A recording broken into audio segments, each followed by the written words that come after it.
Amazing turnaround, which has been so good to watch. Corners in again. This time it's Lees guiding it down towards the vacant third man region. It's being chased by Hitchison in. Oh, he's bowled. Lees, 2 stumps around the ground. He's played around that one. He's out for 45. So in his 150th game, and Dickie Bird was the umpire. Yeah, it was deflecting off something, wasn't it? Maybe Headingley off a... Oh, an edge and gone and taken at second slip. That is the end of Borthwick. Well, it's where extending the boundary. No, I think they've done it deliberately. For the covers? Yeah. Chapel in bowls an edge, and that is the end of Beddingham. Caught at second slip. Perfect. Jones waits, and this one is edged and brilliantly caught at second slip. Absolutely brilliant, brilliant catch. Yeah. Clark's pulled that out towards deep mid-wicket, and it's gone for 6. I thought that had just bounced inside the rope there, but he's just launched that. Goes Chapel again, and that one is driven down the ground 4 runs by Robinson. It was very low down on his bat, but it kept. Once more round the wicket. Oh, launched down the ground for 6 by the looks of things. It's gone into the top. Oh,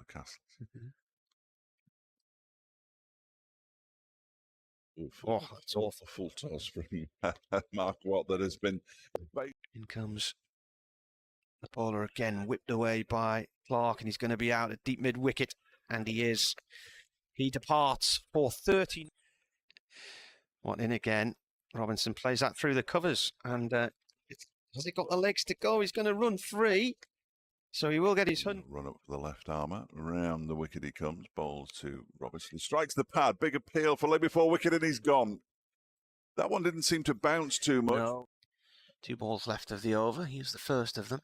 Oh, it's a popper and a false shot from Rain, and he's being caught and bowled. Next delivery is pushed by Cars out into the offside, fielded by Haider Ali. Single taken, the 300. This is played by Cars off towards deep point for 1. Chapel is in and bowls, and that one is driven very nicely. Sort of block drive down the ground. It's not going to have the legs, I don't. As long as they're consistent. Ooh, that's a massive, massive swipe from Cars. That's gone into the seats in the northwest corner of the ground for 6. Chapel bowls, and it's turned off towards fine leg to long leg.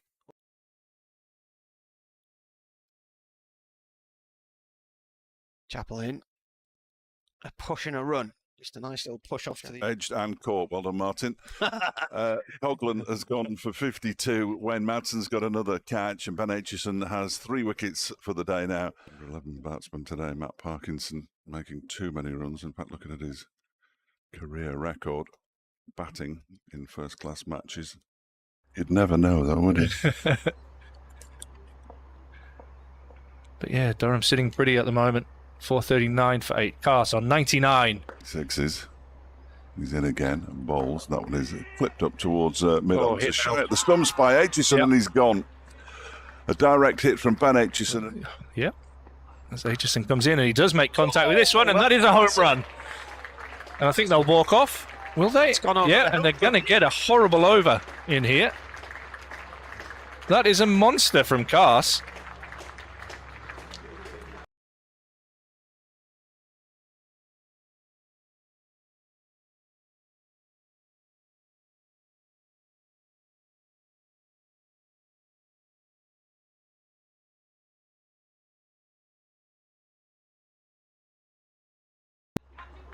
Mr. Stoneman. Mark Stoneman out for 10. Rain in again. Godalman, oh, he's appealing for LBW. He's out. A wicket first over. Godalman nearly fell over the ball there. He stepped into this one, and it's hit him low on sort of front and back pad, one after the other there, and he's gone. So I suggested it could be a very short spell before lunch of maybe not even a full over.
Welcome back to Chester Street for the start of the afternoon session, day 2 here. Durham against Derbyshire. Durham declaring on 452 for 9, giving Derbyshire one horrible over, as Ash Thorpe described it before lunch, and they lost a wicket 5th delivery, Billy Godalman for a duck, LBW to Ben Rain. So that brings Brooke Guest in, and he will face this final over. There are 4 slips in place, a short legs there as well. It's overcast, it's grey and it's chilly, and we've had a very damp morning. Rain comes in and bowls, and this is defended by Guest, and that is the end of the over, and Rain starts with a wicket maiden. I was just glad you didn't introduce it as the final session of the match. Oh, wow. Optimism at its finest, Fletch. I've got an email. It came in before lunch, but it stands from Nick in Nottingham, who says, I'm going to make a prediction that we won't win a red ball game this season. I can't see how this attack takes 20 wickets at the moment, and the plans for bowling at the lower order so far have been baffling. Hope I'm wrong, of course, and I hope for a lot of rain this... We've had plenty already. Stick with us, Nick. Stick with us. Yeah, don't lose faith, mate. I'm sick of the rain. Yes.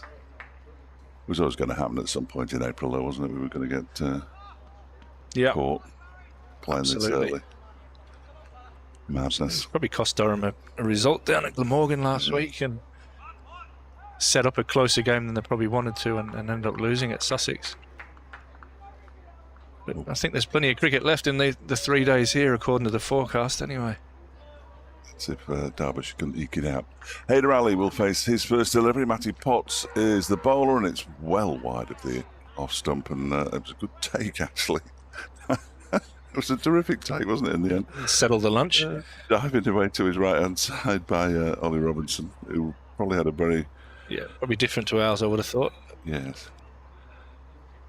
The shepherdless pie and fish and chips. Well, I'm regretting the shepherdless pie now, because the fish and chips look quite nice, actually. It was decent, actually. Yeah, yeah. There's Potts in again and bowls. Now, hold him! Potts strikes with his second delivery, and Derbyshire in complete disarray. They're 0 for 2. We've had 8 deliveries of the innings, and both openers have gone for ducks. Wow, that was some delivery. Off stump. Off stump. That went cartwheeling, didn't it? It did. Yeah, you can Maybe do that by pouring water in the holes over. Yeah, it makes it look great, doesn't it? I think they just did it at lunch, make it look better. Yeah. But I think, very early, but a real lesson here for the Derbyshire bowler sitting up there looking that if you bowl full and straight at them wooden things at the wicket, you're half a chance, I think. Well, who'd have thought that was an option? Yes. Ben Rain blowing Godalman's pad off before lunch, and Matty Potts blowing off stump out of the ground after lunch, and Durham absolutely on a roll as we discussed at lunch. Derbyshire's best batsman coming to the crease in Wayne Madsen. Start of the final session of the match. No. Did he face 2 balls there? He did. He did. Yeah, well concentrated. One of them well, one of them not so well. Well, the first one he couldn't get near, could he? Because it was so wide. Good adjustment, I guess. Absolutely, yeah. Yeah, it took Potts 1 delivery to get his radar sorted. And it was a beauty. It certainly was. Haider Ali back in the hutch. Both openers back in the hutch. Well, I remind you of the last Derbyshire win when they were 0 for 2 after 3 balls. Yeah. In Derby. Was that 2019, did we say? I think we did. Yeah. 3 wickets and 2 balls. Yeah. It was incredible. That was the one. Lights are coming on, Marty. You love that. Oh, goodness. Excellent condition for Durham to bowl in. Wow. As it is just starting to get a little bit gloomy. We've had grey skies all day, but there's been variations of shade of those clouds, but it is a little bit darker than before we went off at lunch. 3 slips for Wayne Madsen, and a gully and a point. There will be a man in the covers. He's just come to... That pad there through that pillar that you're looking through. Yes, I missed him. There's a short leg, there's a long leg, and there's a wide-ish mid-on. Scott Borthwick just has a word with his bowler. Matty Potts, who's on his way in now to bowl to the new man, Wayne Madsen, who gets an edge on that one and gets off the mark down to the vacant 3rd man area. Another 4 first ball. 4 runs, yes. There's been a lot of those. Too many in the Durham innings, clearly from a Derbyshire perspective, and that was an involuntary boundary for Wayne Madsen, but runs on the board and they're now 4 for 2. So quite a recovery.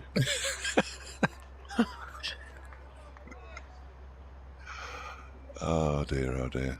Dream start for Durham. Do you know whether the Nightmare start for Derbyshire. The optimism at the start of this season was clearly misplaced, but it was so high around. I mean, everybody going, oh, well, they'll improve on last season.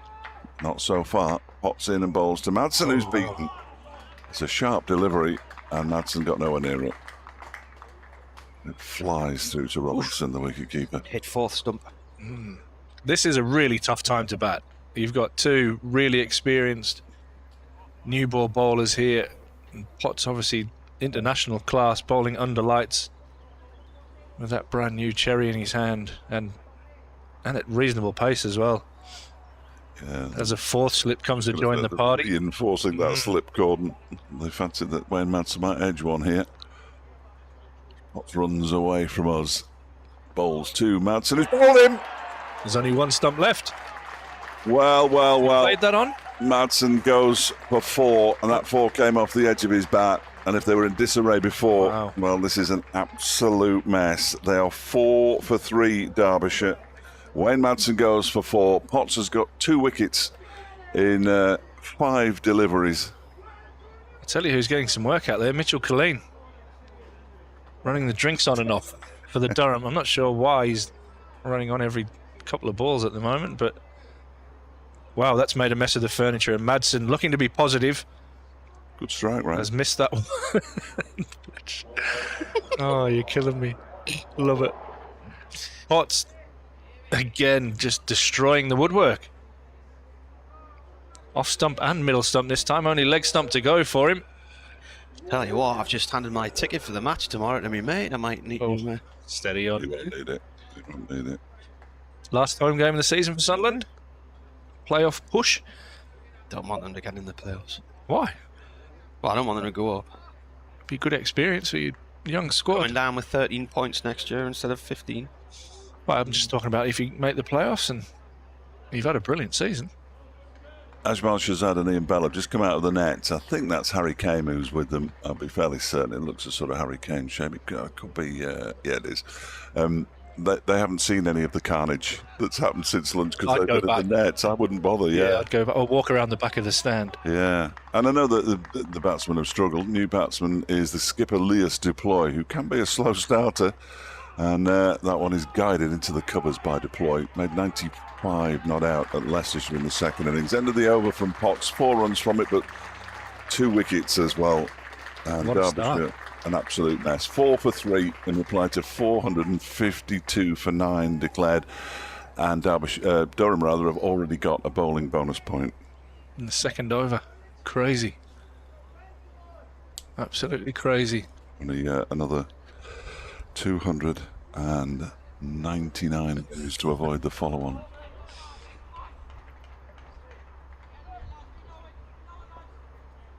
Wow. Rain coming in then to bowl to Guest, who's faced 1 ball, has yet to get off the mark. Comes in and bowls. Guest drives it out through the covers and is off the mark. Runs 2. Borthwick sprints after it towards the river side of the ground. Strange thing him not in the slips, because he's still struggling with that finger a little bit. Yeah.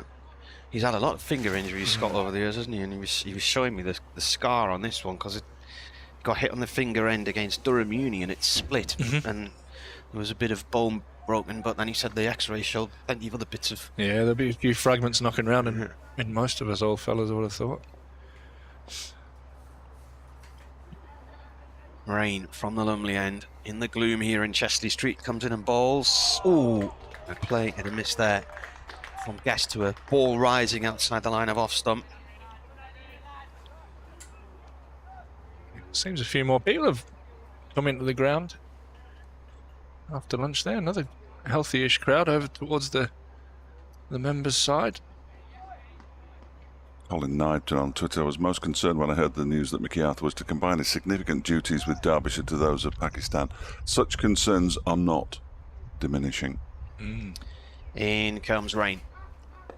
Guest with a bit of a leading edge, looking to try and push that through the leg side.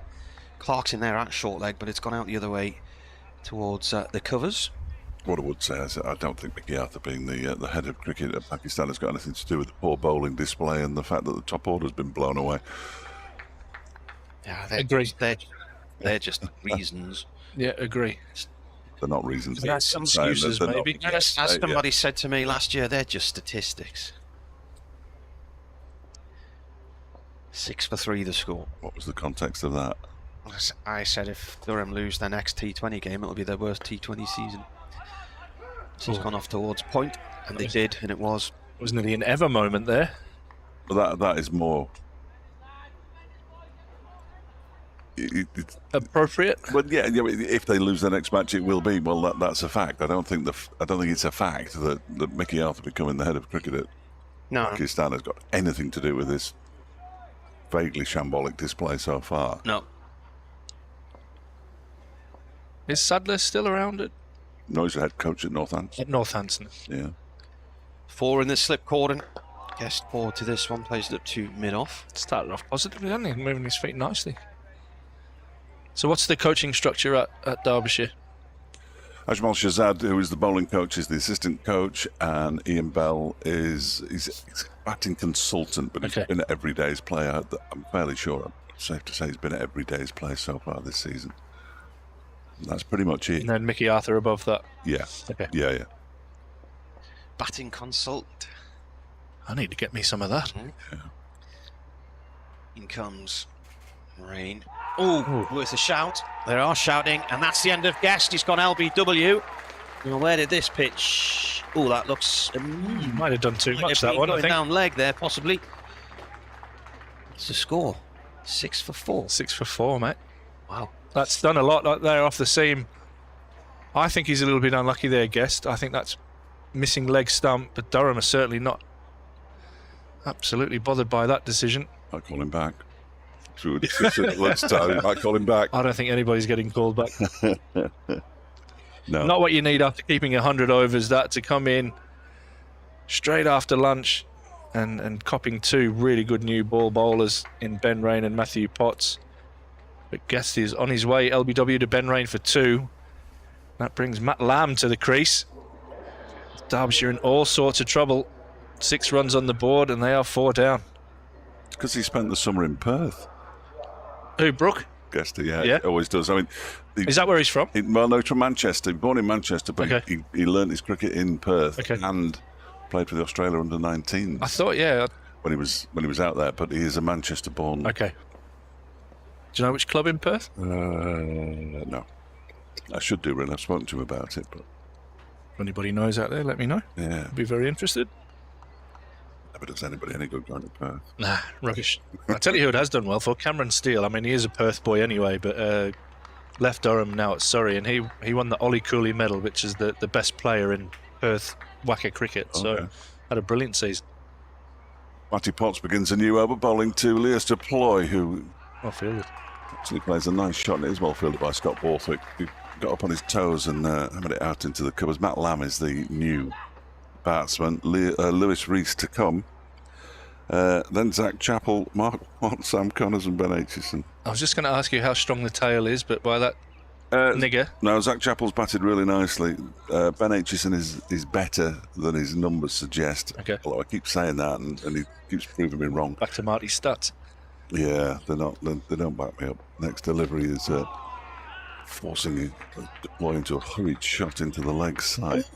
Now then, can you remember when I sent an email around at the back of last year wondering if anybody had any positive thoughts about the review into English cricket? And you said the one positive might be that it's chucked out. You remember? No. In all honesty, I've had a bang on the head since then, though, Martin. As you know. In goes Potts and bowls, and that one is guided down to the backward point boundary for 4 runs. No, I haven't. I think that was Marty. Yes, it was. They're in the double figures. 10 for 4. Nick Webb, our colleague from Glamorgan, has just tweeted Sir Andrew Strauss has left his role as strategic advisor to the ECB board. Wow. Strauss, previously ECB managing director, led the 2022 high performance review in the wake of the Ashes defeat in Australia, but controversial county structure reform was rejected. Your observation at the time, Fletch, was that the one positive could be it'll be the end of this review and those behind it. Excellent. Well, it looks like my very impressive prediction is coming true. Here's Potts, 10 for 4, bowls to deploy and beats him. What a delivery that is. It took off from a length pretty much and flew through to Robinson, who's standing there having taken the ball with his gauntlet in front of his face. Thanks to Dan Wielden, who is the... oh no, Dan, I'm going to do you down here. I'm going to call you the cricket manager, and if it's anything different, do let me know. South Perth. Okay, thank you very much. Yeah, Dan's Derbyshire's. It's just right opposite Perth Zoo, Richardson Park. I've been to the On the river there. Yeah. Potts in again, balls to deploy, who's hurried. Plays the ball into the leg side, down towards the man who's fielding at short leg. That's Graham Clark. Tony Waters has just tweeted, he says, I hope my boss isn't expecting me to go back to work while this carnage is going on. Some good viewing, that is for sure. Well, especially from a Durham point of view. Nick's now changed his mind and says Mickey Arthur might want to get onto the phone to the PCB and beg for the Pakistan role full time. Oh, wow. In comes Potts and bowls. That's defended. I was going to say defended. It was defended, but it was pushed up to mid-off. There isn't actually a mid-off there, and Lears to ploy. Picks up a single. He moves on to 5. Derbyshire's leading scorer in this innings. They're 11 for 4. He had 309 follow-on target. I think it's 303. But anyway, he said it might as well be 3009. Yeah, yes. Yeah, you might be right. You might be right. Thank you, Nick.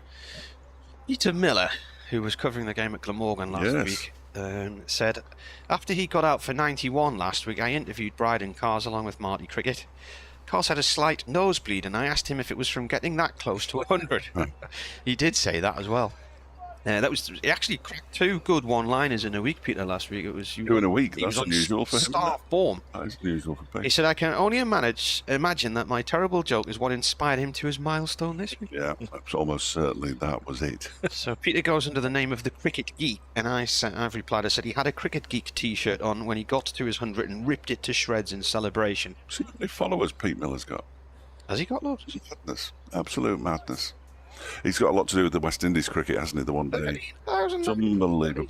Unbelievable. Can only be said in a high-pitched voice. Yes. Yeah. Top man, I've worked with him as well. Yeah, well, he's been here on third voice duties for a Glamorgan match a few years ago. Had a good few days. 11 for 4. Deploy is facing rain from the Lumley end. This is defended by the batsman. There's 1, 2, 3, 4, 5 in the slip cordon now. Angling away from us. Plus Potts at point.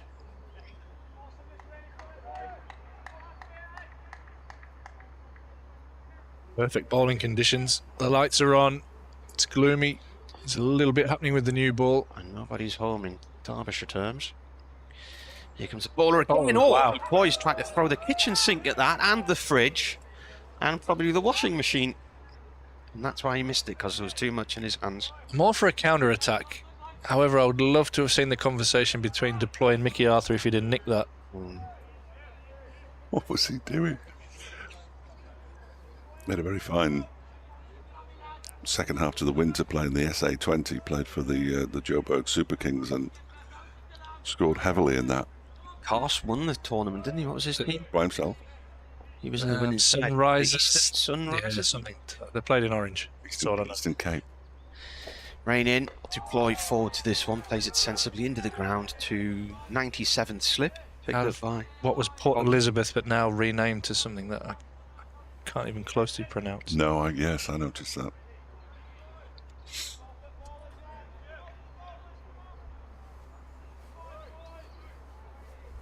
The Mumbai Indians, Cape Town was my favourite.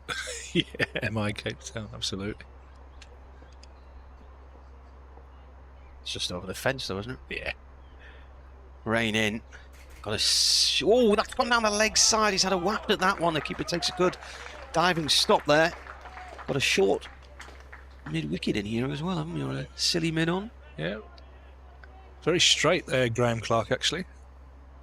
Quite away in front of square. You normally have your short leg much closer to the crease line than that, but he's in an interesting position.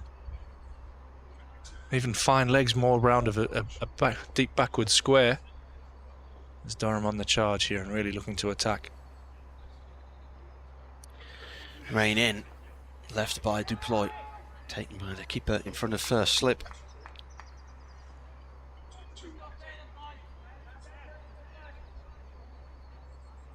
Camera just cuts it off. I'm not sure if we've got 5 slips or 4 slips in a fine gully, but there's a definite I'll just take presence in the of cordon.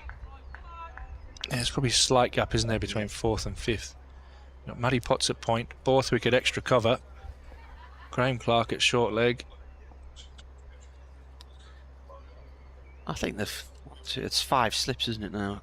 Judging by how they've gathered up together there. That's defended by Deploy. Back to the bowler, and it's a maiden. I was just trying to work out who was at fine leg, but it's Parkinson. That's why I didn't recognise him. 2 for 2 in 3 overs with 2 maidens for Ben Rain. Richie Benno would be thrilled. Chew. Matty Potts just working into his spell as well, starting to build up a bit of pace here. Matt Lamb yet to face a ball. It's been out there for quite a while now. Deploy's had all of the strikes since that partnership started. 11 for 4. Had an email forwarded to me by Miles, our newsreader, from a listener, Beda Blaber. What? Somebody talking to I think I've Siri's pocket dialed. It's Matty Potts from the Finkel end. Right arm over to Lamb, and that one's short and it's pulled away. Not quite timed, but it will be dribble out into the leg side, and Parkinson runs around and does the fielding. The email's entitled Chemistry Revision while listening to the Durham game. Dear all, very apt commentary as I'm currently revising for my first chemistry exams at Durham University. I'm a Sussex fan, but Clarse is the captain of my fantasy team, so vital support is necessary. Well played. I also agree with the chaps. I don't understand chemistry either. But clearly I can pick a good fantasy team. That was from me describing how bad I was at chemistry at school. So Lamb off the mark with 3. Brings Deploy back onto strike to face Matthew Potts. And he bounds in from the Finkel end, and this one's defended out into the offside. Coghlan does the fielding. And a run. News that Andrew Strauss has left his role at the MCC. I did email them last year to ask for a list of his achievements while in that role. And I was told he led English cricket through a very difficult period during COVID and had helped get the 100 up and running. Potts comes in, Deploy edges this one, but it's along the floor and out into cordon for no run. Very political answer, that, isn't it? I think he's interfered with a lot that's gone on with cricket, hasn't he? The no toss rule that came in for 2 or 3 years. I think he's Get tried rid of the heavy roller, bring the heavy roller to be back. innovative, hasn't he? And it's sometimes 10 division, top division, 8 in the second, 10 in the second, 8 in the top. You don't need to be too clever Just with messing county around with cricket. Yeah, it's been in place for this length of time for a reason. It's a good product. Has he gone? As Potts comes in, this one is defended out into the leg side for no run. Fletcher's doing a dance over there in the corner. Griffin in his tweets, magnificent. He's tweeted there have been 7 occasions in Derbyshire's history when every player has been out for a single-figure score. In 1878, 1879, twice in 18... I can't hear that, mate. Here now? No. No? Yes. Yep. Twice in 1887, 1904, 1907 and 1912. As Potts comes in, and this one's driven down the ground nicely.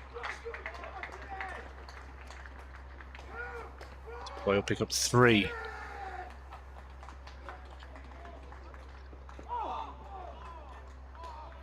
We're just about to do an update with BBC with Marty, so apologies if the commentary is a little bit sparse. Might be to your benefit. Well, the trick is you talk right until the point where they throw to us, and then I jump right over the top of you. Beautiful. Yeah. Usually punches you as well, so watch out. Went for the elbow, centre half elbow. Yes. Sharp elbows. They're talking football at the moment. Just talking Callum Wilson. He's a quiet lad, isn't he? They've quite got the levels right here. Potts comes in and Lamb defends out into the offside. There's no run. End of the over, 17 for 4.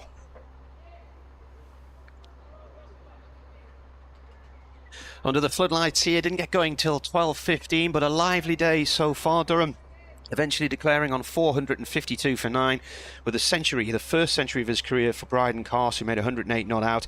And then they've reduced Derbyshire to 6 for 4. Ducks for Godalming, Ali. Madsen went for 4 and Guest for 2. They're currently 17 for 4. Lovely stuff. And he's gone. And well, that's finished him up, I think. One update too many. Should he be that colour? He's puce. Yes. Blimey. The sun. I'm not sure we should be laughing, but I'm finding good humour in this. He's actually gone. What was that number your daughter phoned? 99 what?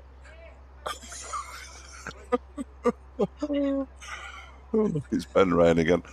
Ian and bowling to deploy sends this into the leg side for a single down to Matt Parkinson. You okay, mate? Deploy moves on to 9. 18 for 4. Sorry. Thanks. I think I've just given myself a hernia. I was trying to ride the cough Yeah, to the end of the bulletin, and I thought, am I going to get there? Am I going to get there? And anyway, that was the result.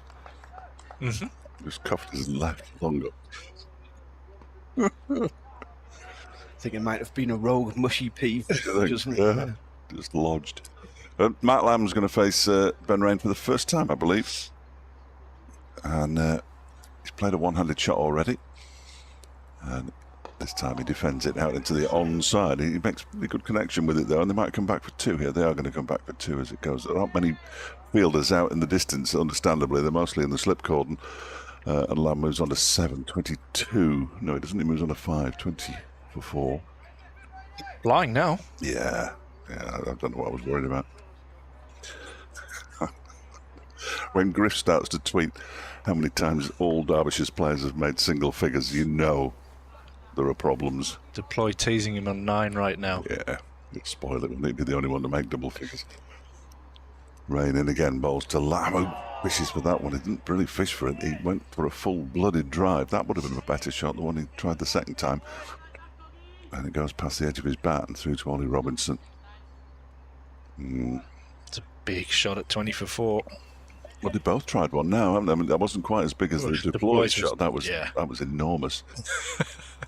I think he'd done what Bryden Carse did earlier on, and might have caused Marty's cough. That delayed shock. Just the 4 slips now. As Rain bowls, it's left alone. That's what you need to be doing. Matt Lamb leaves it alone, goes through to the keeper. 23rd time Derbyshire's top 4 have failed to pass 4 in a first-class innings. The 6th time since 2007. He's giving his computer a bit of hammer. No, I think this is Gary Morgan, and I apologise, Gary, if it is you, because the name hasn't come up with the phone number. Second time a team's top 4 has failed to pass 4 in a first-class innings against Durham, previously against Somerset in 2003. Ooh. He has a very large database, amongst other things, as in comes Rain and bowls. That's left alone by Lamb outside the off stump. 40th time a Derbyshire opening pair have failed to score in an innings, the first time since April 2017 against Kent at Canterbury. That was the game, I'm fairly sure, in which Darren Smith not only kept wicket but also bowled. What was the stat for Durham and Somerset? What was that one? It's the second time a team's top 4 has failed to pass 4 in a first-class innings against Durham. Previously happened against Somerset in 2003, and it is indeed Gary. Thanks, yes. I knew it was you, really, but I'll put your number in my phone now. This next delivery is defended by Matt Lamb. Back to Ben Rain, and the over is seen out with 4 dot balls. 20 for 4 Derbyshire in their second innings. Lamb has 5, Deploy has 9. They trail. Oh, it's not on there. I said it's 432. Ouch. At least it's getting brighter. But not, not metaphorically, though, or whatever the other, You do want to get the ball out of these 2 bowlers' hands, won't you, really, at any time soon. The good news for Derby is that Bryden Castle will be itching to have a ball. Nick's been on Afternoon Bath. Just put the live stream on. What happened? It all happened in a hurry, that is for sure. Yeah. Wow, that scorecard. Somerset's second innings here, 2003. Oh, jeez. And Durham won by 318 runs. Bryant, Duck, 13 balls, 22 minutes. Yeah, fair play. Cox 1, Burns none, Webley none. Blackwell 6, Larriman none. What was the final total? Sorry, Martin. 56. Well, it's a target, isn't it? Blackwell 6, Larriman none, Turner 6, Durston 6, Johnson 12. So Johnson was the top scorer, coming in at number 9. Jones not out 9. Oh no, sorry. McLean made 14. Last man out. Wes isn't listening. Scroll up to the top there. It was here. I think I was 12th man that game and had the pleasure of being at bat pad and slip, watching Shoaib absolutely steam in. Ball bowled here by Potts, coming round the wicket to deploy. It's played back into the ground and back to the bowler. But does it mention 12th man on the list anyway? You can't I was just even looking at the prove it, date. Probably not. Matthew Jarrett rather was just reminding me of an interview that I did after the first game, which was the defeat to Worcestershire, in which Mickey Arthur at the end of the interview said to me, "Don't worry, Fletch, we won't lose another game this season." So Matthew Jarrett said a big comeback on the way here. It's bowling here on the ball. Has gone off down towards backward point for a single. End of the over. So there was only in that innings 1, 2, 3, 4, 4 ducks, a 1, 2 sixes, 3 sixes, a 9 and 2 extras. 2. That was one of the top scorers.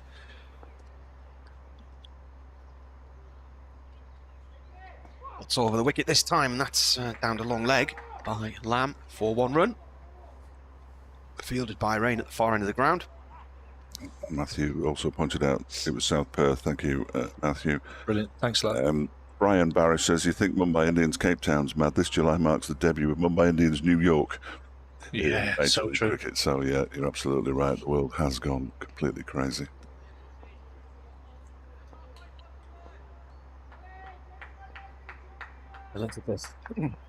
Elizabeth has emailed. As Potts comes around the wicket here to bowl to deploy. That's Shot. driven, that's through the covers, and that's away for 4. Is that just the second boundary of the innings? We've seen others. Well, I think so. It's his second 4. Matt Lamb hasn't got any, and I'm fairly sure that the others, certainly the ones who scored 0 and 2, didn't get one. No, so that is the second. Glorious shot there, slightly over pitch from Potts around the wicket. Deploy lacing into that one through the covers. Elizabeth says, "Good afternoon. I feel I had a very productive morning during the delayed start. Finally unpacking books, having been boxed up for over a year." She moved down from Scotland. It was the books that were boxed up, I assume. Yeah. Due Yeah. to Durham's onslaught, I have now called it a day on my labours, as I cannot watch the live stream and run up and down the steps filling the shelves. The energy in which Matty Potts charges in. I wonder if the ECB will request him to be rested for the next match. Let's I'm hope hoping the he's weather rested for the behaves. second innings, in all honesty.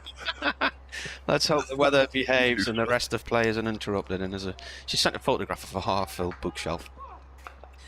This is edged down into the ground. It bounces just in front of third slip, and that is the end of the over. 26 for 4, Derbyshire.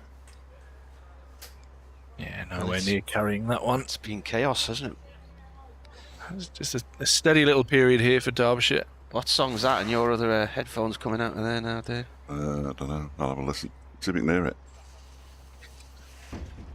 Yes. No idea who that is. Some girl band. Yeah. So my other headphones for talking to Radio Derby are right next to me. Apologies. Umpire's just having a conversation. Yeah, it's getting dark, boys. Ollie Robinson's going to stand up to the stumps here, Good grief. just to make sure that Matt Lamb isn't batting miles out and try and trap him closer to the stumps.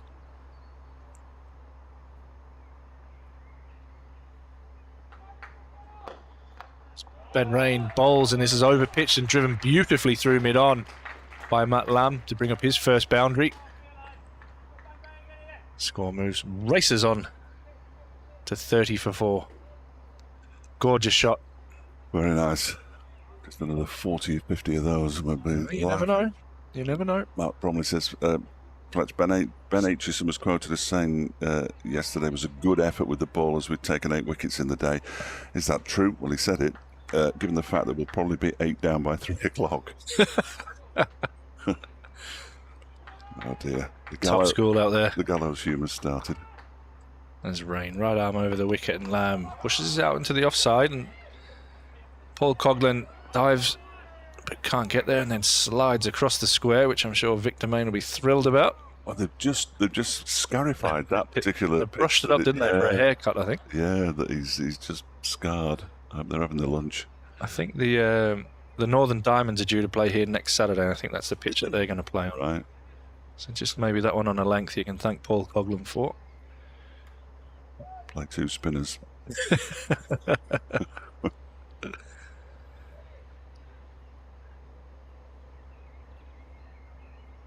time Rain's going to come around the wicket to deploy, but positive from these two. Little counter-attack underway. It's Ben Rain, right arm, round the wicket to deploy. He pushes this out into the leg side. Matty Potts does the fielding, and it's no run. 4 slips in place. Durham on the attack. Derbyshire just need to get through this next little period and try and build this partnership and look to bat long into the day.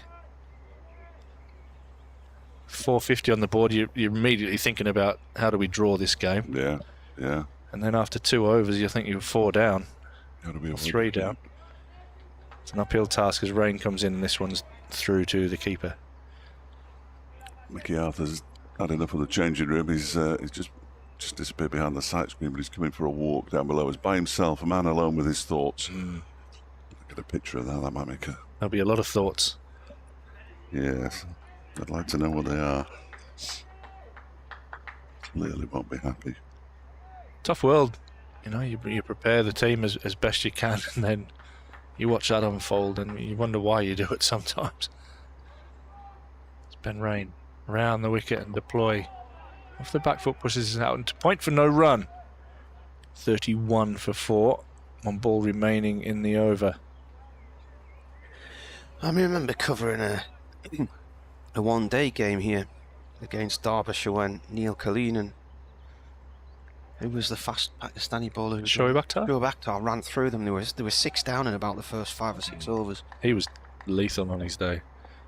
Never seen professional cricketers scared as much as when the Shoaib was around. He was flat-footed as well. It was horrible because you could hear him come all the way in. Ben Rain, this one on the pad, but going well down the leg side.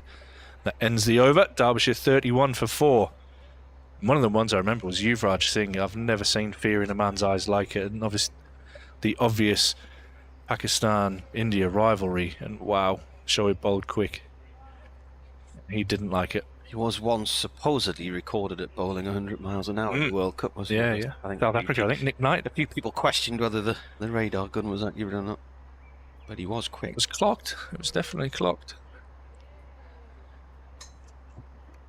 There's only been a few, hasn't he? Himself, I think, going back to the day, they reckon Jeff Thompson back in the day got over the magic figure, and probably Brett Lee and Sean Tate. Michael must have been close, mustn't he? Michael Holding? Never saw much of him, all apart from obviously highlights. And but wow, please I didn't face that. Potts bowling here. That's driven out to Borthwick at mid-off. No run there. There's been a dearth of wickets, hasn't there, in how many overs? No, well, the last wicket was at the end of the 3rd over. So 6.1 overs ago. Partnership of 25. Bowlers are tiring. I think get the ball changed. Have we had one in this game? Yeah. Yeah. 2. 2 in the first inning.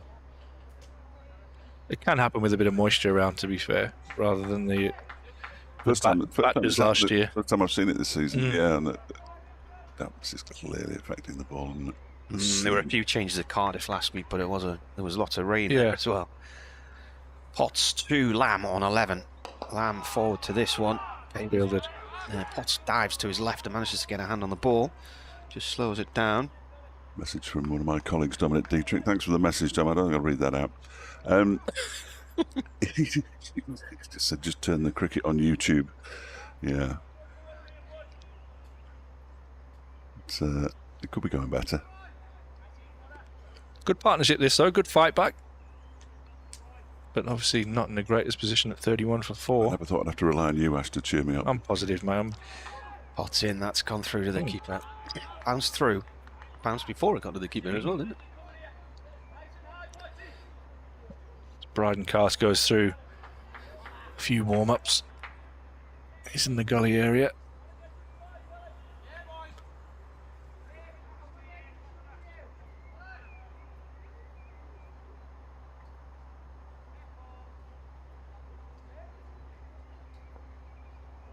Halfway through this 10th over, here's the next delivery. Pulled by Lamb. Past square leg before. Nice shot. Pivot. Oh. Yeah, it's like a swivel pull. I was just about to describe it as, yeah, pivot pull, swivel pull. Just short, but with no intent in the ball. Potts is looking at the foot marks, as you tend to do as a bowler when you get hit for 4. But didn't have a lot of venom in that one, and it sat up, and it was nicely put away. There's 2 men out. There's a fine leg and a deep square leg, and that was well controlled and well put away by Lamb. He moves on to 15 and 35 for 4. 27, 16 and 0 like Matt Lamb so far this season. Hasn't really got going yet. He was run out when he was on 26 against Worcester in the first innings. He was batting with Anuj Dal, who was particularly quick. Potts bowls again. That's a short one, and he's flicked it to the keeper. They're all appearing, and he's walking off. I don't even think the umpire's finger went up there. After, did he? That's going to be Martin, because he's an honourable man. Yeah, fair play to him. The honourable gentleman. 35 for what? Certainly, yeah, certainly a lot of difference in pace and intent there in those 2 deliveries. So we'll give Potsy the benefit of the doubt that it was the footmark's fault the ball before, but he's certainly banged that one into the pitch. And Robinson behind the stumps takes a catch over his head. And just when I was trying my best, Fletch, as Derbyshire had put on a partnership there, they are now 35 for 5. Here comes the opener, Lewis Rees. The second opener, the third opener. He is very much an opener by trade, but he's batting at 7 because he's replaced Dahl in the lineup as the all-rounder. So sort of makes sense not to disrupt the opening partnership. But he hasn't had an innings yet this season. This is his first match of the campaign. Isn't his name spelt wrong on the scoreboard? Yes, it's no O. Yeah. There's no O. It's Luis, Lewis. That'll annoy him. You watch him bat. Excellent. We did it on purpose. Yeah. 2 left-handed batsmen, of course, as well. So Matt Lamb, he's annoying me at the moment. Come on, get it off your chest. No, come on. I love his aggression, and I suppose live by the sword, etc. But as I said, 26, 16, now 15 and a 0. It's a lot of starts there, isn't it? Yeah. I mean, the run out was particularly unfortunate, and he blamed himself for it when I spoke to him at the end of the day as well. But when you're running with Anuj Dal, there is a single for Dal where there are no singles for anybody else because he's so quick. I'm not entirely sure whose call it was, but he said he was hugely disappointed with the way that it had gone. He's a better player than we've seen so far, anyway. Certainly. How long has he been at Derbyshire now? Just arrived in the. Okay, it's at Warwickshire, wasn't he, before that? Yeah. Won the championship with Warwickshire.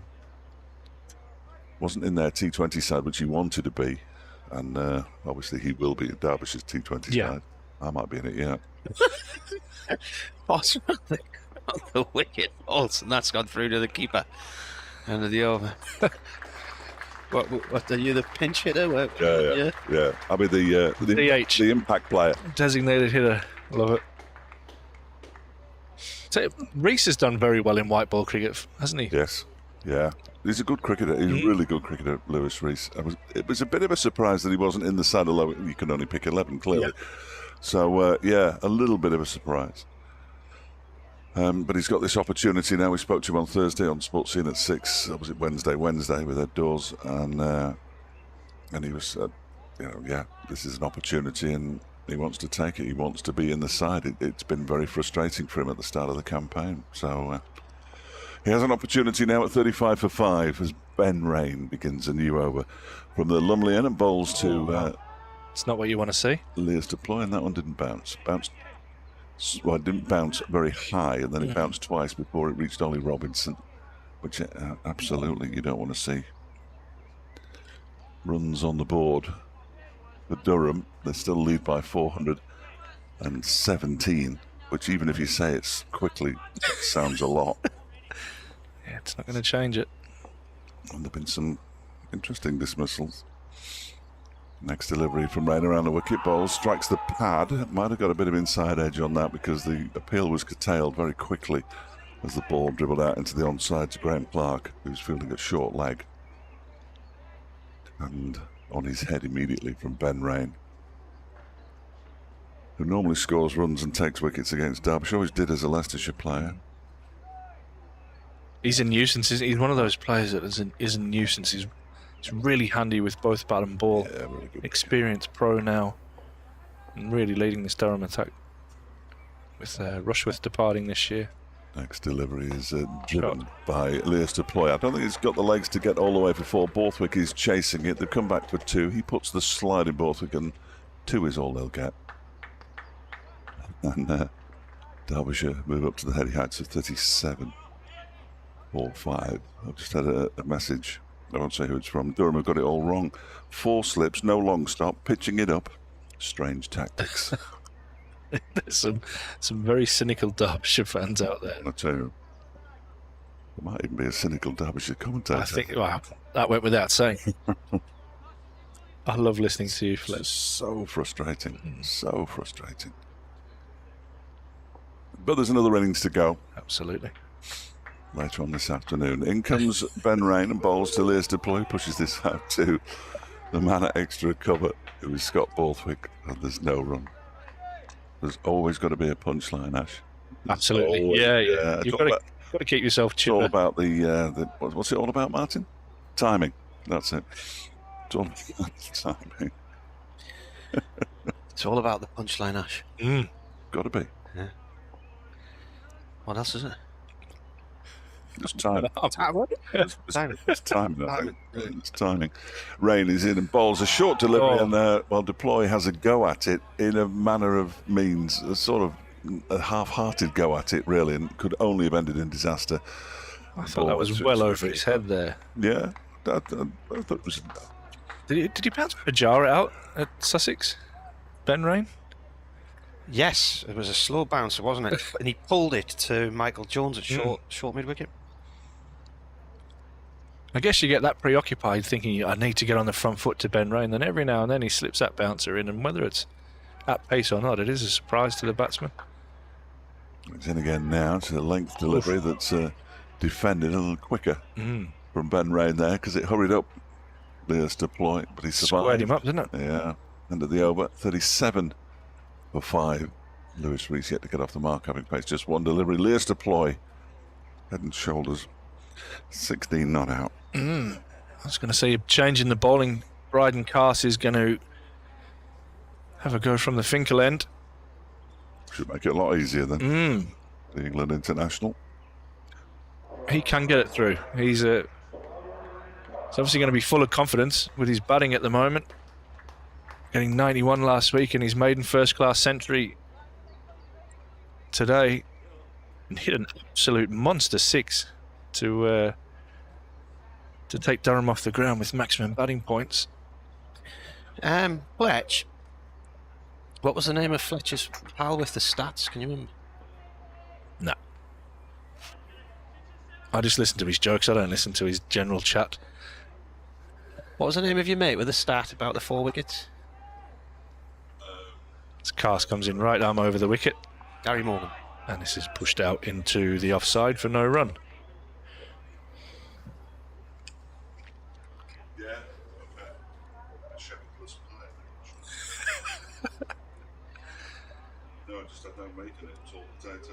Let's just talking through his lunch to BBC Dance shit. Bryden Cast, right arm over the wicket. 3 slips and a gully in place. A leg slip or a leg gully in place also. As Cast bounds in. and bowls this down the leg side, and it beats everybody, and I think is going to go for 4 byes, as is signalled by umpire David Lloyd. And that takes Derbyshire to 41 for 5.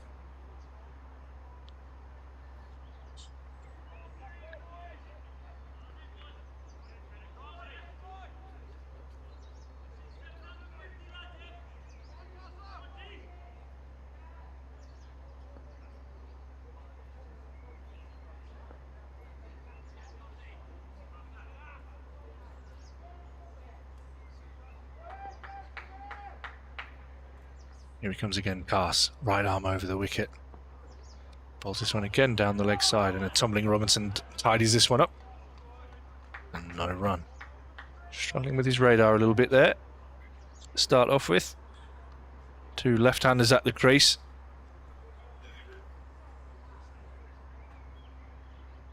And just starting to brighten up here at the riverside. Lights are on though. Great conditions to bowl in. And not particularly happy batting conditions. 41 for 5. Ball still reasonably new as Cass comes in and beats the outside edge. This one goes through to Robinson. Starting to get into his work here, and the umpire Lloyd is just having a look at Bryden Cass's follow through, and a little friendly warning there as Cass says, "Yep, got you. Promise I won't do that again, sir."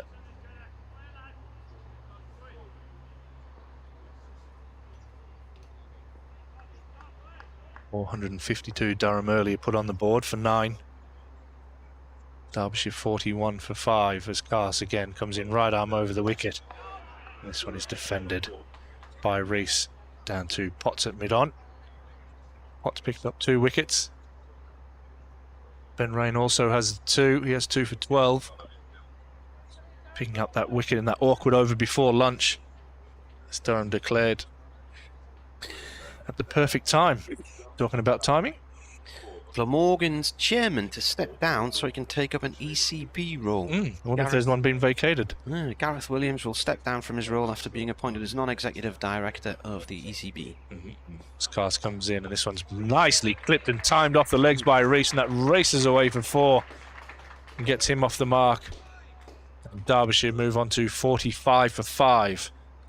And Andrew Strauss stepping down earlier. Thoughts actually on Andrew Strauss's legacy? What do you think his legacy will be? Let us know at Marty Cricket on Twitter or weirdcricket@yahoo.co.uk. I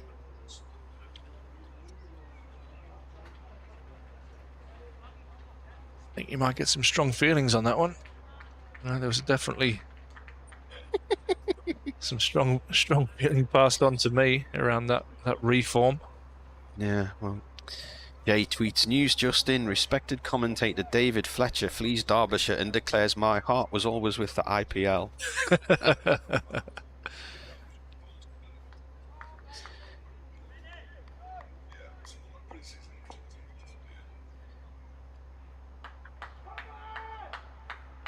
Around the wicket comes Ben Rain. Oh, what a delivery, and how's that not bowled him? Little inside edge.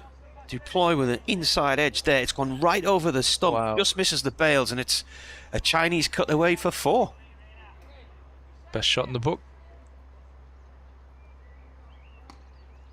Unlucky there, Rain.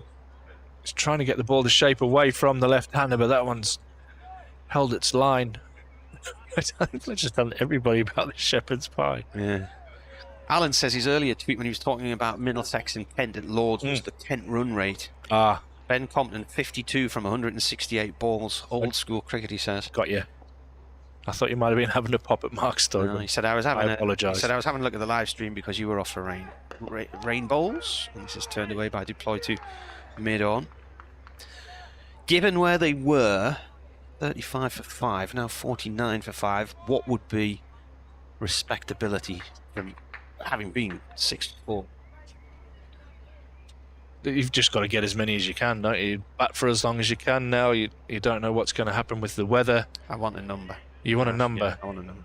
Oh, mate, if they get 150, I think they've done well. Yeah. Rain round the wicket to bowl here. And that's got to be out, surely. It is. And it's the end of deploy. Rain coming round the wicket has got him LBW to a ball which is hit him right in the middle of the front foot, and he is plumb. Has a row of plum trees in Evesham. Yeah, it just looked out, didn't it? In August, September. I've got no idea. When do you normally get your plums?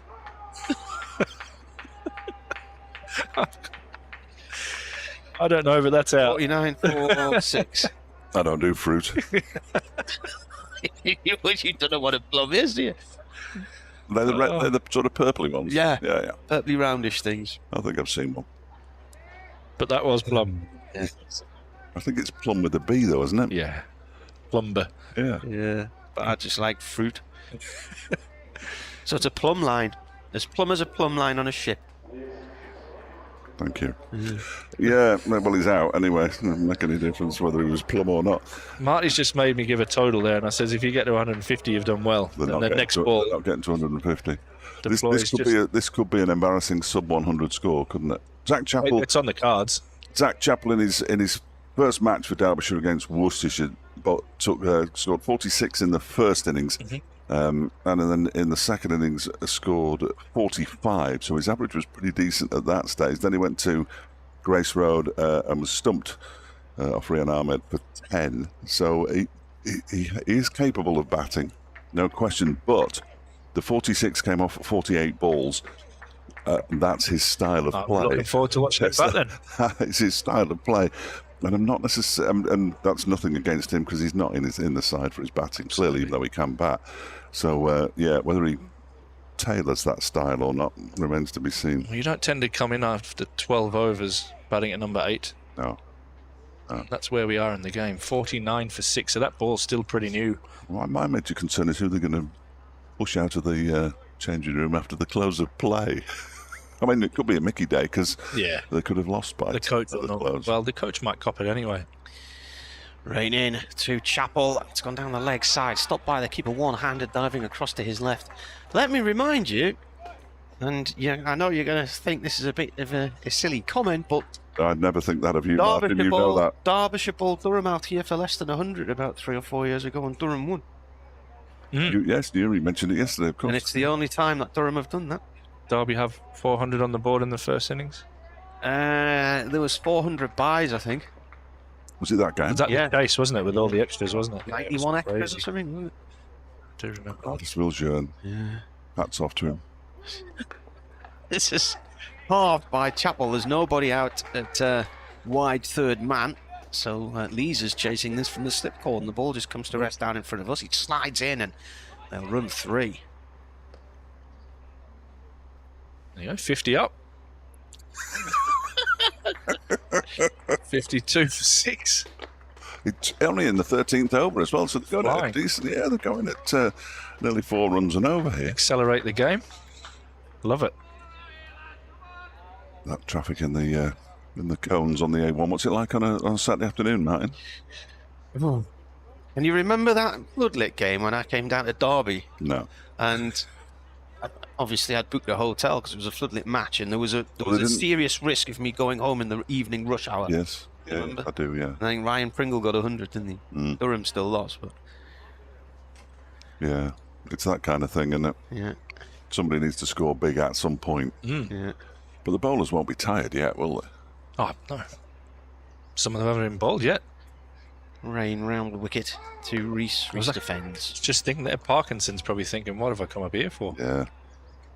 They declared on him when he was just getting into full flow with his bat, and he's not going to get a bowl. That's so true. But Coglan will come on and bowl as well. Oh. He's more than handy with the ball. Yeah. So it's a pretty formidable attack. Mickey Arthur really does look like he's trying to get away from it all, doesn't he? He was having a conversation on the phone, but now he's just looking up at the floodlights, I think. I think he's going to try and sneak under the covers and curl up into the fetal position. Yeah. He must be wondering what on earth has happened to a Derbyshire side that showed so much improvement last season, which is why we all got very excited, and has just not performed so far this. Well, Derbyshire's first target today, their lowest total against Durham, 63 all out in a meeting in Derby in 2013. That was when Durham ran through them twice in the Saturday afternoon when they won the title. That's fairly straightforward now. Ryden Cars in And playing away from his body into the offside, didn't really get anything on that, and it drops about 1.5 yards short of Scott Borthwick cover. And well, he's going to play the way he plays by the look of it, is Zach Chappell. There really isn't any point in playing any what's other the way. worst that could happen? Yeah, he could get a quick 50 and Derbyshire only be 300 behind. Or he could get out. He's got 3 slips. I bet he hasn't batted too many times when there have been 3 slips in a gully either. As Cast goes in and bowls too many drives. That's a nice shot, but it's gone straight to the man at backward point. It's very deep there, isn't he, Parkinson? Yeah. Right, I've given Gary Morgan a mention on the BBC live feed on the BBC website for that stat. Have you? Yeah. Why? Because it was worth putting on there. Well, why mention Gary? Because I'm not going to spelt it with 2 R's, because that's how he spells his name. Gary with 2 R's? Yeah. No, I haven't. Could be a different Gary Morgan then, Gaz. Yeah. I just thought rather than steal his stat, I would give him the credit for it. Well, he gave me his stats, so once he's gifted it to you, I don't think you can then steal it. Well, you stole it off me, I suppose. Because I certainly wasn't going to put it on the BBC website. He's the... oh dear, now I'm going to get into trouble. He certainly was Opta, wasn't he? Yes, he was, and he's working for Lancashire now, doing scoring for Lancashire. And I used to see him at Trafford a lot, yeah. Yeah, he's a good lad.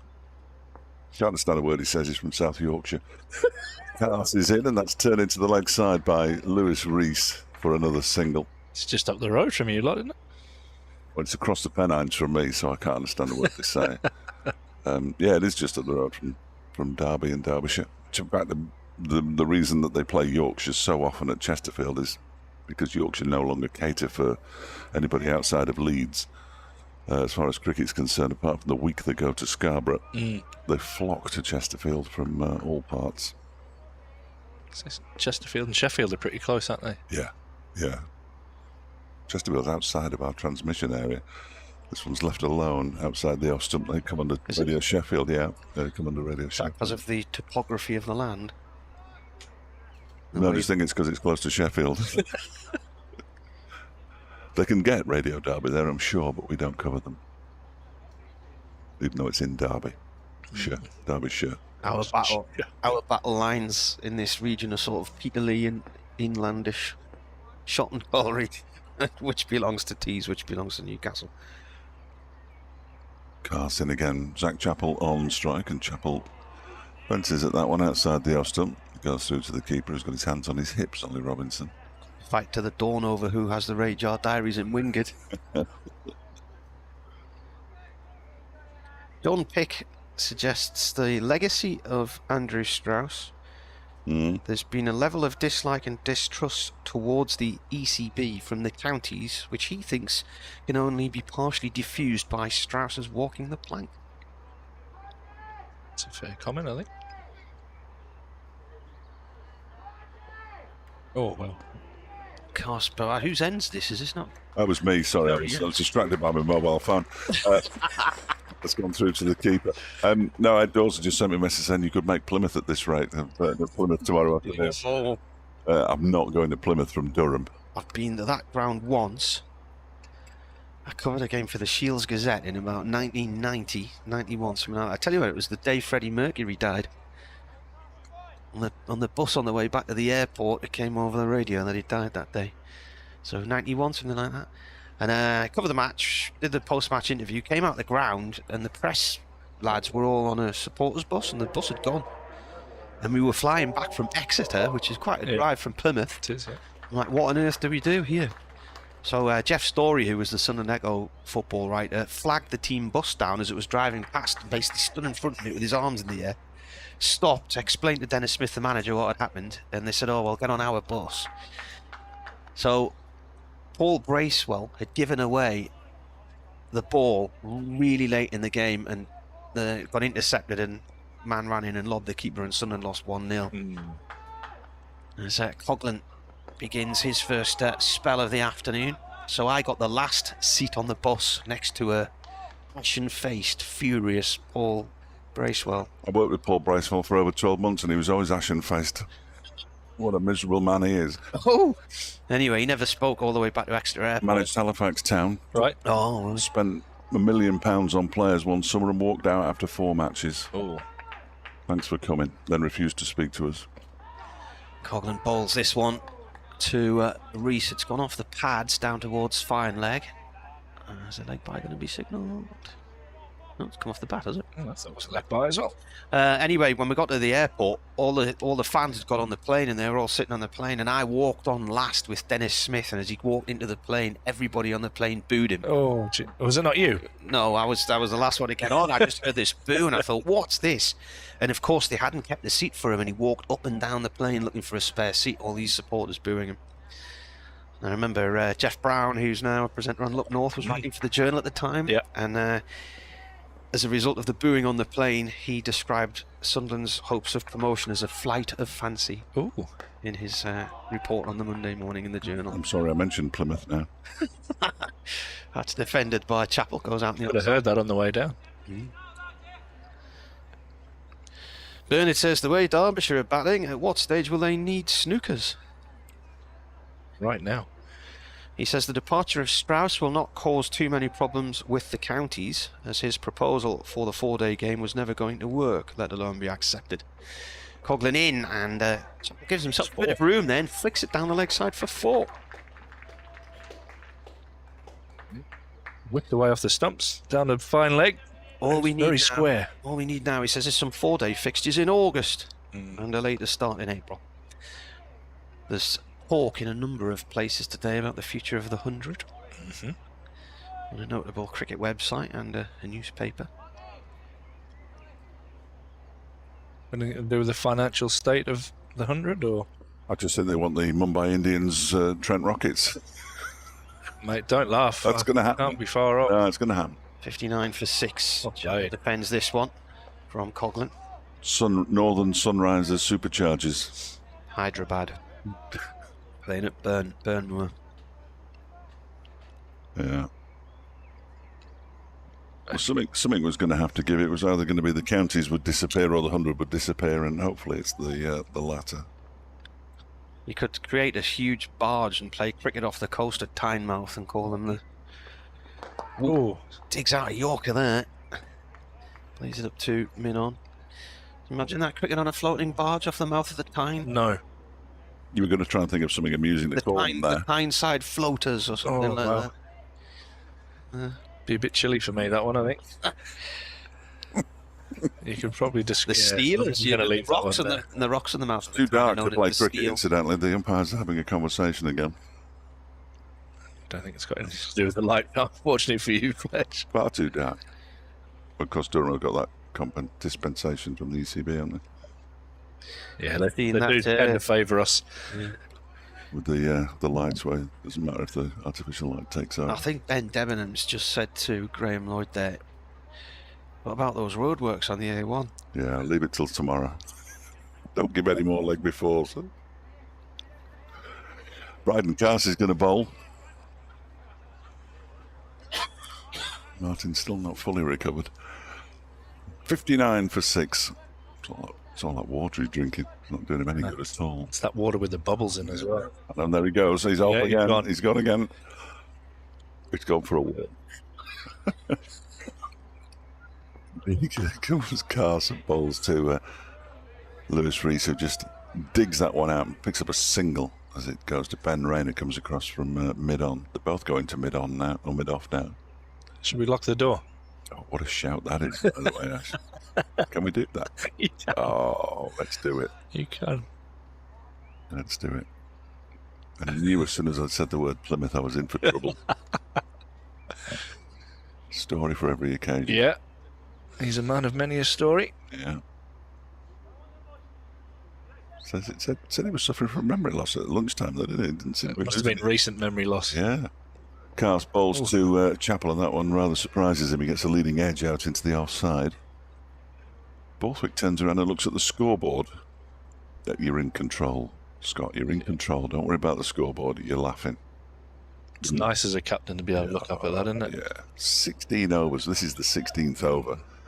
And already 2 bowling bonus points to go with the 5 batting bonus points. So Durham already on 7 bonus points.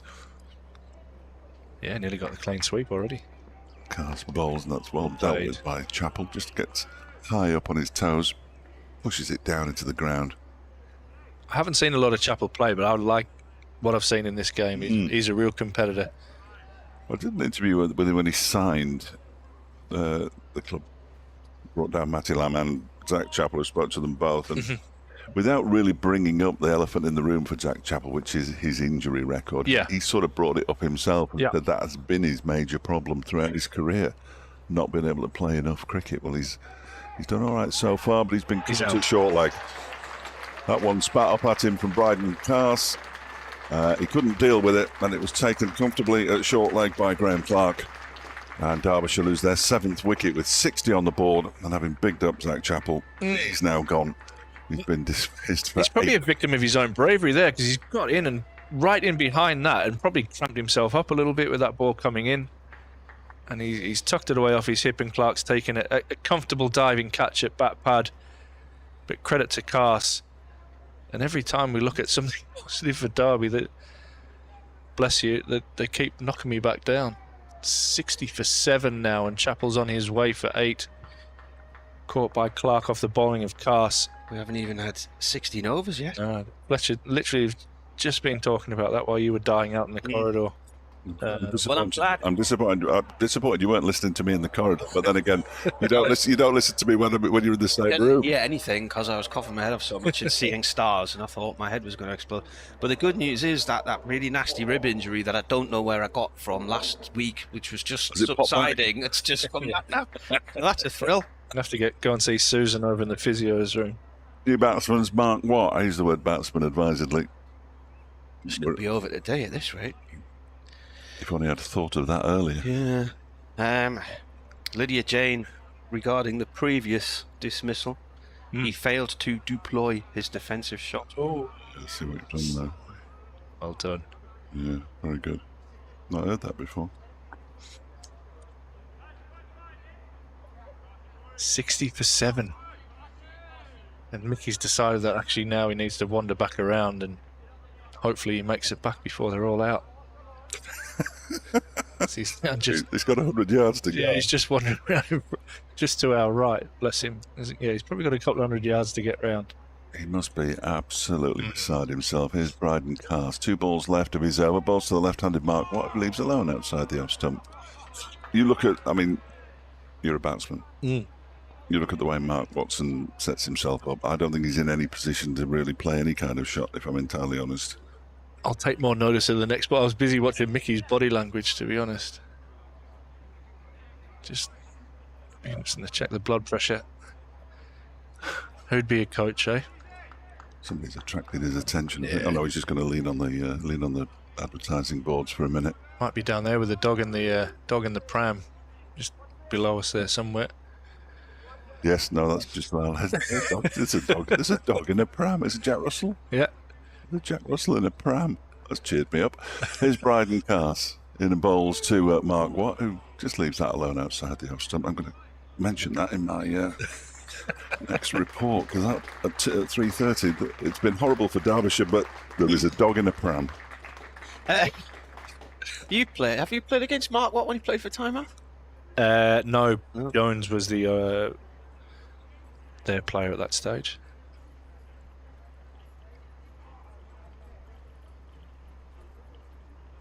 Stewie Pointer up there now, the ex-Durham player. He was here a couple of weeks ago, coaching the under-15s. Yeah, he's in and around the setup now. It's excellent that they've got likes of him and Nathan Rimington, Cole Pearce. Coghlan bowling here, played by Reese towards backward point. He's going to get 1 run. Derbyshire's lowest score against Durham, then 63 in Derby in 2013. Could be worse, mate. They were also out for 95 here in 2001, 96 at Feetham's in Darlington in 2002. So it's quite regular then. Covered that one at Feetham's. I didn't see any. Did I say? I don't think I've seen any of those.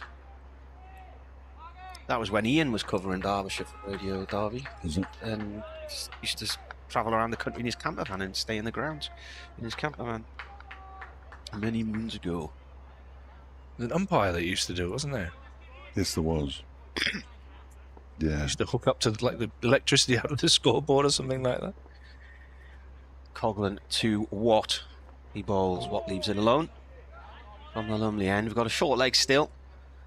Short extra cover point. Got 3 in the slip cordon. Got a fine leg. And a leg gully in Potts. Mm-hmm. Who's this here? Parkinson. Huh? I didn't recognise him before either. Yeah, no, I'm looking at that number thinking here. Yeah.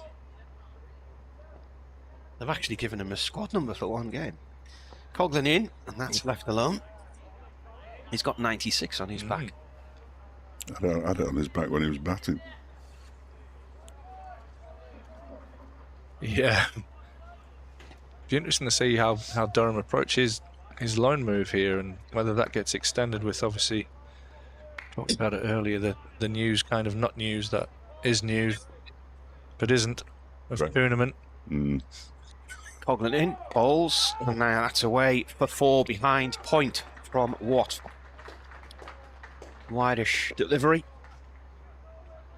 Be surprised to see a gully get put in place here with the way that Watt's shaping up, and I think something that Fletcher was alluding to.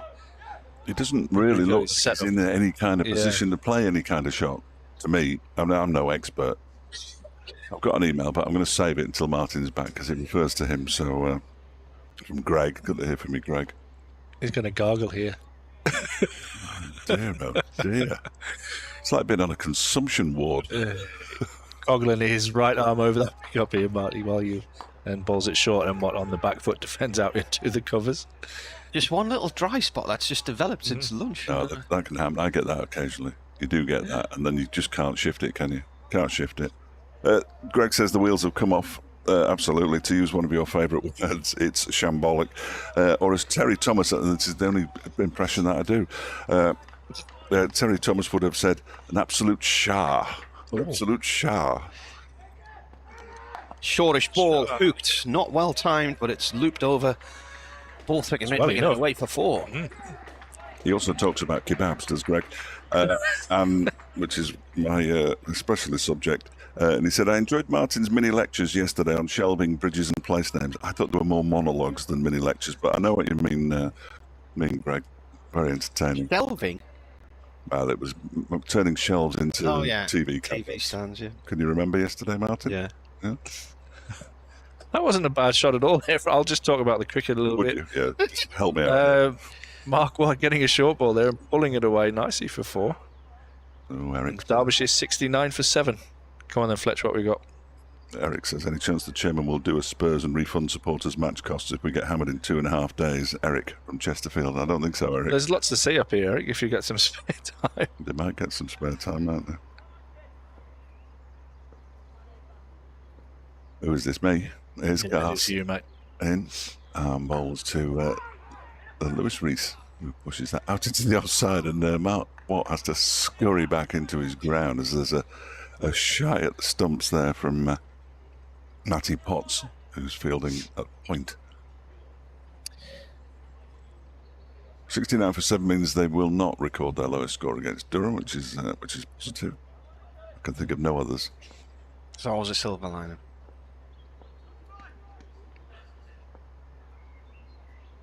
Here goes Cass again. 1 for 7 from 3 overs and 1 ball, and that one is pushed out into the offside. Borthwick with a tumbling stop in the covers. There's 2 runs for you. And a no ball. Excellent work. Thank you. Rattling towards treble figures here. 71 for 7. Is the extras must be above and beyond the number of batsmen now. Oh, comfortably above the first 4. But what have we had now? 6 extras, so more extras than any of the first 4 scored runs. In goes the next delivery from Cars, that's defended by Lewis Rees, pretty much down to his toes. Scott Borthwick just has a leisurely walk in to pick the ball up. These are the most difficult updates I always find, because you've got to say how bad Derbyshire have been, but really it's all about Potts, rain and Cars, isn't it? And you've got to squeeze it into 30 seconds. Still doing my update at 3:15.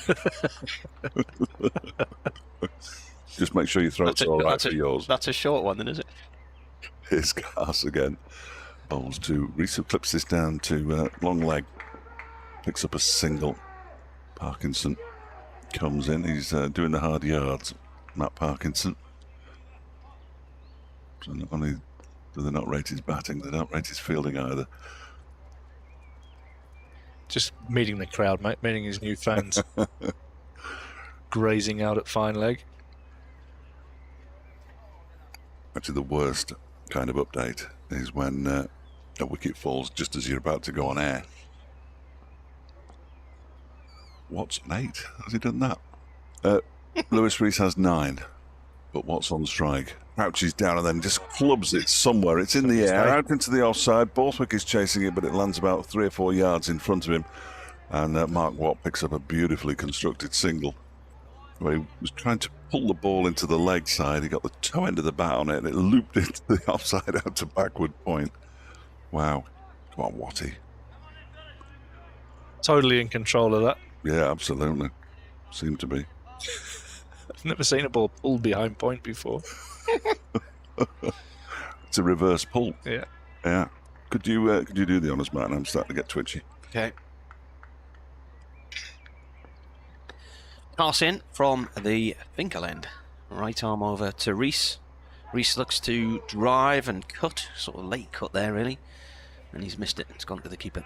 Yeah, a little bit close. Paul Wilson says hi, Marty and his band of merry men. From a fairly cloudy but dry Costa del Hartlepool. Cracking start to the game by the Durham lads. Apologies for not being able to be with you earlier. I was visiting my dad's grave on what would have been his 84th birthday, but I should be with you now until around 6ish before going out to watch a band called Big Si and the Yawns. Have a good one and come on Durham, says Paul in Hartlepool. Well, happy birthday and have a good night. In comes the bowler. Oh, it's a rising delivery. That's absolutely taken off from Cars there. And I think that shocked Reese. He's looking to try and cut at that one. And the action of his shot there is really an angler who's landed a shark and who's like, pull it out the river or out the sea. That did get up, didn't it? Good pace and energy from Cars. That one flew through to Robinson overhead height. Might just be a bit of natural variation in this pitch. It's been obviously covered for quite a while and the weather hasn't been brilliant. But that flew through there. Maybe a bit more effort in that one from Cars. 73 for 7 under the lights here at the Riverside. Paul Coughlin will take up the attack from the Lumley end. Just having a look at the field placings here with Mark Watt on strike. Have 2 men out catching on the leg side. A bit of an in-out field. Kind of a fly gully. A leg gully, a bat pad. I think Watt's going to take this on. Which, to be fair to him, I think he's entitled to do so, with his batters putting him in this position. Still not even 20 overs yet. I think there's 18 overs completed. As Coughlin comes into bowl, right arm over the wicket, and Watt is struck on the pad, but it's not even close to being LBW. Half a shout.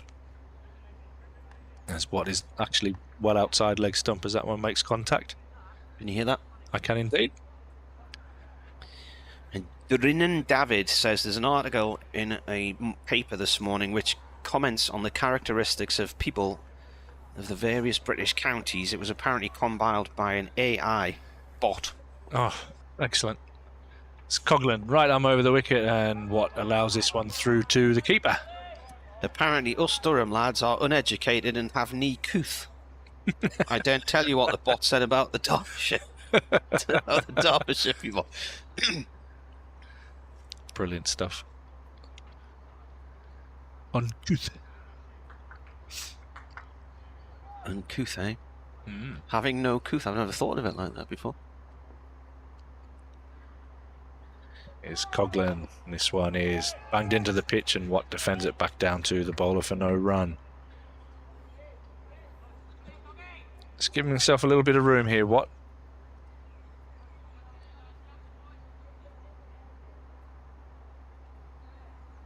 Couth means cultured and refined, well-mannered. Pretty bang on. He's saying we've got knee culture. Dibana. And this one's allowed through to the keeper.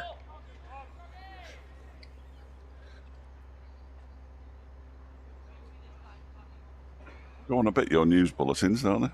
5 minutes. Dear, oh dear. Yeah. You don't want to hear about dentistry in the region? Mr. K talking about it. No.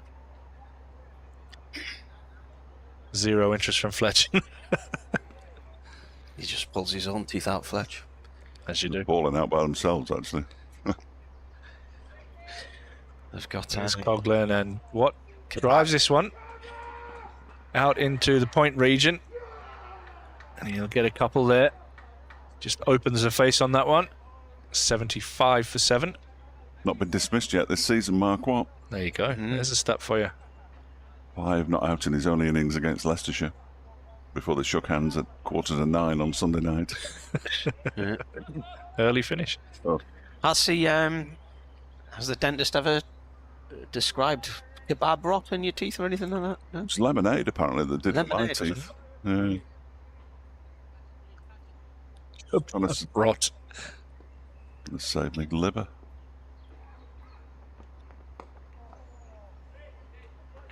Yeah, Durham declaring on 452 for 9 earlier, with Bryden Carse making 108, a career best score for him, and then they've run through Derbyshire. They were a few moments ago 60 runs on the board for 7 wickets down.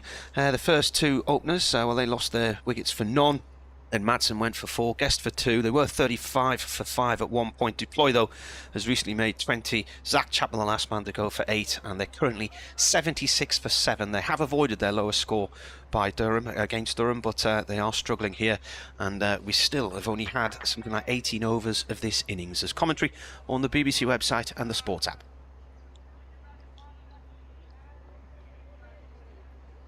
Bum, bum, bum. Mind the gap. Mind the gap. Carse bowling here. That's left alone. That was that.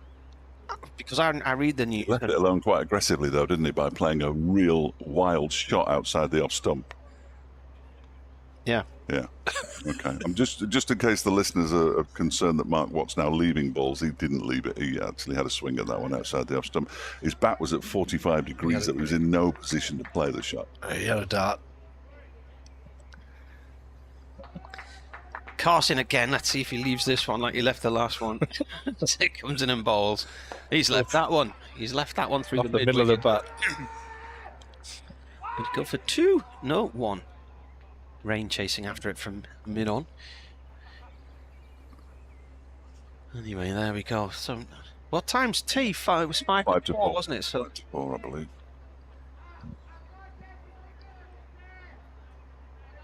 Yeah.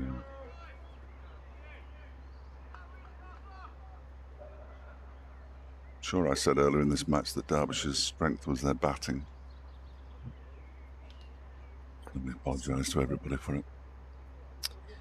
Carse comes in and bowls to Reese. Reese turns it towards square leg. Clark's hanging around at leg gully and sprints round to cut that one off.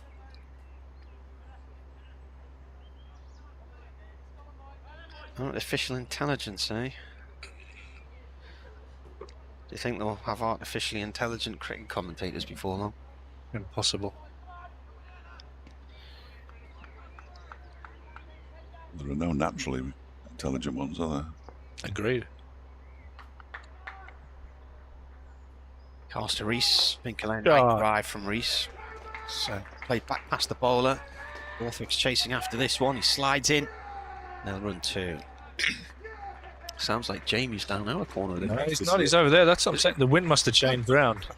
He's in his usual. Sounds like he's in the pavilion. Sounds like he's sitting next to us. He's loving it. Yeah, he's brilliant. Absolutely loving it. Loves a 2. A wicket and a 2. Giving some instructions out there. Jay says Sheffield is the hub of all couth. I can only imagine. Carson again, pulled by Reese out towards long leg, Nicely. and it's gone for 4. One bounce, I think, Fletch.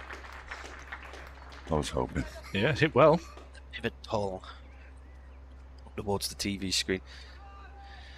Bernard predicts the 100 will eventually become a T20 competition, Yeah, not bad. with the ladies' teams playing on different days to the men. The T20 Blast should be given priority to it, with finals day earlier in the season rather than late September. It's earlier in the season this year. It's all done and dusted before the school holidays, I think. Madness. Absolutely. Carson, shortish ball, and he bounces that one in towards Reese, who just ducks out the road of it. Through to the keeper it goes.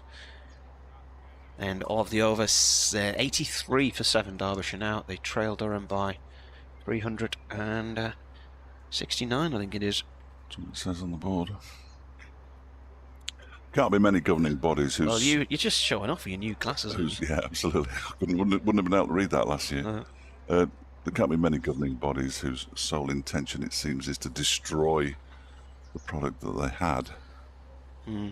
Try and build a new one and then not really have it working quite as well, and then having to rethink. And it's just, football has pretty much stayed at 90 minutes. There have been tweaks here and there, but 2 up, 2 down, 3 up, 3 down, 3 points for a win. The sort of minor adjustments as opposed to ripping it apart. And then you know where you're going to play, don't you? You're going to play on it. Well, you don't in the Premier League, but you do most of the time. Yeah. Tuesdays and Saturdays. Oh, Both ball to That's hurt. Mark Watt. Yeah, it's He's got a love handle, maybe. Yeah. Well, Sunderland have had a load of matches this season on a Friday night or on a Sunday lunchtime on TV. Been tons of them. Newcastle have been similar, to be fair. There are lots of television slots. But they go for the Premier League is different, obviously, because they go for the clubs near the top. But in the Championship, they'll go for the clubs with the biggest fan base, won't they? And more often than not, you'd be sent to. Obviously, they're not in the Championship, I know, but you'd be sent to Gillingham on a Sunday at 3 o'clock because they know that everybody in Sunderland will be watching. Yeah. And they'll get 100,000 viewers instead of the normal 10. This one is guided by Mark Watt to backward point. Which town is it that has the dodgy streams, Dave? Bolton. Well, I think most of them. Yeah, I was particularly. I reckon you could stick a pin anywhere on the map. I was particularly hijacked by the Bolton fans last Tuesday. I sort of set myself up for it, so it was some of it was good natured. Here it is, Coghlan, and that's, well, I was going to say driven, and the ball goes up to mid-on off Mark Watt's bat. Lost, I think is the word you're looking for. I think that is exactly the word. Yeah. His strike rate, though, is just slightly better than Lewis Reese's, which, if Lou looks up to that scoreboard and suddenly realises, he'll be absolutely horrified, I think. Watt flexes his knees and then swings and is bowled. Down on one knee. Coghlan gets his first wicket. Mark Watt tried to hit a few, tried to hit that one very hard, and he's gone now. And Derbyshire are 83 for 8 with just Sam Connors and Ben Aitchison who'll be in next to come. Agricultural, I think, is probably the way to describe that Really one. ugly. Like It was a half slog, half pull to a ball that hit the top of off stump and sent it cartwheeling. And to be fair to him, he had a bit of intent. He got a couple of boundaries there, and they put on a little partnership. But that's about as positive as you can be for Derbyshire today. 83 for 8. It's what goes. All by Coghlan for 13. As Fletch said, Ben Aitchison is the new batsman. So trudging out to the crease. But Incidentally, you said that they'd spelt Lewis Reese's name wrong. They've now spelt Ben Aitchison's name wrong. There's no it's N. T in it. No, it's Aitchison. There's no N. Where's that N come from? It's at the end there before Cern. So that's 2 of the day. Just do your homework. Just work out. Just have a look in the Wisden, or We'll blame Graham Madison. perhaps get yourselves a theme sheet or something. It's right on the scoreboard now. It's correct on the scorecard. Just his intro, I guess. He was very, very proud of the fact that there were going to be photographs of all the players on the board. Does he like that? Yeah. Yeah. So just a little bit of brushing up on the actual letters. would be handy. Oh dear, that's the least of Derbyshire's worries. Maybe we're doing it to put everybody off. Well, the Aitchison, oh hang on, here's Coghlan bowling to Aitchison, and that was left alone outside the off stump. The Aitchisons are quite correctly fiercely defensive of the lack of an N at the end of their name, because it's their name. Yeah. You know. Same way that if we started calling Martin Umerson, he probably wouldn't like it. Although he's not listening anyway. 83 for 8. Brilliant blinkers. This is heading towards a wicket maiden. One delivery left. Durham's brain trust is now doing a lap. Quite right too. Next delivery. It's driven by Aitchison. It might not go all the way for 4. It was off an outside edge. It's slowing up, and it's stopped. Oh, well nicely stopped. Who is that? What's he? It's Matthew Potts. Got himself Puts dirty the there. efforts in. I think they've come back for 3. Either that or they've got 1. They've got 3. And Derbyshire move at the end of the over up to 86 for 8. Aitchison off the mark, and Lewis Rees has 15. Don't think Durham would be unhappy with that being an odd number and Aitchison being back on strike. Yeah. But Matthew Potts might have looked up and gone, I'm going to have to chase that, as Marcus North and Ryan Campbell are standing right in front of the ball. I don't think it would have had the legs to have got all the way, in all honesty. It definitely slowed up. As Potts is now going to have a bowl after his warm-up as he takes that one to the boundary. Yeah, just polish off the tail here. But he got the first couple, didn't he? Well, yeah, he's got 3 for 25, so he's got the opportunity here to claim a 5-fer. Ben Rain 3 for 19. Right, Cast 1 for 18, and Paul Coghlan 1 for 20.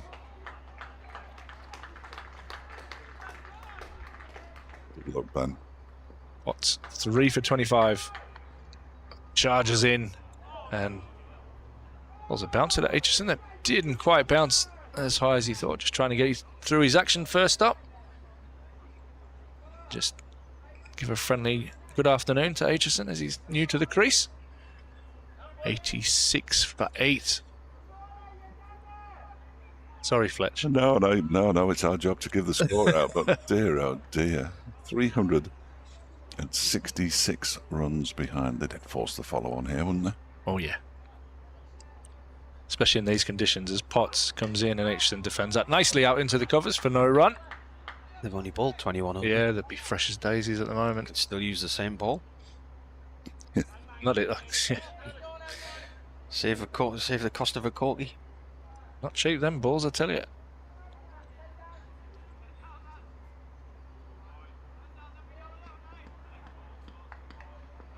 Durham right on the front foot, looking to finish off this innings as quickly as possible. Potts over the wicket, and Aitchison has a flirt outside off stump, which he is fully entitled to do so. Gets nothing but fresh air through to the keeper. It's known as a Mark Watt leave. I think you're fine. An aggressive leave, I think you described it as. You know, it's just not on really, is it? You're copping it, I'm Marty. trying to concentrate on breathing. And Quite important. Ribs. And tweeting. Yeah. Well, actually, when the Mark Watt leave, I was trying to turn down our For you, cue mute. from the studio Yeah. because they was playing the travel music. No, we couldn't hear it though, so we were. Potts, another short ball. Well, that's not true because you said you could have driven a lorry. Oh, but I heard that. Yeah, I heard yes, but the yeah. travel button. Mind the Yeah. gap. There was Yeah. a huge. I thought So the that's why I was distracted because of your comment. I thought I better turn the cue down. emergency tape was going to kick. So I was trying to help you at the time, and then you still had the wherewithal to go and have a go at me. Unbelievable. It's the only fun I'm having this afternoon. Well, that's the norm, isn't it? Yeah. Long will it continue? Potts again beats the outside edge of Aitchison as that one goes through. Do you drive shows when you present them? Do you drive them or not? Yeah. Yeah. So you know, sometimes after a news bulletin there might be a travel. Always. Sometimes there's not. Yeah, we always have. But we don't. You see, we only have them if there's anything of note to tell people. So then you've got that little bit where you've got to try and tap Little down below the glider. travel jingle and move the next thing and hit the. But that wasn't a reason there, because it would have been the next thing, wouldn't it? It was just a big gap. Well, yeah. As Potts, anyway, back to the cricket comes in. This is beautifully clipped away from Aitchison, out into the leg side. And he'll pick up 2. Jamie's very happy with another 2 again. Yeah, there's a lot of hand gesturing going on there for everybody listening. From Marty trying to describe to Fletch how he moves the jingly thing. Well, in our studio, when I'm doing the news, the presenter's over to the left and you can't actually see each other a lot of the time. Okay. There's a whole of computers, and so you've got to sort of jump up and wave at them to hit the button or whatever. It's modern technology. An outline then, shouldn't there, really? A what? An outline. An outline. Yeah. That's the latest. Yeah. Something like that. Yeah, I totally agree. Just to give them a heads up. Yeah. Or when they realise it's 3:05. The finger- news can't Start possibly to click fingers. the news can't possibly be going on any longer. They must have run out of news by now.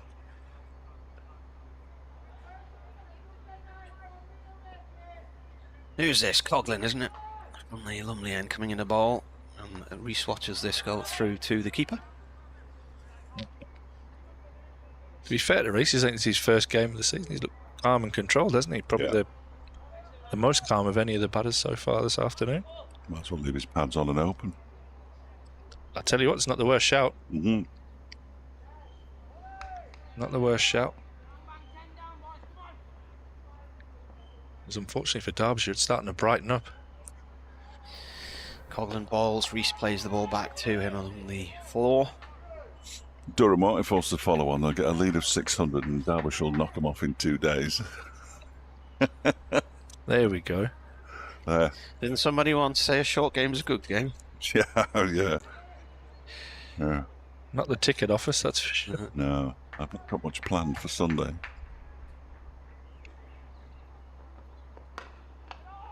Next ball is played by Reece towards mid-off. No run.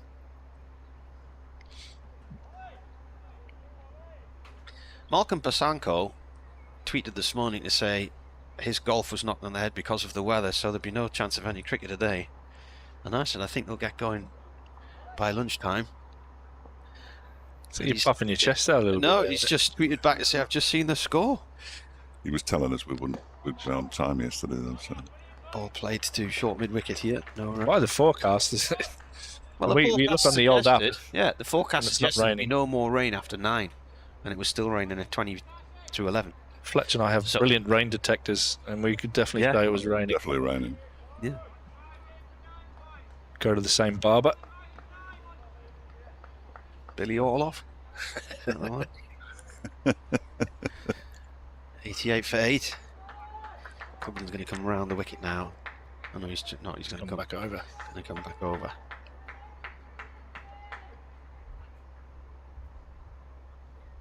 Three in the slip cordon. One in the covers as Coughlin bowls. At least Reece tries to drive through that one. I think he must have got a bit of an inside edge up the pad there. I think a lot of inside edge. Yeah, he has, and he's annoyed with himself because he hasn't connected with the ball properly. He's probably thinking I might warm up for the Royal London and the T20s here and just have a dart at that. Yeah, we've got to come back for both, haven't we? Mm-hmm. Bless you. Coughlin in, cut by Reece, nice shot away for 4 down towards third man. Gully was diving across to the right to try and stop it, but couldn't get a hand on it. Do they play each other again in both? Well, I know T20, but we've got the one-day cup as well. Is that here, is it? It's here, yeah. At least you don't have to go through the tunnel, mate. They've just put that up 50p each way. The Tyne Tunnel. Have they? Mm. How much is it now, then? I think 220, I think, is it? Something like It that. was 190, wasn't it? Was it? No, that's for lorries, it's gone up 50p. I think the cars, it's going up 20 or 30. Is it? Yeah. Yeah. I'll go through the Mersey Tunnel a fair bit. I would sell your lorry if I was you. Get a car, it's cheaper. Get a punto. Yeah. Good card. Good card. There's Matty Potts bowling his 7th over of the innings. Bowls to Aitchison, who basically takes his eye off that one and allows it to hit him somewhere. Was it on his glove? Just going to have a look at the replay there, but I Didn't think, he? yeah, it did, yeah. He took Then his eye off it, didn't he, completely, and was in no position. I think he's expecting that to get up a little bit more than it did. Looked like it was going to get up to about the armpit. That's no fun for a number 10 batsman. Nah, this is not what you want in No life. fun for a number 10 batsman. And what Sam? I thought he bowled all right yesterday in that spell Yes. that I was in as well. So he's probably unhappy with life right now. Drives very pleasantly. That is a nice shot from Ben Aitchison. He's going to get 2 here, I think, at most. Yeah, the two of the quickest ones around, Coghlan and Borthwick out there. Coghlan throws it back, and they do get 2. So Aitchison moves on to 794 for 8. Creeping, mate. Nearly the 100 up. It's a nice shot that from Aitchison there. Oh dear. Yeah. Yes, it was. A very nice shot. He's on strike again now. Oh, he's not driving that. 4-1 and ducks underneath it. Did well to duck underneath it, actually. Good short delivery from Potts. It's a fast bowler's response, that, yeah. Just angled back at him as well. That was a naughty ball, that from Potts. And well dealt with by Aitchison. I complained this morning, about the scoreboard. Yeah. What did you say? Didn't notice what the colour was yesterday on the bottom. It was red. Red, wasn't It was, yeah. I said, that's not Durham colours, mate. What are you doing? So he's changed it to blue. Easier on the eyes as well, that one is. I think so as well, yeah. And nobody likes to see red, do they? Nah. Through to the keeper. Not combined with white. No. That actually had 0 to do with it, but I said, yeah, we're not Lancashire. I says, why have you got red on the scoreboard? And they have changed it. Thank you very much for that. One complaint. And Chapping a very red hat. I hope his head doesn't fill that hat. 'Cause if it does, he's got a very strange shaped head. Here's Potts again. Over the wicket balls to Aitchison, who turns this into the leg side just over the another couple. hands of Clark, and they do get back for 2 more. Bless him, Matt Parkinson's in again. Plenty of running about. Yeah, he has. He's got some miles in. Any chance of a bowl skip? 96 for 8 now. Like the village cricketer, isn't it? Where that one he did fine leg to fine leg on the push bike. Yes. Yeah. He goes back down to long leg again. There's a lot of real estate down there. Hope he doesn't take it personally, but he's not within, 65 metres of the next person. Anybody. There's nobody in the crowd down there either. It goes Potts and balls. That one's turned into the leg side. Big appeal for leg before wicket. Potts is adamant that that's out. The batsman are going to go through for a leg by. He's outside the line. Potts is very, like you said. Look, he's got his back to the umpire now because he doesn't. Vociferous is he the was, word. wasn't he? He was convinced that was out. I think that's a good decision. He's outside the line. 97 for 8 at the end of the over. I'm going to tell everybody in Derbyshire and East Staffordshire about the dog in a pram. At least that's cheered you up, mate. Oh, massively. That dog in the pram fascinates every It does, doesn't it? Yeah. He sits perfectly as well, right down in front of us. He doesn't move. Well, maybe he can't if he's in the pram, I guess. But he sits all day watching the cricket. 97 now on the board. 8 wickets down. Bryden Cast is going to have a crack this time from the Lumley end. You have the 2 England bowlers in tandem at the moment. Having a crack. Bryden Cast from the Lumley end. Potts from the Finkel end. It'll be Cast. Right arm over the wicket to Aitchison, who gets a leading edge, and he's going to be caught at mid-off. And Borthwick stretches out. Just one of those ones that's always shaping away from the fielder, but he manages to scoot around and take the catch. And Fletch says it was always horrible to do a news update when a wicket falls, and that's exactly what's happened as the 9th wicket falls. And Derbyshire are 97 for 9 as that one is caught Borthwick. Sorry, that one. That's a horrible way to describe Aitchison. Ben Aitchison is caught Borthwick bowled Cast for 9.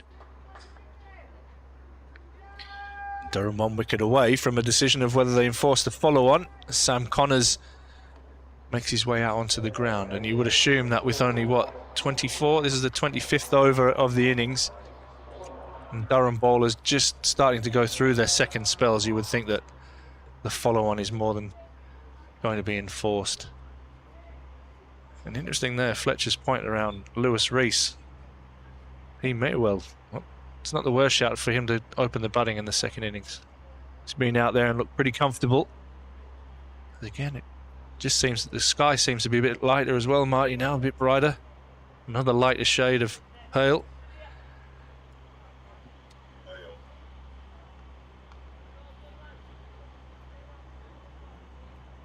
Vic's getting the heavy roll up, reversing it out onto the ground here, so he's ready to rock in the event of a wicket. Durham 1 wicket away from bowling Derbyshire out. Trailed by 3-5-5. Get them back in again straight away. Before tea. Go for the jugular. Connors is the new man. This cast comes in and that's nearly pushed back to him. Looked like it was going to be caught and bowled there, but that one just falls short of casting his follow through. Connors just prodding at that one. Lewis Rees coming and having a little tap of the wicket, and maybe a word of encouragement for his partner. 19 county sides have failed to get to 100 against Durham.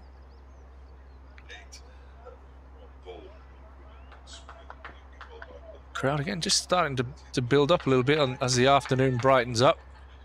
This cast comes in and this one's defended out into the offside for no run. Lewis Rees observing 19 not out as Durham tear through this Derbyshire batting lineup, taking 9 wickets so far in the 25th over.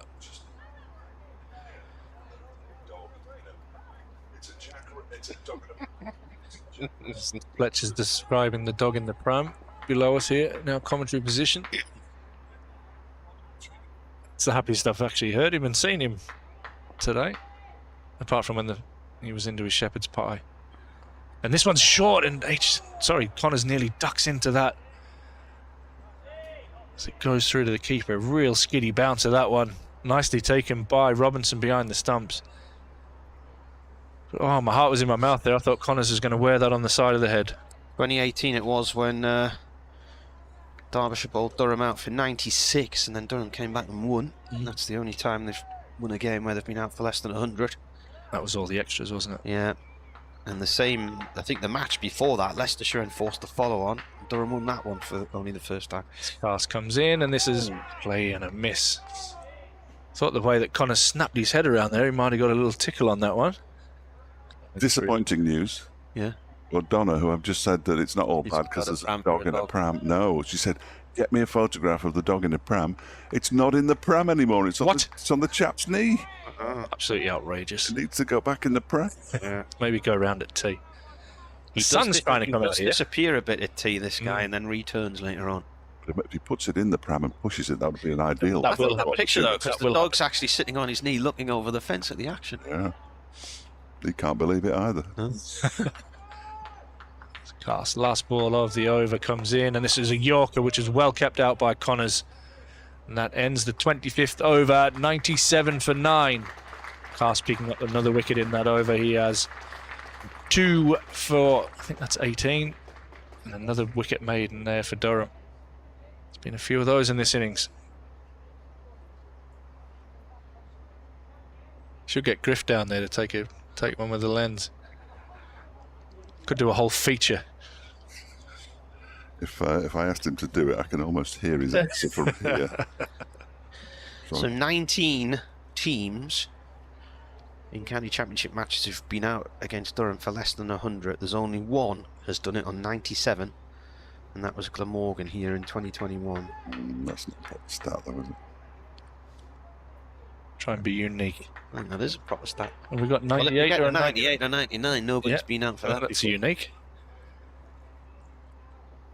Potts. A first, or a first ever, as Marty loves. Yeah. Bringing the ball to Rees round the wicket, right arm round, and this is turned off towards long leg. There's a man down there. It's going to come back. Should get for 2, so that takes it to 99. Oh my God, I can't bear the tension. Do you not hand over to the opposition commentator for Sorry. seconds? Go on then. No, I'm not. I Talked about that last week, didn't you? want you. What's it? Around was milestones, victories, and no, it was the Worcester game, I think, when it was getting tight towards the end. Yeah. And it dragged on for about 3 hours, what it felt like. Potts to Rees, who's on 21. He comes in and bowls. Rees looks to try and pull the ball through the leg side. It nips in and hits him in the thigh pad. Yeah, they were saying they would do. Worcestershire were playing Somerset, and they handed over to Anthony Gibson to call a Somerset win, and it went on for about another 3 hours. They ended up commentating it relentlessly. Just kept Kept giving him the gesture, the open palm, all yours. If this innings ends now, do you think they'd have an early tea? No. No. Nah, it's Durham wouldn't want it, too would they? early. Ah, just Well, get another 5-2, couple of naughty they're ones. nearly there. They're within 20 minutes of it now. In comes Potts and bowls. Right. This is defended. There's also the question of if they don't get this final wicket. They would Or extend B. team. It's wouldn't they? Yeah. 30 minutes, isn't it? I reckon they're going to turn the lights off here. You reckon? Yeah. Save a few quid. Brightening up. Mm. Yeah. A little bit of blue sky to the Yeah. up there, Ash. A slither. Tropical. They might even get the double figures out there in temperature. Club Tropicana. Potts in. Reese pulls this way wide of mid-on. He's going to get 2 runs. They go past 100. Derbyshire are 101 for 9. Never in doubt. Ripple of applause. 25.4 overs, 117 minutes. Yeah, they're going along at a decent lick, aren't they? Nearly 4s. Well, that could be your opening question tonight. You couldn't fault the run rate. Yeah, Patton was the scored runs at a good pace. They're going along at 3.9. However, Deficit's 3-5-1. Yeah, that hurts when you're 9 down, doesn't it? They need another 202 to avoid the follow-on. a record 10th wicket stand, I would have thought. Potts in to Reese on 23. Reese looks to cut, and the keeper dives across in front of first slit and takes the ball. That must have done a bit after it. Swung a long way, didn't it, after it passed it back? Yeah. I thought it was a nick. He's on the floor now. What on earth is this bloke doing? Outrageous scenes. Get that dog back in the pram now. See Fletch going down there at tea and just You're gonna have to, yeah, Picking it up, sticking it in, stay there. put on one of those dodgy extender leads. My heart. it hasn't Me moved, mouth does it? never To be fair, from And along the seafront, and people with dogs with extender leads are running all Oh. over the place. Potts balls, Reese cuts down to backward point, it bounces awkwardly and is stopped by if you want to keep Connors on strike there, it is cast, yeah. end of the over. 101 for 9.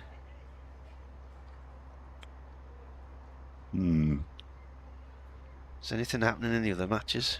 Where? That it's playing. Is there anything else on? They are. They're playing at Bristol, Are they? remarkably. Yeah, Wow. they're into the 43rd over of the game there. Day 1 there. Sussex 119 for 2, and they're playing at Grace Road, where Leicestershire were bowled out for 407, Glamorgan 42 for 1 in reply, Middlesex 103 for 6 in reply to Kent's 186 at Lords, and Surrey 87 for 3 in reply to Warwickshire's 150 all out at Edgbaston. A new over begins from Bryden Cars, and it's pushed out into the offside. First ball by Connors. There is no run. No run. 3 slips and a gully who's inspecting his knee. For whatever reason. He's found something he didn't really like, Paul Coghlan, on his knee. Wow, Sunderland sold out against Watford tomorrow. Oh, nice. 49,000 whatever. Carson, and he's almost playing that straight back to him. Sam Connors as gets it high up on the bat and loops it back towards Bryden Cars. Oh, he's away Gone again. There's a massive clamber, isn't there, for Preston tickets? I heard that there was rumours going around of a release of extra away tickets. I know a lot of my mates are obviously Sunderland fans, and they're all trying to get tickets and extra tickets to go. I saw the a last figure away yesterday game. about 8,000 going to Preston.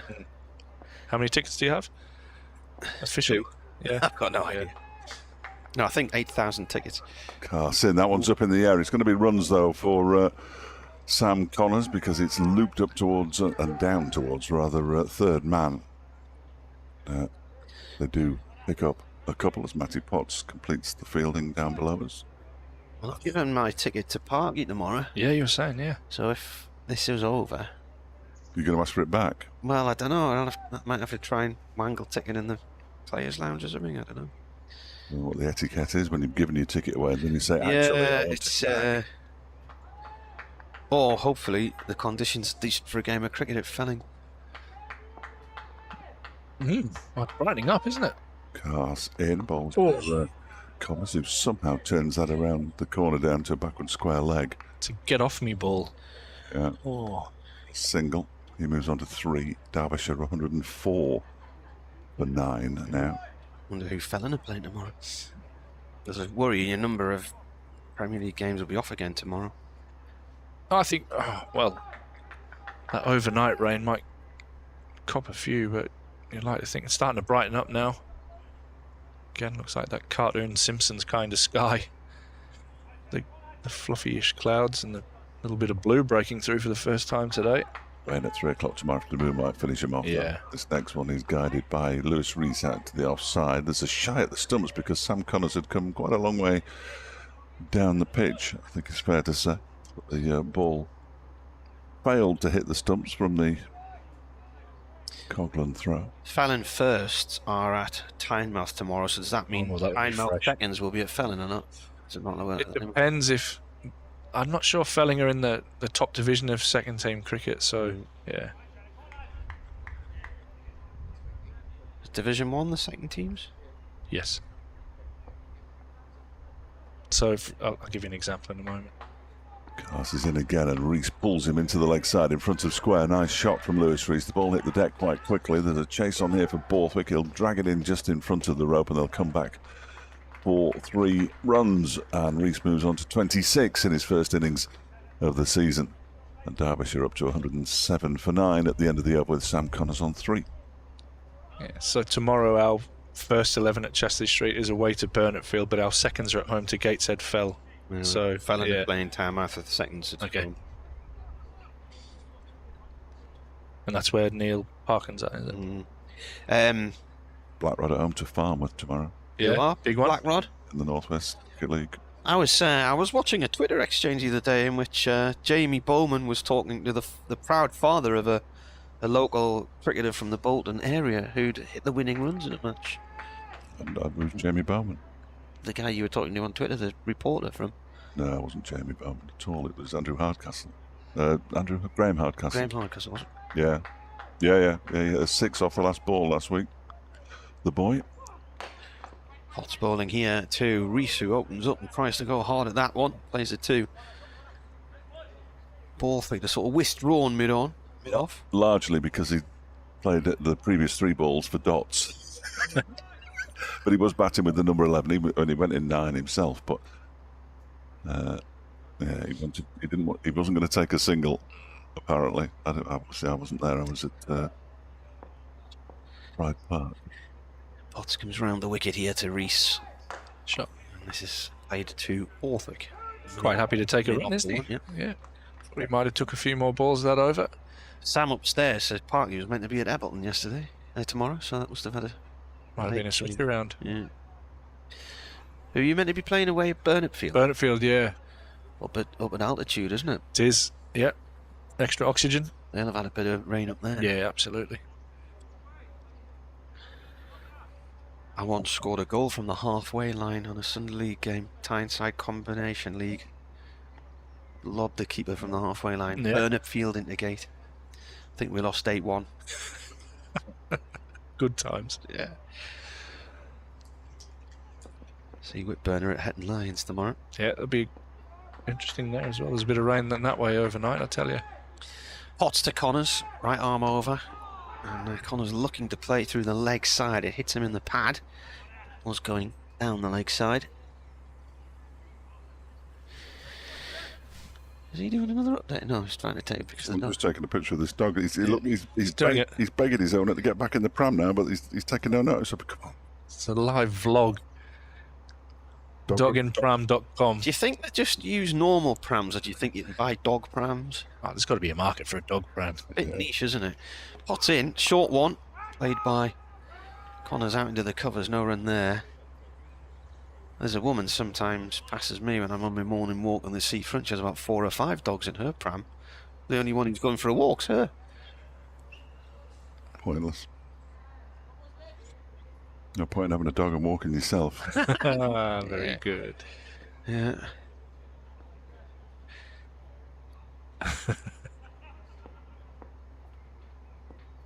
108 for 9. Potts bowls. Passed him by Connors for 4. He's middled that one. It's going to come to our end of the ground. Nice shot. Yeah, just gave himself a little bit of room, got the hands through it, and hit it beautifully through mid-on for 4 Connors. If you don't want to know that Charles Leclerc has taken pole position for Sunday's Azerbaijan Grand Prix, then don't listen to this. Look at that. He's pushing the pram and the dog's walking. Absolute disgrace. What is he thinking of? You know what it is? Every visiting commentator mentions the man with the dog in a pram. Well, I hadn't noticed And him. I bet he's not aware he's ever been mentioned on the radio. He'll be Unbelievable. back. He'll be back after tea. Will he? Yeah. Potts in. And he's off towards point this time. No run there. Coglan Fields. He probably takes the dog for a walk round along the riverbank and then he'll be back for after tea. Will he put it in the pram? Yeah, I'm starting to see the concern. I think you're more concerned about the fact you haven't got a picture of the dog in the pram than you are about the state of Derbyshire today. Oh, I've given up on them. There's hope for the dog in the Yeah. pram. Wow. The dog in the pram is very much alive. Jay says Fletcher is a pram dog millionaire. Clever.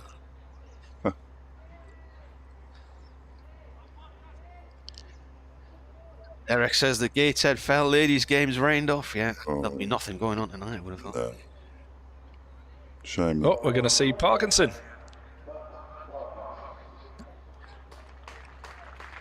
Well, I haven't brought him up here, they may as well give him a twirl. He got a cap yesterday. Did he? Yeah. He's got a squad number and everything. Brilliant.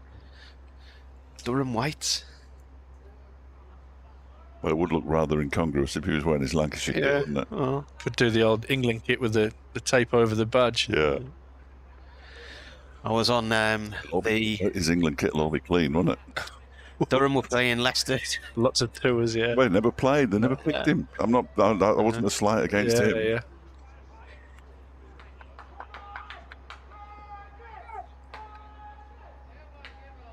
Who's end this? Sorry. Jamie's dad, Alan. Jamie's shouting, and I heard a Howman give our. And that answers Steve Williams' question, who said, listen to the comms, could you tell me who said it's Jamie in the back? Yeah. Yeah. As Parkinson bowls, he's appealing for LBW as Reese looks to sweep down the leg side, not given. The previous ball was just a dot ball. That wasn't a bad shout, you know. Not the worst shout at all. He's gone down on his knee there, sweeping has missed it entirely. A bit of northeast dialect for you. Comes Parkinson right arm round the wicket, played by Reese, left-hander to mid-wicket. That means please stop. Yes. Very good.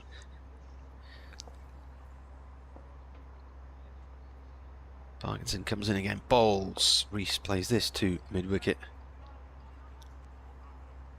Are they from the same neck of the woods, these two, Reese and Parkinson? Well, Parkinson's Bolton and Ian Reese was brought up in Chorley, so not far from each other, certainly. They've both been on the... And they're still on the books at Lancashire, and Reese was on the books at Lancashire. On the M61 corridor, then, are they? Yeah, if there is such a thing. Parkinson balls, Reese down the track, lobs it over the top of mid-on and away for 4. He just sneaked in a bit there as well. That was interesting. I was watching him come in Bryden Castle, and he just took a couple of steps in. If he'd stayed where he was, he might have helped Parky get his first wicket for Durham.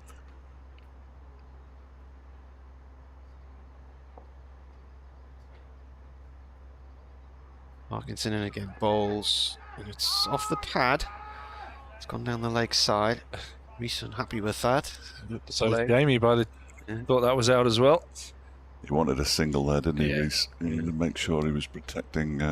It was the ball to hit for a single as well, wasn't it? It was on his hip. The square leg was open. Yeah. But another partnership developing. 19 between the two of them. Be one of the highest partnerships of the innings, I would have thought. What is the highest? 29 for the 5th? Was that Lamb and deploy? Yeah. And then 23 for the 8th. Mm. It's dragging on a bit, this, isn't it? It's getting boring.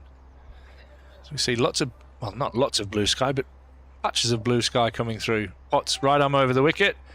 There's a top edge on this, and that'll add to the partnership as it goes over the keeper's head with a pull shot for 4 more. Now, you see, if they'd have done what Derbyshire did yesterday and had the backstop, he'd have been out. Yeah.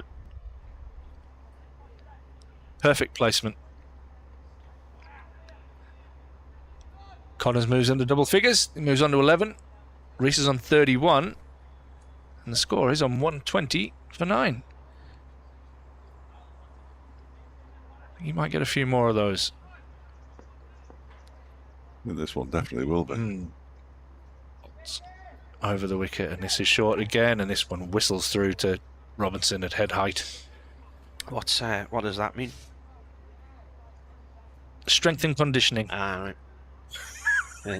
What's that? The Derbyshire S&C. Yeah. Davy Fenwick says Derbyshire's strength and conditioning lad is a Sunderland fanatic from Yes. Hetton. Yeah, he is. Mickey Arthur gave him the day off to go to the playoff final last year, even though Derbyshire were playing Notts. He might get to watch the match tomorrow yet. He's from Hetton, is he? Hetton the Nars. Aye.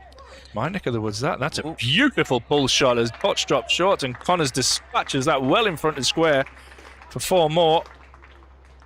And he moves on to 15. Who is that? It's a great See if you can get question. me a name there. Yeah, I'll get you one. So no, there was a guy called Bell, who was the S&C guy for the academy here and moved down to Derbyshire, but I don't know if it's still him.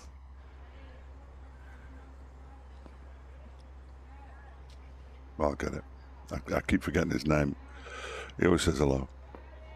He's been here 2 years. Oh, it might be the same guy. I didn't realise he was from Hetton. I thought he was from Sedgefield. But there you go.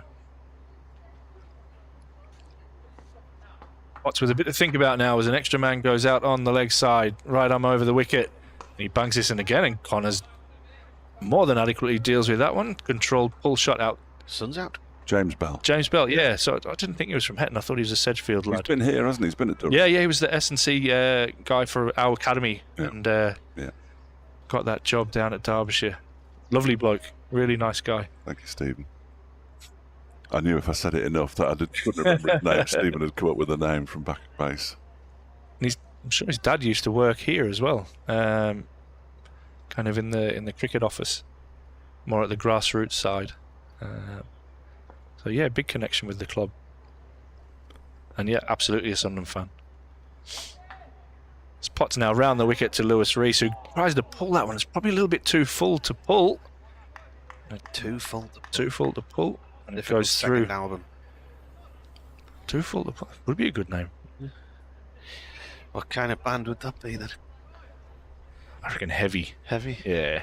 Bit of metal. Bit of metal in there. Maybe a bit of 80s rock, it kind of sounds like, doesn't it? Too full Def to Leppard. pull. Yeah, Yeah. that's exactly who I was thinking of. This one's pitched up and whipped away nicely. We'll go down to Parkinson at fine leg, and Rees will come back for 2. So a healthy over that one for Derbyshire as they move on to 127 for 9. Rees is on 33. And I think that says 18 for Connors. By the way, after this over, it's tea. Oh, but They won't take it, will they, with them being 9 down? Yeah. 16 Connors. Is it 16? Sorry. With my new glasses, I can see that. That's least you can. Has Dave not mentioned his new glasses?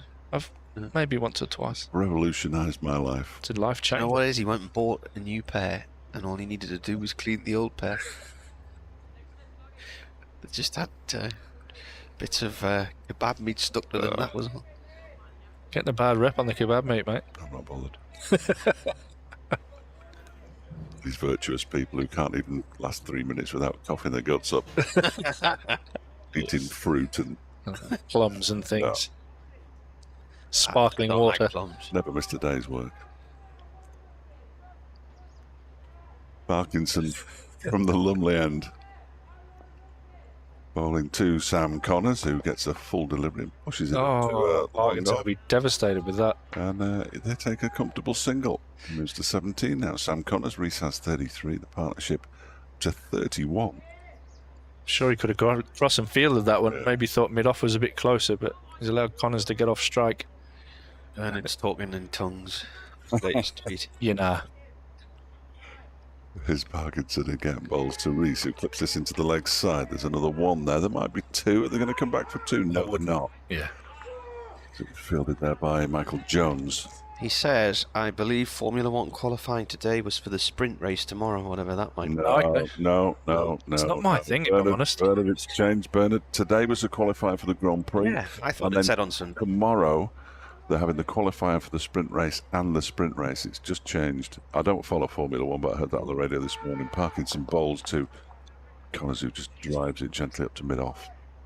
Bill Smith from the Sunderland Echo says Sunderland have sold out all of their tickets for tomorrow's game against Watford. 44,827 home supporters expected. Brilliant. Nothing better than a full house. Parkinson bowls. He takes a couple of steps down the track this time, Sam Connors, and I think I might need glasses. I thought he'd missed that. yes, so did I. Pushes it into the onside. No, there's nothing wrong with your eyes. You're all right. Matthew Mullins has emailed. Who's in Shaftesbury, isn't he? I think in Dorset. There you go. The lights are off. They've gone off. Oh, and they almost went out on Derbyshire there as it pushes the ball up to mid-on on the inside half of the bat. Oh, this must Connors. have been a hefty night. He says, good afternoon, lads. I can't believe what I'm seeing. I've not long woken up, as I'm very hungover. Too many orange juices last night. Was at Southampton away. Fantastic win to keep us hopefully up. And now for Durham to top it off, hopefully. Good luck to Sunderland this weekend. So he's a Bournemouth fan then. Did Bournemouth Across beat the Southampton? coast, yeah, beat them 1-0. Trip across the south coast. Well, a ball of the Parkinson over. Bowls to Connors. He bends it out into the offside off on edge. He wants a single. Lewis Rees doesn't. And it's the end of the over. 129 for 9. Connors has 17. Rees has 34. And tea will be delayed as this last wicket pair continue to build on their very impressive I foundations. think you're right. I think the umpires are just on the walkie-talkie to let the scorers know what's going on. Whitburn Cricket Club have tweeted, we are proud to announce this weekend, brackets weather permitting, we will be fielding 4 senior teams, 2 on Saturday and 2 on Sunday, which will be made up of 44 different players, including would make sense. 15 players from our under 15s and 13s squads. Excellent. I went to a third team game last Sunday when I was paying my membership, and it was like a kindergarten. It was brilliant. The number of young kids who were playing cricket. Yeah. This myth that nobody plays cricket when they're young, likes cricket when they're young, is That's not an issue up here, definitely not. No. As I pointed out to Mr. Topley a number of times. They're trying to set most of the Sunday teams up now as academy teams, which Yeah. I think is absolutely the right way to go. Yeah, there's a couple of old lags in Yeah. there just to guide them around, and Absolutely the rest of right. them are kids. Coghlan back into the attack from the Finkel end, bowling to Rees, who pulls this off towards backward square leg. He's going to come back 4-2. And apologies for Graham for calling him an old lag. But, you know what I mean. The Absolutely right. experienced players. Yep. They need a couple of experienced players out there with them. Yeah, I think the Black Rod team's got something like 5 or 6 of the lads who've come through the age groups. And Have you still got your whites? no, No. When did you last play? 35 years ago, I'd have thought. 40 years ago, possibly.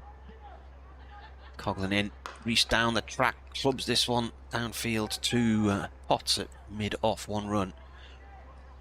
This is getting annoying this now for Durham.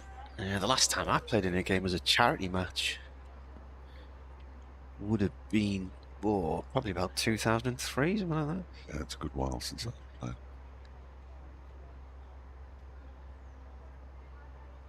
Is the highest partnership now at 32? It's got to be. It is, isn't it? Yep. Previous best was 29. Yeah. Gives me something to talk about at 4 o'clock.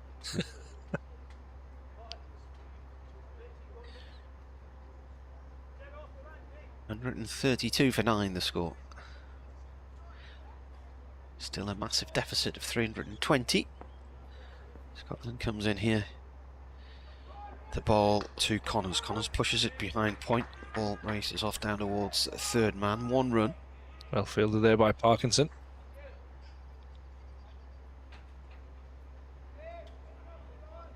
Yeah, these are the ones you look up at the scoreboard and they just get on your nerves a little bit. Last wicket partnerships. Little niggle value. And they've done well. All relative, isn't it? Hey, mate. Bit of ticker being shown. Coghlan in. And an attempted pull shot from Rees just goes up to Fourth wicket mid-on. Chalk the cue there. I think that was right Yeah. off the toe of the bat. He's looking at the toe of the bat there.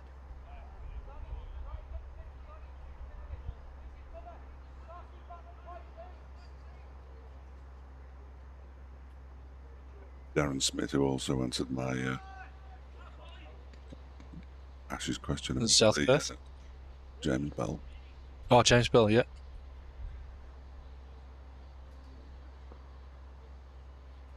In comes Coghlan, he bowls. Reese cuts it Clever. nicely down past third man. 4. Is he going to go for 4? It's slowing.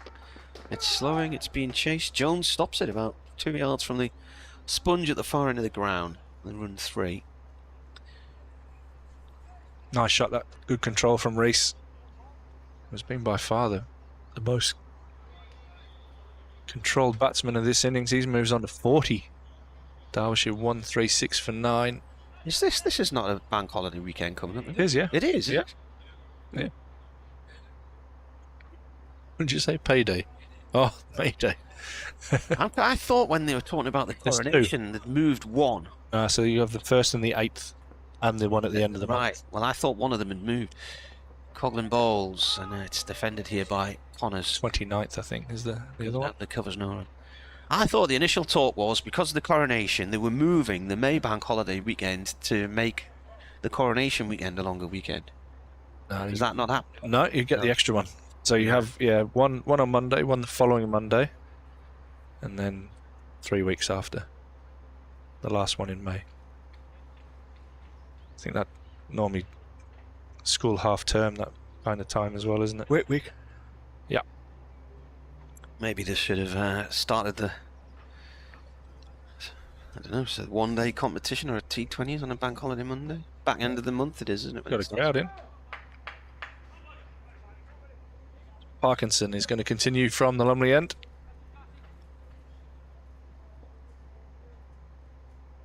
Right arm around the wicket. And Reese clips this one to Paul Coghlan at mid-wicket for no run. When he's coming in, he sort of looks like he's juggling the ball between his hands, which is exactly what his brother does when he's bowling for Leicestershire. Keep those fingers moving. And he comes in again, and this one's clipped a little bit square of Coghlan, who's trying to prevent the single and doesn't do so, but good intent in the field. They pick up a quick single, move on to 137 for 9, and Reese on to 41. Connor's been more than handy. Been chilly here, obviously, the last few weeks. Yesterday in Iberia and Spain, a record Spike, wasn't it? heat wave for an April day. Cordoba, 38.8. Wow. Marrakesh in Morocco, 41.3. Bat first, I reckon. Absolutely. Definitely wasn't that in Hetton.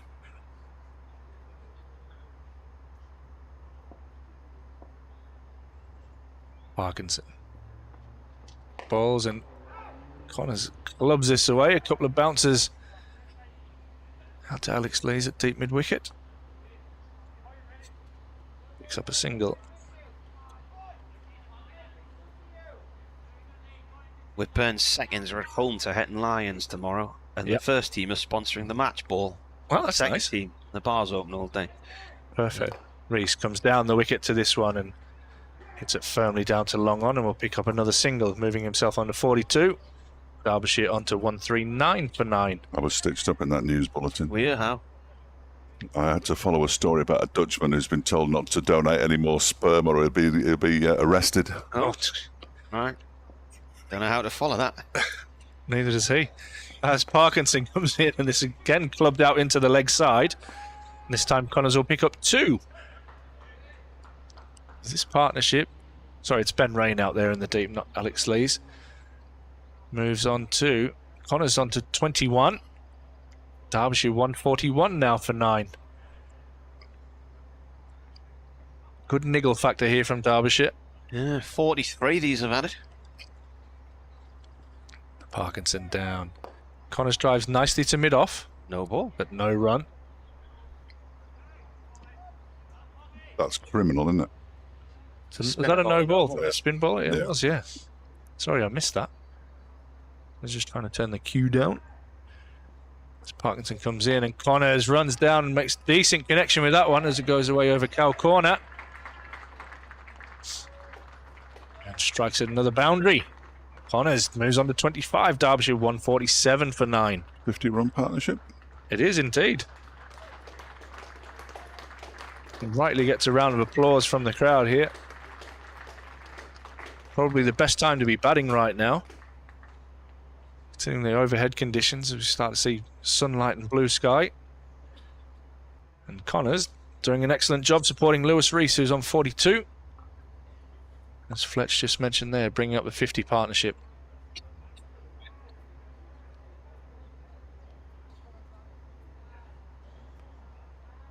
Well, tea has been delayed here because Durham have got the last pair in. Derbyshire are struggling. They were 97 for 9 before Lewis Rees was joined by Sam Connors, but these two have just put 50 on the board, so they're now 147 for 9. But because the last pair are there, the umpires have delayed tea by half an hour. Durham have ran right through them with the ball. They got off to an awful start. They were 6 for 4 after 3 overs, and they never really recovered until this last pair got together. Earlier, Durham 452 for 9 declared, with Bryden Carse making 108. There are still 41 overs to go today, and the sun is shining for the first time. Commentary on the BBC website and the Sports app.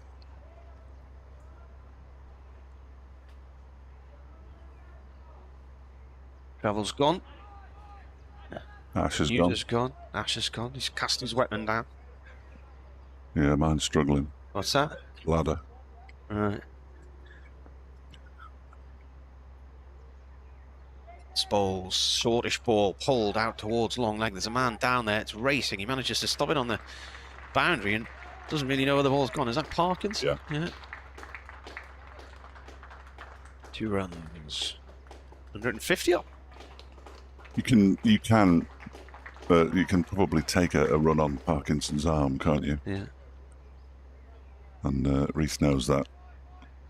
Did well to stop that one, though. 33.2 overs, 150 for 9, 151 for 9. Coghlan in he bowls. That's coming our way, and that's going to bounce just before the rope and go 4-4. Some uncouth slogging going on here, and that is his half-century. Bearing in mind, he spent a lot of his career as a top-order batsman. Coming 58 balls. And 5 fours. Yeah, been a good knock from Lewis Rees in his first game of the season. He spoke about taking chances. He's done that. Coghlan comes in again. It's a beamer, almost a beamer, and that's smashed away for 4 through the covers. Horrible full toss, wasn't it? Horrible full toss from Coghlan. Out to the point boundary. But the man at extra cover, or he is extra cover really, isn't he, Clark? Didn't see that come off the bat at all. He immediately put his hands out to suggest that he hadn't seen it. Coghlan comes in and bowls. Another short ball, and that's pulled off towards long leg for 1. So it's this partnership's now about 63, something like that. Approximately. Yeah. End of the over. 2-2, 4-4-1. I think there'll be another ball with there only been 5 so far. Oh, sorry, yeah. Everybody's switching around because we've gone right hand, left hand.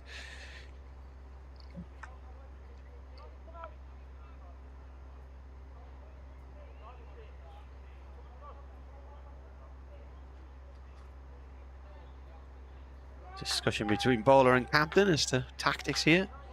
If Connor's on strike, he's on 25. Clark's gone in at short leg, hasn't he?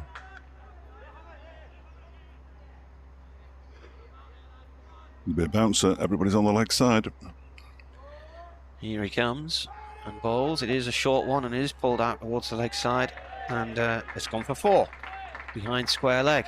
Not a very good over, that one. 3 boundaries. 17 off it. Yeah. Sloppy. Really good over for Derbyshire, and a really nice shot to finish it off from Sam Connors, who moves on to 29 now. He's given Lewis Rees some really good support in this 10th wicket stand, which so far He's putting 67 in 60 balls. So, it's not exactly getting Derbyshire into the game, but at least it's alleviating the embarrassment. 10 more than... Ash has been switched off. Yeah. That one. That's No, begging, that one, leave turn it around like that. Leave me alone. That's it. Keep going. Keep going all the way. All the way. There you Ash. are. That's you. Thank you. First ball of the new over from Matt Parkinson is pushed into the offside by Lewis Rees. My bladder was expecting tea at the right time. Yeah. Couldn't hold it. And then I had to nick a biscuit off the scorers, so... You missed a 17 run over. I know. Your biscuit. Parkinson in, and that one is turned into the leg side up towards long on by Lewis Rees for a single. Your biscuit habits were mentioned this morning. Mine? Yeah. Why? In the scorer's room. Have you donated any biscuits to them recently? I bought in a packet of chocolate biscuits for them today, yeah. Yeah. No, Fox's they're gone. ones. Yeah. Circular Fox's one, yeah. They're all gone. I went in for one and they've disappeared. They said you had donated them. Field switches around for the right-handed Sam Connors. Scott Borthwick standing with Matt Parkinson at the far end of the ground, just directing traffic. We're going to have somebody close in somewhere. Leg slip. Oh. Graham Clark. We're going for the bouncer theory. Yeah, leg slip and a short fine leg as well. Ball at his pads, isn't he? Connors has been more than up to the challenge here. So far. Parkinson bowls Jim down the track he comes and he's been stumped. Thanks, Ash. I've done it again. All out for Sorry, 165. That will be T. Sam Connors goes dancing down the track, walks past one, and he's been stumped by Ollie Robinson of the bowling of Matt Parkinson, who gets his first wicket as a Durham player. He has gone for 29 off 30 balls, hit 5 fours in that innings, and it leaves Lewis Rees unbeaten on 56, so he was right to go after the bowling in the previous over, clearly. 56 not out off 62 balls, and in that he hit 6 fours. Derbyshire all out for 165, trailing by 287. Right, let's have a look at the bowling figures then. So Ben Rain took 3 for 19 at the top of the innings in 7 overs, 2 of which were maidens. I think there might have been wicket maidens. Matty Potts, 10 overs, 3 for 51. No maidens from him. Bryden Carse, 7 overs, 1 maiden, and he took 2 for 24. And Paul Coughlin, 7 overs, no maidens, and he took 1 for 48. And then Parkinson at the end there, 3.5 overs, 1 for 18, no maidens there. So all out in where were we? 34.3 overs, and Lewis Rees, the man, not out on 56. You batted brilliantly there. I think you've done, haven't you? Oh, we muted it. There we go. Sorry. He did. Fletcher's muted me, probably for the best after I've just put the mockers on Sam Connors there. On the bounty. Excellent performance there from Durham with the ball backing up, and a super total with 452 on the board. And then we're clinical with the new ball. A good nuisance factor partnership there from Derbyshire at the end. Sam Connors and Lewis Rees. And T falls with the change of innings. Right, we'll leave it there then. We'll be back with you in around about 20 minutes.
We rose from the dust of the coalfields.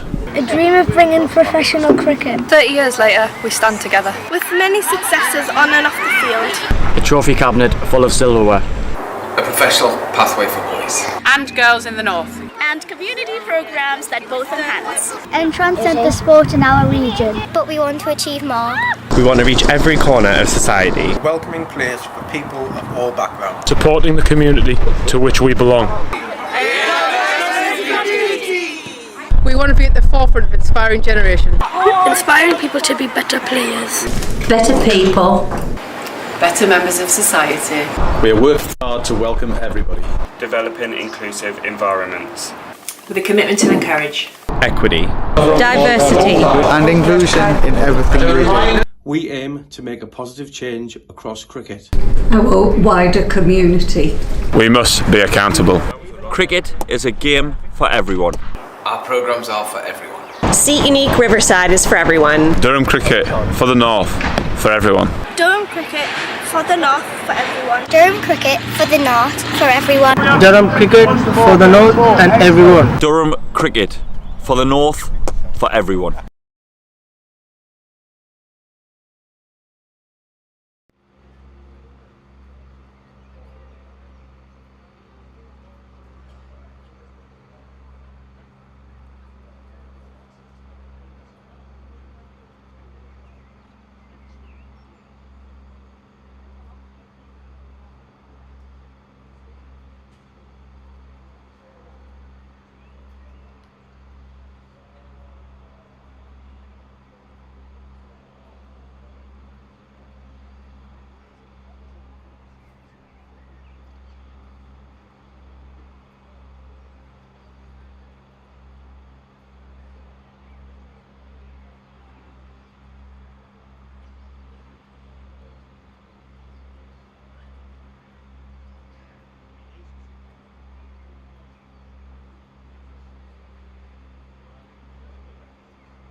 Right, we're back with you. The dog's back as well, but he's not in his pram at the moment. Yeah, are you on? No, I will be in a minute. There you are. There we are. And Ash is turn Ash down. He's gone home. So he says he might pop back tomorrow if Esley Street aren't playing. If we still are. So Durham have enforced the follow on, and Derbyshire trail by 287. 39 overs left in the day. Yeah. Which is 2.5 hours of anybody's money. Yeah, 7 o'clock job. Yeah. The light holds.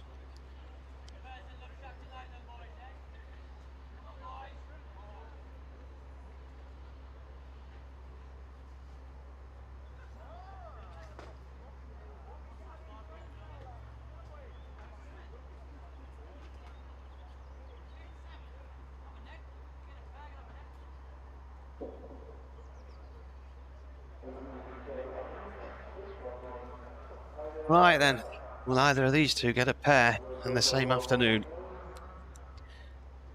Well, Billy Godalmans was in the morning.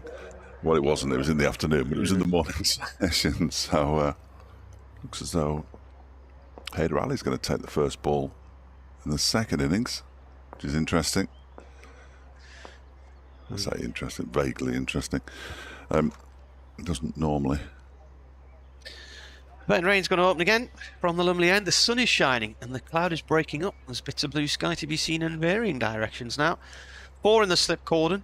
Completely different conditions to this morning when Rain bowled the first ball before lunch and got Godalman for a 5th ball duck. And Ali is off the mark with a shot out towards deep square leg for 1.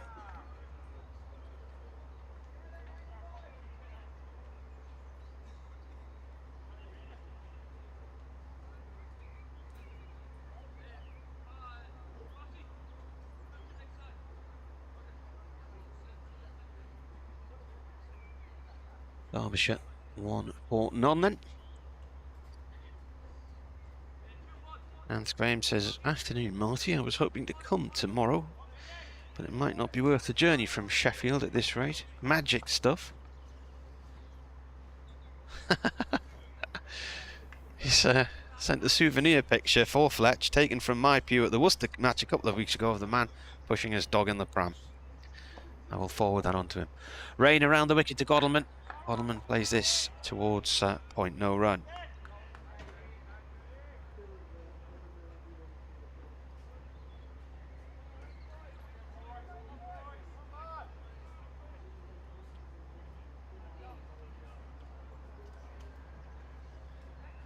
Forwarding that on to Amant. Sent you an email, Fletch. It's about to do an update for Radio Derby on the other piece of kit down the other end of the room. Rain comes in and bowls. Godalman, he could be on a pair. Here he is. He's gone LBW and he's gone. Second ball this time. He is out for a duck for the second time this afternoon. The first time was about 5-1. And Rain has got him both times.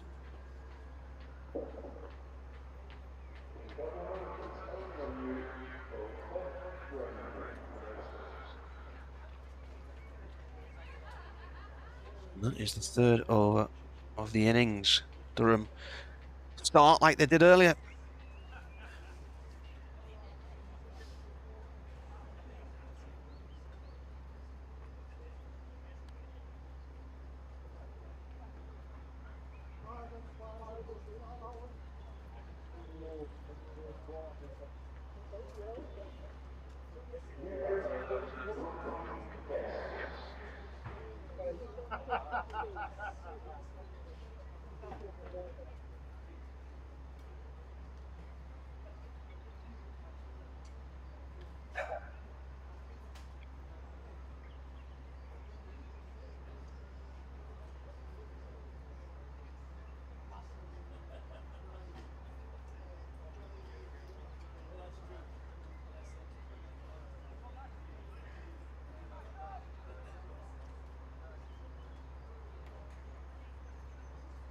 286 is the figure in which they trail. 2015 here against Northants. Durham ran right through them twice in one afternoon, and there were a couple of players on that occasion who got ducks in the same afternoon. Brooke Guest is the new batsman. So Godalming has faced 7 deliveries today and got no runs and been out twice. In comes Rain bowling to Guest. Guest defends.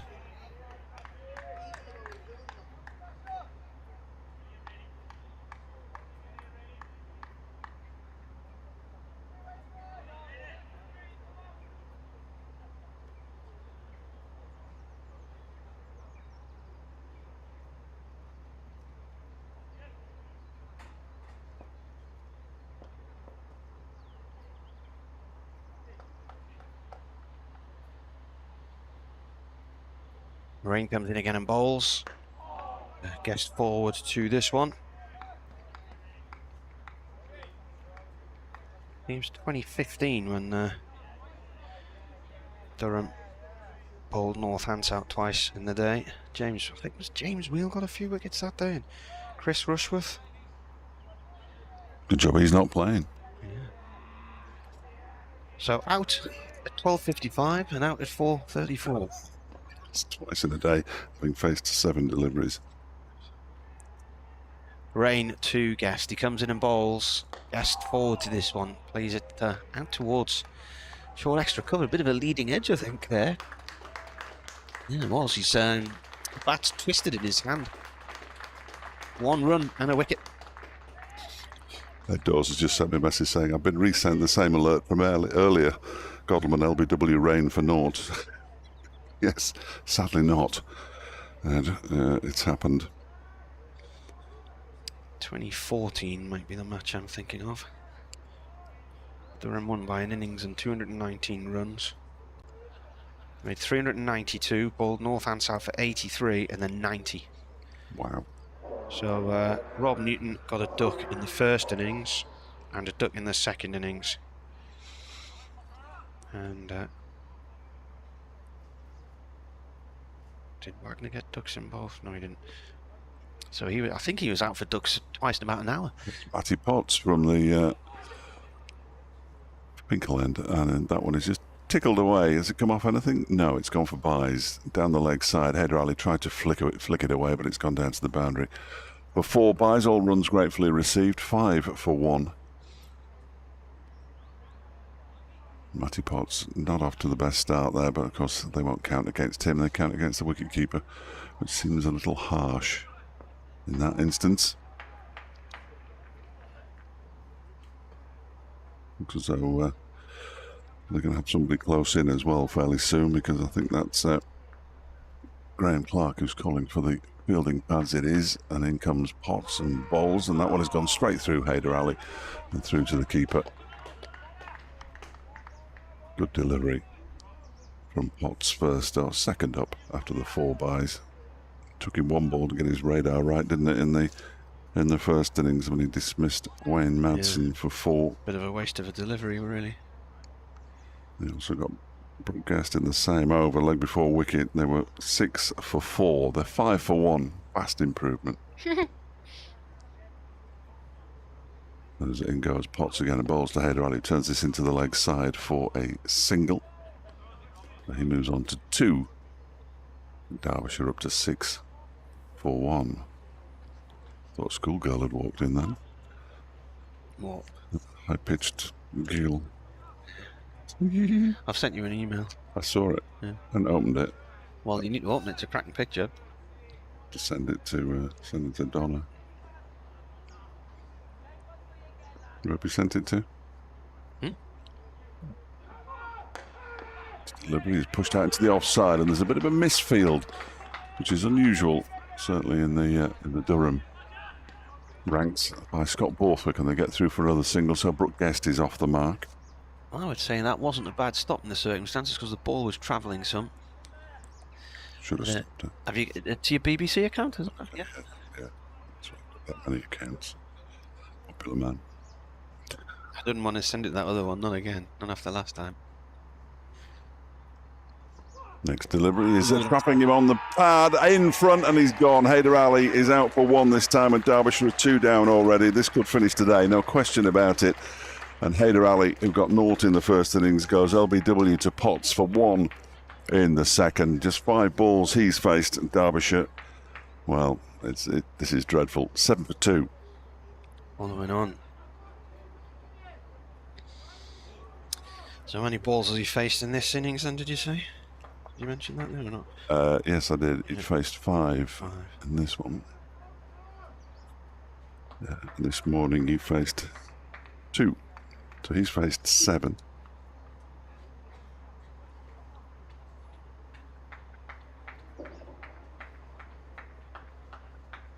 There it is. That's a lovely picture, Martin. Thank you.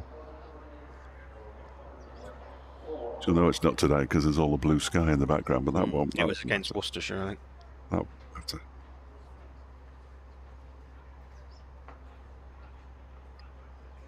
I've got an email there from Grip as well about something. That was his first pair in first-class cricket. 26 ducks in all first-class cricket, but his first pair. I don't think we'll be speaking to Billy Godalming at the close of play. Where does this rate in the garbage Derbyshire performances list since you started covering them, says Nick, about to put the snooker on instead of this nonsense. He says, it must be difficult to make it in the top 10 given the dross you've had to watch over the years. This must be mighty close to making it in there, though. At least you'll get the bank holiday weekend off. Yeah. You know, I was wondering why the missus and the kids are going off to Tamworth for the weekend. Yeah, bank holiday. There's 3 this month. Yeah. Ridiculous. Just shirkers, aren't they? 7 for 2 following on, still 280 behind. Having seen the departure of both openers once again, and Wayne Madsen, who made 4 in the first innings in 3 balls, is out there again, and Potts bowls to him, and that one is driven by Madsen straight back to the bowler, who threatens to throw the stumps down. Madsen hadn't left his crease. So Potts holds on to the ball. It's the end of the over. There was a wide and a leg by in there, 1 single. Dear, oh dear. 7 for 2. Madsen yet to get off the mark. Guest has 1. Durham got blown away by Mohammed Abbas on the same afternoon. When would it have been? 2017 down at Leicester. Balled out for 61 and 66 on the same afternoon. 127, the lowest aggregate score. 2018 that was.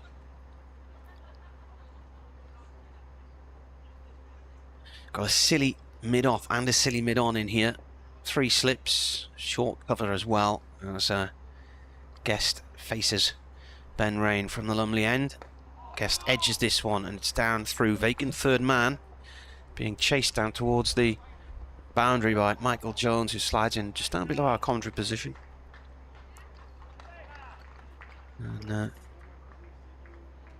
they run 3. You don't need a third man when you're so massively on top, do you?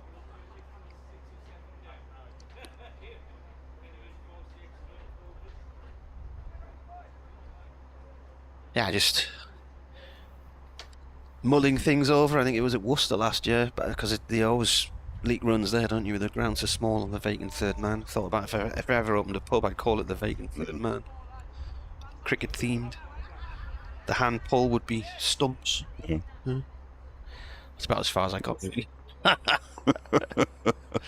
Rain bowling to Madsen, who's faced 1 ball so far. Madsen leaves that one. It skips through really low, angles back in, and just misses off stump. Ooh, good leave.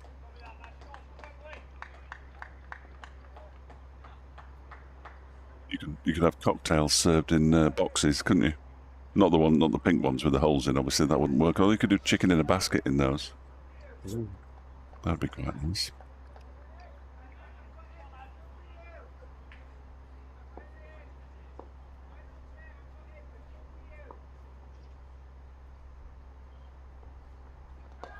Edged, wide of the diving fourth slip. He was at full stretch as well. Thick edge there from Madsen. And the ball comes to rest just in front of the boundary rope at third man. And they run 3. It was Klaus, I think, who just couldn't quite get his hand on that one. Yeah, it was a long way away from him in the end, I think. Decent dive. Always good to see a dive.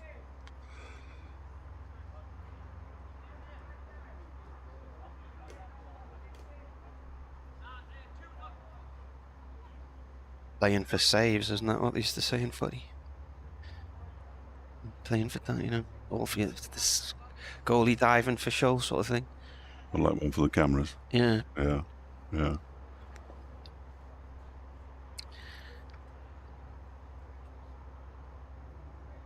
In comes Rain and delivers this one. Defended, and by the way, the wicket he's just got was his 500th career wicket in all formats.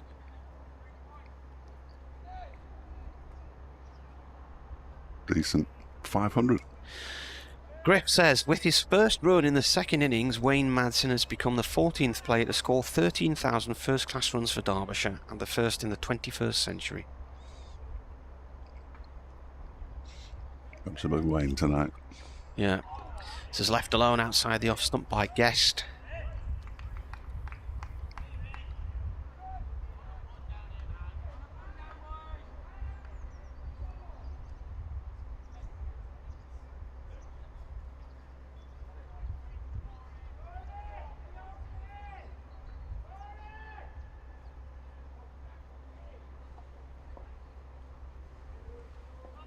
Rain up to his marker.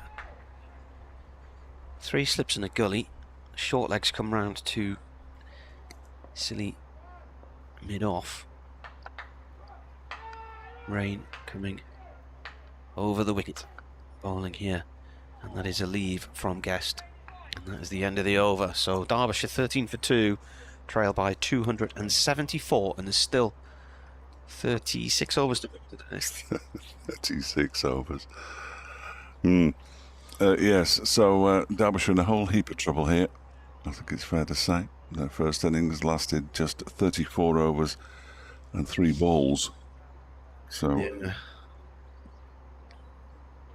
Something along the lines of the first, it would have lasted far less time than that had it not been for the 10th wicket stand between Sam Connors and Lewis Rees, who made a half-century in his first game of the season. Wayne Madsen is on strike now as Matty Potts begins a new over, and he's driven gloriously out into the offside towards the cover boundary. There's a chase on for Borthwick. The comeback for 2. Borthwick gets there now and slides in. Are they going to brisk the third? No, they're not. Excellent piece of fielding again from Scott Borthwick. Good throw as well. Madsen moves on to 5, and Derbyshire up to 15 for 2 in their second innings, following on having had a first innings deficit of a mere 287. Which, no matter how quickly or otherwise you say it, is too many.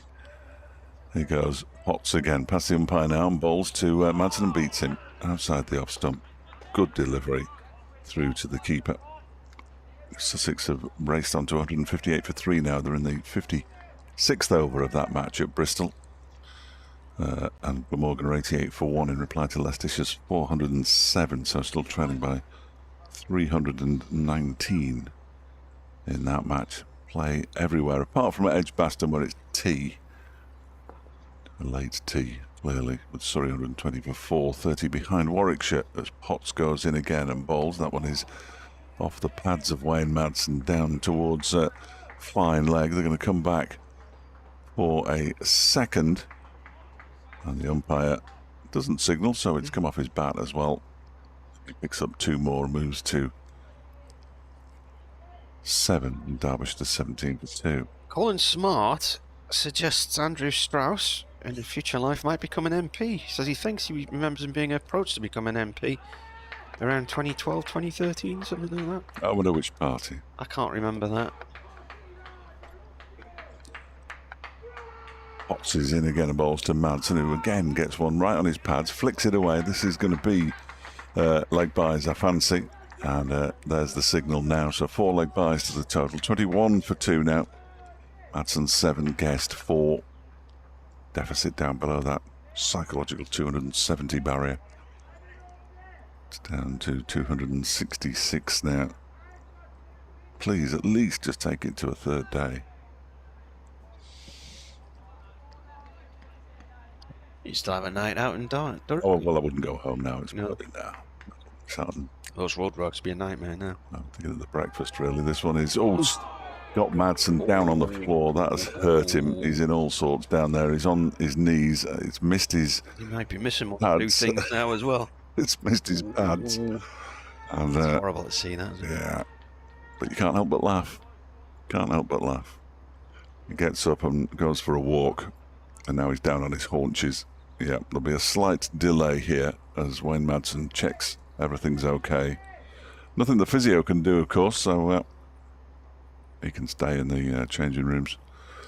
Madsen on 7, Guest on 4, Derbyshire 21 for 2 with 1 ball of this, the 4th over of the innings left to be bowled. Madsen's back on 2 feet, which is nice to see. At least he's still got 2 feet. And Potts is already back at the top of his mark. He can't wait to roar in and bowl him another nasty one. These fast bowlers, they're relentless. Here he comes then. Potts with 3 slips and a gully is into Wayne Madsen, who gets an inside edge and it misses his stumps, and I've no idea how.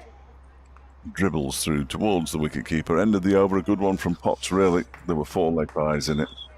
That's come off the bottom corner of the bat. He's so sort of inside edge. It's gone behind him, pitched, and then gone off at a right angle with a bit of backspin on it.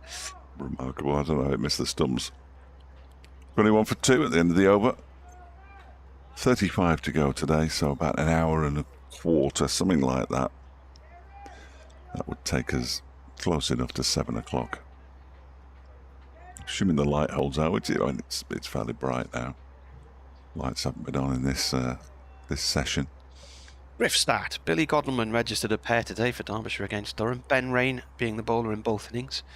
As Rain comes in to start a new over here, and a play and a miss from Guest. That's gone quite low through to the keeper. I think he's played it too early on that one, actually. Ben Rain being the bowler in both innings. The last Derbyshire player to make a pair at Chesty Street was Wayne Madsen in 2019, when Ben Rain was also the bowler in both innings. Well, there you go. That was the last win in a match between these two, because the 5 since have all been draws. You get good odds on a draw here. 21 for 2. Rain in balls and played by Guest up to mid-on. One decent partnership though, and I mean you're talking like a good 150 partnership, aren't you? And I mean, absolutely. You know, they do happen. Oh yeah, well yes. I mean that's why we love the game. Apparently. Can we do that line again, please, with a little bit more conviction? Yeah, it's tricky at the minute. What's my motivation? We're on 5 Live Sports Extra as well, or 5 Sports Extra, I think it is now, Martin. Are we? Yeah. I'll let you fill everybody in. My wrist's just buzzed. Too much going on for me to fill you in. Ben Rain coming in to bowl to Guest, who's on 4, and the ball played up to mid-off. So the story today is this. Durham declared and gave Derbyshire 1 horrible over before lunch. They declared on 452 for 9, with Bryden Carse making a career best 108, his first century to add to the 114 from Ollie Robinson yesterday. Billy Godleman went LBW to Ben Rain in that over before lunch. 5th ball for a duck. He's now got a pair, with Rain getting him again this afternoon.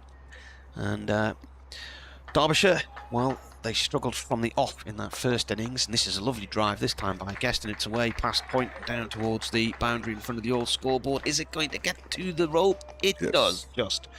They were, after 3 overs, 6 for 4. Ali got a Second ball duck bowled by Matty Potts, who then bowled Wayne Madsen in the same over for 4 before Brooke Guest went LBW to Ben Rain for 2. They were then 35 for 3, struggled on to 97 for 9 before a 68 partnership for the final wicket from Lewis Rees, who made 56 not out, and Sam Connors 29, took them to 165. So they only survived 34 and a half overs, 3 wickets each for Potts and Rain, 2 for Carse, 1 each for Parkinson, the loanee from Lancashire, and Coghlan.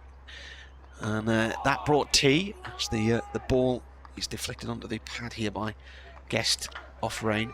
So they've had tea. Derbyshire have come out to start their second innings. Godalmann's pair, his first, was completed after 3 deliveries of the second innings when Rain got him LBW again. And then Hyder Ali, having got a duck earlier today, was then out for 1 LBW to Matty Potts. So out there now, Wayne Madsen on 7, who's just been hit midships by Potts. Guest on 8. I'll give you the good news for Derbyshire. Back to you, Martin. As Rain comes in and bowls, so he's fallen over. That's gone through to the keeper. End of the over. Is that it? Was that you? There isn't any, is there? Well, there was a half century for Rees. Yeah. Who would normally bat higher up the order, wouldn't he, than where he was today? Clearly, we will speak to Mickey Arthur at some point over the next 24 hours, you would have thought. It'll be interesting because after the game against Worcestershire that Derbyshire lost, he said to me on tape, and I have kept it, it wasn't tape, Derbyshire will not lose another match this season. And if they don't lose this one, it would be absolutely staggering. It would have to rain for 2 days, I fancy. Matty Potts is going to continue. Of course he is. He's got bowled 2 overs, 1 for 5 so far in the second innings, having bowled pretty well in the first as well. And he's on his way into bowl to Wayne Madsen, who gets a thick inside edge on that one. Ball goes out the square leg, fielded by Clark. Madsen moves on to 8, joins Brooke Guest on 8. The top foot just blown away in the first innings, weren't they? First 3 overs, wasn't it? Yeah, 6 for 4, and it was always going to be tricky after that. The full story of the match, of course, started yesterday when Derbyshire didn't bowl particularly well. So, full house, really. They didn't bowl particularly well, and then batted particularly well either. As Potts is in and bowls to Madsen, who drives into the onside. Again, it's Clark who does the fielding at mid-wicket.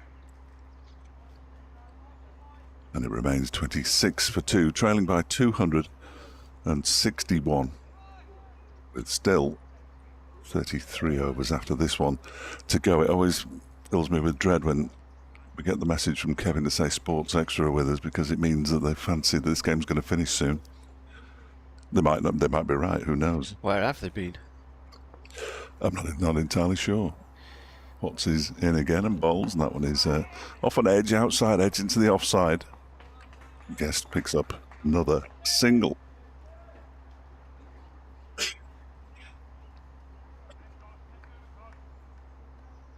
Derbyshire move on to 27 for 2. Heady heights of 27 for 2.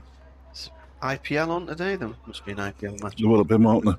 There will have been. I've got your tickle now. What have you done to me? Sorry. No. Potts is feather duster. Potts is into Madsen. Madsen drives him out into the cover region. They pick up 2. I don't think it's got the legs to get to the boundary. It hasn't, and they'll stick with 2. You keep riding that, Sonny Jim. It's not going to work. No. Yes, earlier this afternoon I was doing an update into the news, and just this tickly cough was just lingering there, and I was thinking, can I get to the end of the bulletin? Can I get to the end of the bulletin? And then the most incredible rib pain after I had to abandon my microphone. My ribs are all right. Your ribs are all right? Yeah. At the moment. 29 for 2. 2 balls left of the over. Potts is in again, and Madsen's beaten outside the off stump. Good delivery. Just lifted a little bit. I spoke to Ben Aitchison last night. He said there was a little bit of variable bounce. Not an enormous amount. The odd one's kept low. A couple of bounced through at a good height to the keeper. He probably won't get another chance to bowl on the pitch, of course. Ben Aitchison. Bernard says, I don't blame you or Dave for a potential early finish tomorrow. No, well, that's good, because I'm fairly sure I've got nothing to do with it. As Potts comes in to complete his over, and Madsen pushes this up towards long off. Nice shot. He's got to get at least 2 runs here. He might fancy coming back for the 3rd. He does. Parkinson does the fielding. And Wayne Madsen pinches the strike. He moves on to 13. And Derbyshire are 32 for 2 with Brooke Guest on 9. He says, we could be denied a 4th day of entertaining commentary with some added cricket, but I do not mind if the cause is a Durham victory. If you want to email, it's wearecricket@yahoo.co.uk, or what's your email again?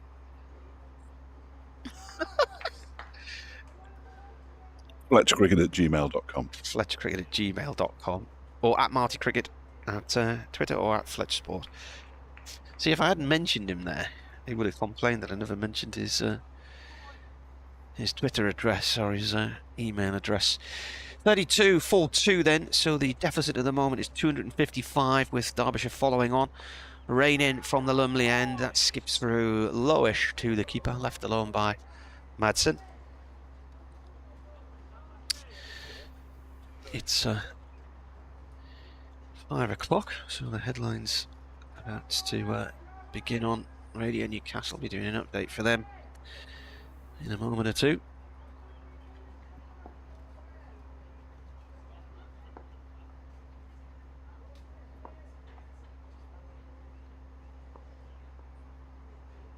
Rain comes in and bowls. Oh, an edge! No, played one-handed. He pulled the bottom hand away very late there, Madsen. It looked for a moment like he'd put that to the keeper, and he pulled his bottom hand away really sharp off the bat.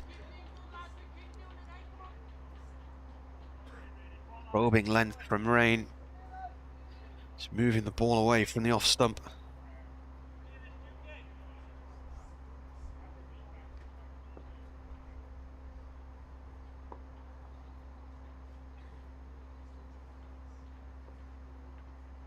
Rain comes in and bowls. He's played that inside edge onto the front foot there, Madsen, and it's gone between his legs to short leg.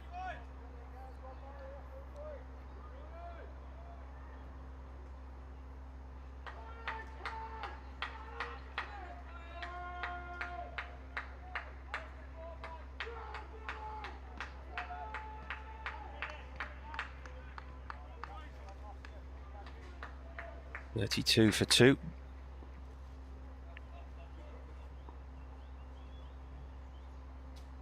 Rain bowls. Madsen down the track and drives hard wide of Potts at mid-on, and that's up to the boundary at the northwest terrace for 4 in front of the Health Club.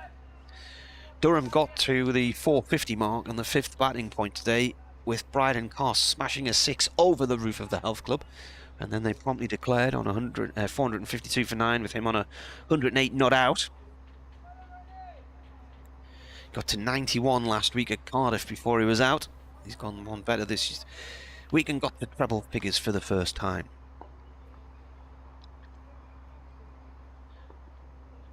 Ben Rain coming into bowl to Madsen, who's on 17. Madsen takes a couple of steps down the track and plays the ball into the ground and back to the bowler.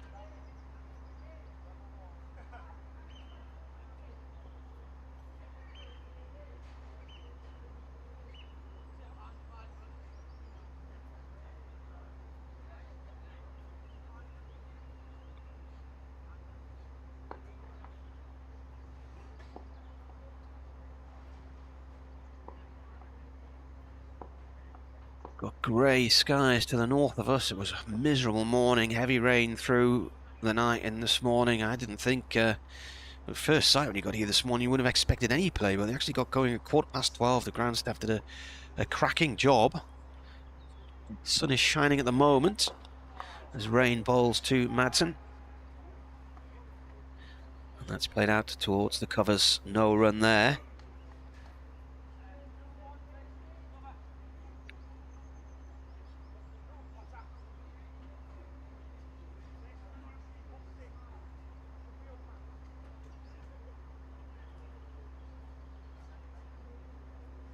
.36 for 2.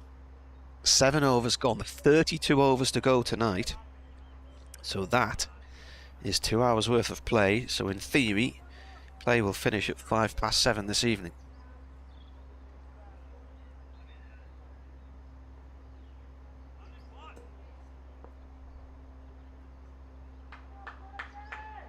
What's in and bowls, and this is played out into the covers this time by Guess, no run.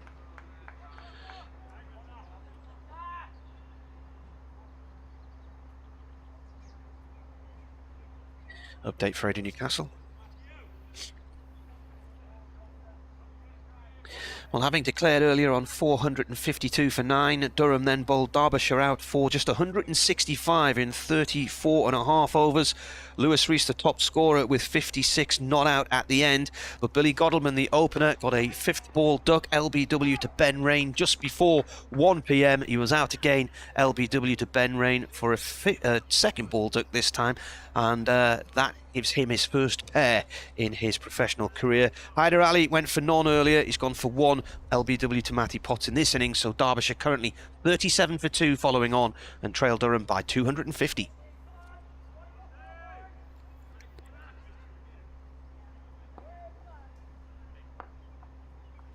There we go. Playing Lindisfarne now. Yeah. In comes Potts. That was going down the leg side. Hits the pads of Madsen.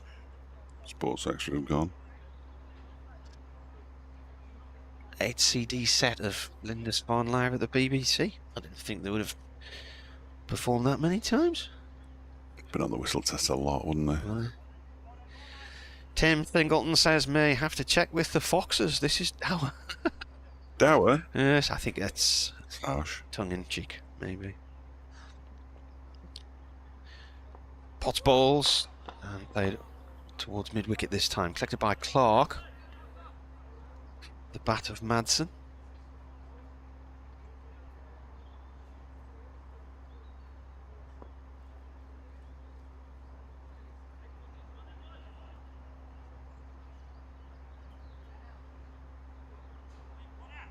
Cloud looks, the guy looks like he's just filling into the north. Yeah, it's grey, isn't it, again?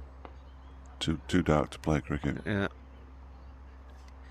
Potts has 2 balls left of this over. Here's the first of them. That's gone off to Carson. The covers, no run.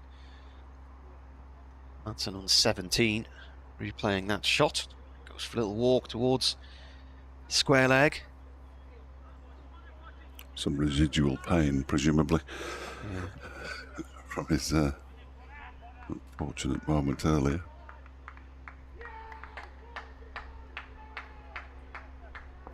Last ball of the over. 37-4-2. Potts bowls. Madsen watches it as it goes through into the keeper's gloves. And that's the end of that. There's an advert for something at the far end of the ground. I've got no idea what it's about. Right. Which one? Give us a clue. The one with stay in it. That'd be for no, no idea. Everyone. Is that a different one? The one next to it? Yeah. Yeah. So it'll be for some kind of stay somewhere, won't it? A bit like Airbnb. Right. I imagine. That would be my guess. Yeah. Here's Ben Rain. His 5th over, 1 for 15 his figures at the moment. He's bowling to Brooke Guess with 3 slips and a gully. Guess takes a couple of steps down the track. There's an appeal for leg before wicket from the bowler, but from nobody else. And they go through for a leg by. Apparently the website was born from a love of and passion for property. There we go. Yeah. 38, whatever that means. 38 for 2. It appears to be a northeastern company. Never heard of it. We've got 2 adverts at the top end.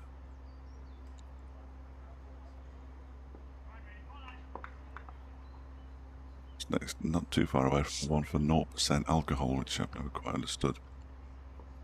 Here is Ben Rain again, bowls to Wayne Madsen, who just about jams the bat down on that one. Some aren't too bad, but that one does not taste like the beer it represents. Well, I wouldn't drink the beer it represented either, but why not just have a glass of water? Tim's been back and he said, did I mean Dyer rather than Dower? Yeah, potentially. Yeah. Yeah. Dire from a Derbyshire point of view, certainly 249 behind. Has had some weights and rain bowls. Jimmy drives it up to mid-off, a wide mid-off. Borthwick's the fielder. You don't need his number anymore, just to look at his knees. He's been diving around all day. And on this occasion, prevented a run from being scored. The run rate, though, 4.5. Well, we're all over the run rate. 4.5 and over. Yeah. It's just the lack of runs. Just the missing 287, that was the issue. Yeah. Well, at this rate, you know, they'll wipe them out in 50 overs or so. Keepers standing up. As rain comes in, bowls to Madsen, pushes it up to Scott Borthwick. And there's no run. Robin has emailed. He says, really enjoying the YouTube channel this year. Great to be able to see a high quality live feed for Durham cricket over here in France. And great to see the team finally looking on the up as well. He says, I'm wondering why it only seems to be a mono, one ear with headphones, audio accompaniment to the images. It doesn't seem to be a settings problem. I've used several devices. It's probably because of the way things are rigged up in here, I would imagine. I think it's more likely to be the way things are rigged up in there. This one is pulled by Wayne Madsen round the corner. Has he got it fine enough to get 4 runs? Yes, just about. The man from mid-wicket was racing around the boundary, but he couldn't get there. I think that's Matt Parkinson.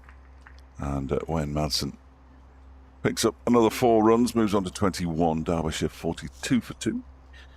We've got a splitter out of Mixer Out. This is boring and nerdy stuff. So one feed then goes to the camera feed and the other goes to... Won't make a scrap of difference. The Fletcher's feed. Given that the previous match we commentated on wasn't mono and we didn't have the splitter, I think it'll be the splitter. I don't think that makes a scrap of difference. I can hear it in both ears of my headphones and the Kubi to my right. Rain bowls, that one is beating Wayne Madsen, and it smacks into Ollie Robinson's hands, and he wrings out his right hand because that will have hurt as he stands up to the stumps. End of the over, 42 for 2. Madsen has 21, Guest has 10. That should do it. Just give it a punch. 12 minutes past 5 here in Chester Street and everywhere else on the same time zone.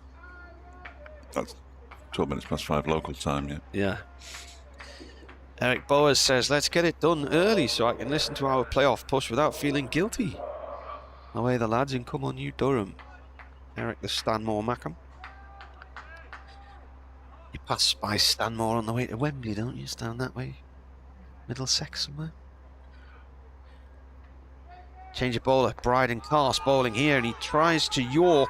And he's now appealing for LBW. Tries to York Guest. The ball is raced away for 4 down to third man. So the umpire is of the opinion that came off the bat. And Cast was asking if it had hit his toe first, possibly, but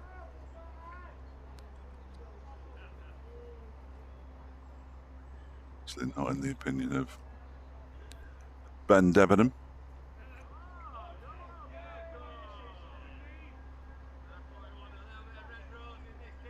Fine with that. We did have the floodlights on earlier, then they turned them off before tea. Wondering if this murk's going to mean that they come back on again at some point. 46 for 2. Cast in and driven out into the covers. A good diving stop. And a 2-handed take from Scott Borthwick, who ends up on his knees and on his back. And he's got smears of mud all over him now. They're going to take some cleaning. Don't know if Radion will be good enough for that. Look at his knee as well. Yeah. Stretching his hamstrings. Surprised he's been out there for nearly 40 overs. While his team has taken 12 wickets. Cast to Guest. Guest pulls this too long leg. There's a fielder down there in Ben Rain. Way up at the north end of the ground. Northeast corner.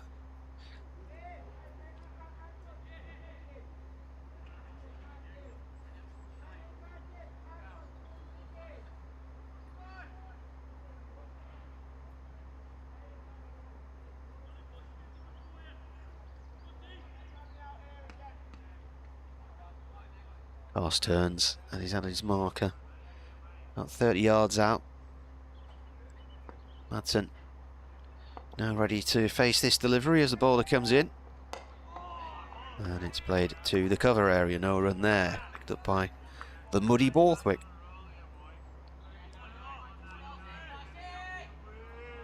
Not exercising tonight in the health club. There was a class in the left room a few minutes was ago. Yeah. It's a Friday night, everyone will be in the pub. So you go to the gym 4 nights and then on Friday just go to the pub and and you have ruin it all. You have 1 pint and put on all the calories that you earned off over the previous 4 nights. 47 for 2. Cast in. Oh, good ball. Tries to York Madsen, and Madsen's equal to it. He manages to get the bat on that one. It nearly knocks him over though. Stumbles forward out the crease as he plays it. Braden Cast shuddered to a halt there at the end of his mark, and now he's flexing his fingers. He's hurt something there. Not sure what. Well, he had a knee problem last year. He tore something in his knee and had to have an operation. So played in 2 county championship matches and then damaged a toe, which saw him miss the rest at the end of the season. Comes in again and bowls, and that's gone off towards short leg, no run. End of the over.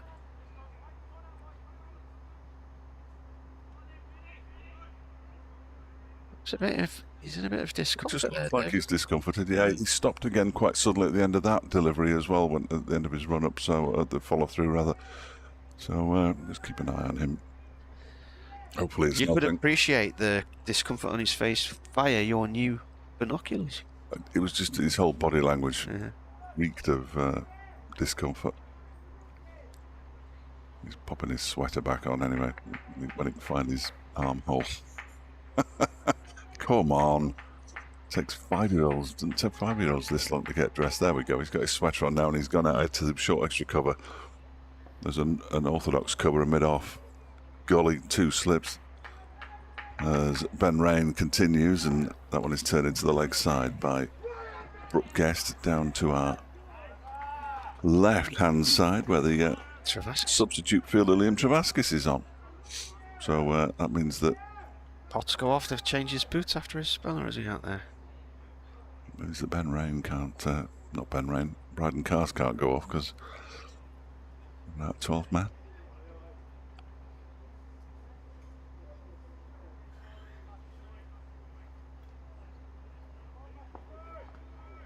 Ross has gone into short extra cover. 48 for 2. Chat between Borthwick and Rain in his 6th over. 1 for 20 at the moment. Bowls to Madsen. That one comes off an edge down into the ground. Taken cleanly by Alex Lees. He gets enough on it to prevent it going too far past him. And once again, there's no run. So 28 overs after this one. Surely Derbyshire can take it into a 3rd day. That is the minimum requirement, quite frankly.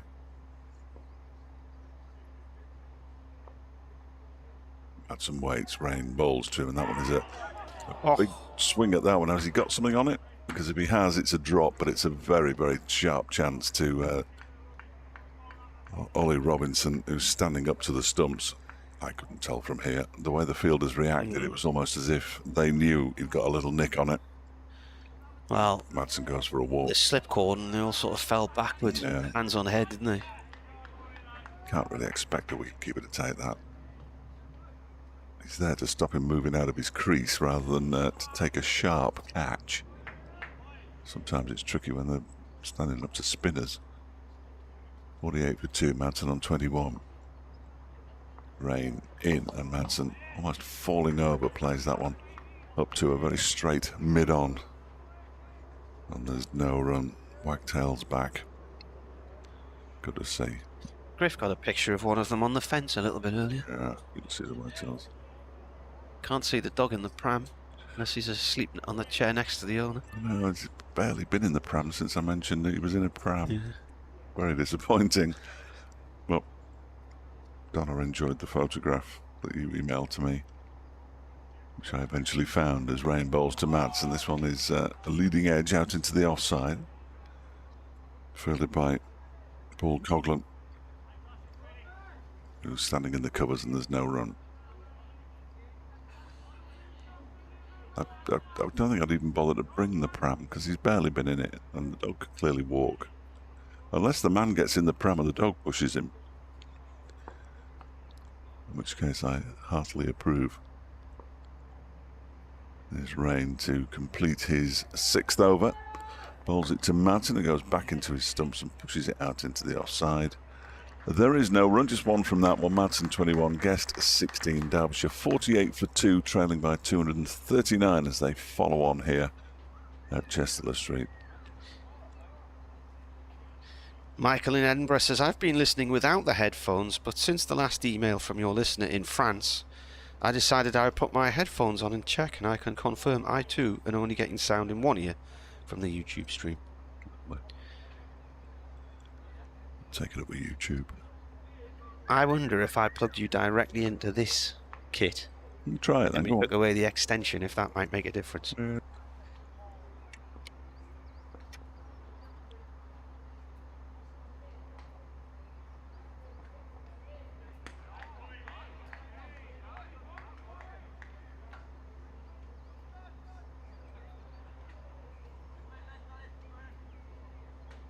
There we are. Did it without anybody noticing, I think, as well, though. Yeah. Dot ball while we were doing it. Let us know if we're in stereo now, will you? Yeah. It's not technically mono if it's only coming out one ear. Just turn my mixer app down. I'm very loud in my own ears. Yeah, thank you. Okay. I can't hear you now. That's much better. Cars, bowls, and played to mid-off by Guest, who's on 16. Oh, you want it up again now, do you? Can't make your mind up, can you? Only a little bit. Yeah. Is the Atmos mic, are you happy with the level of that? Have you got one in? I didn't realise there was one. Maybe it's a funereal atmosphere, Dave. Yeah. Funereal? You could be right. I've no idea what that is, but... 48 for 2. Following on. That's what that is. Arse. From our end, running in to the stumps and bowls. Guest forward to this, plays it up to Borthwick at mid-off once more.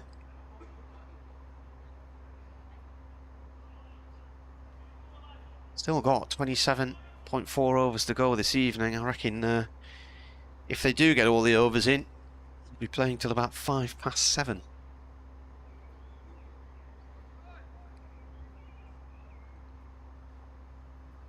Yeah. It's not ideal, is it, really? I can hear ELO. Was it ELO? Yeah. I'll turn it down. Cast bowls. That's a leave ball. Shoots past the off stumpman into the keeper's gloves. It's the blue sky, isn't it? Well, no idea.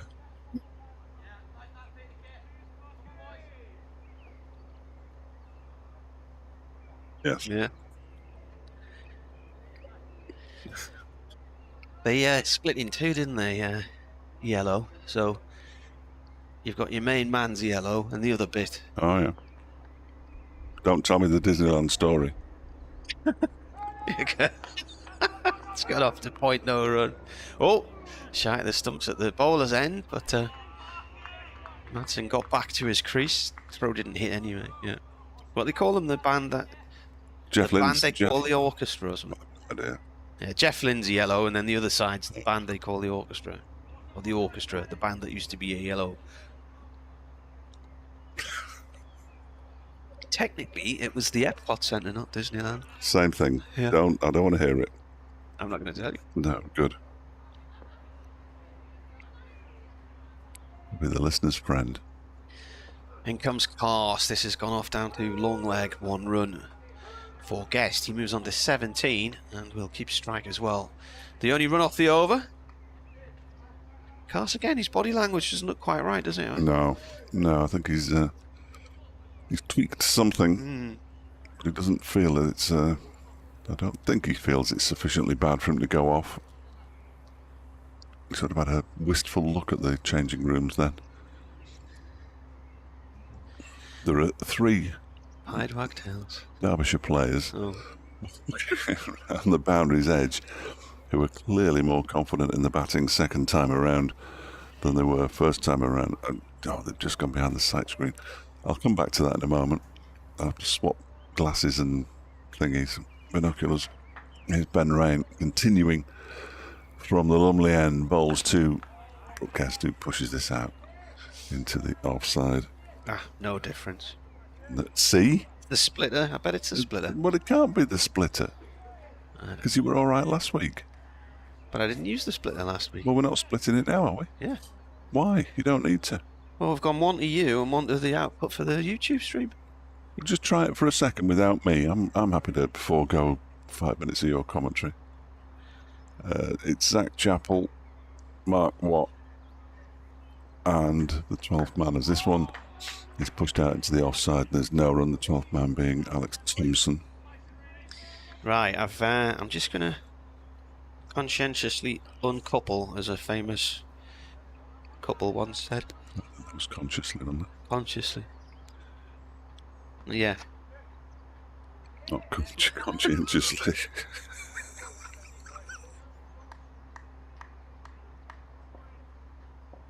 He's gone to the pub. Right, that's now without the splitter. See if that makes a difference. Rain is in and bowls, and that one is driven back past him. I'll need it back in a minute. Yeah. And there's no run. 49 for 2. Madsen 21, Guest 17. They didn't reach 49 until they'd lost, 50 rather, until they'd lost 6 wickets earlier in their first innings. For goodness sake, let us know if it's coming out of both ears now when we're into them. Time is it? You'll have to go off and do an update in a minute. Oh well. I've got to do one into the Total Sport preview as well, just after 5:30. Exciting times. Yes. Shall I couple back together? Yeah, like a train now. Yeah, couple it back together. Halfway through the Ben Rain over, his 7th, he bowls to Guest, who gets an inside edge on that one out into the leg side. Not in control of that shot.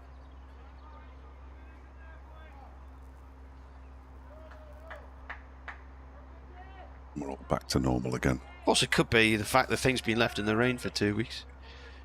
Well, there is that, isn't there? Yeah.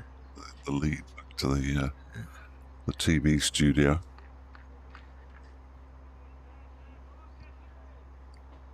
Mission Control, just down the corridor from us.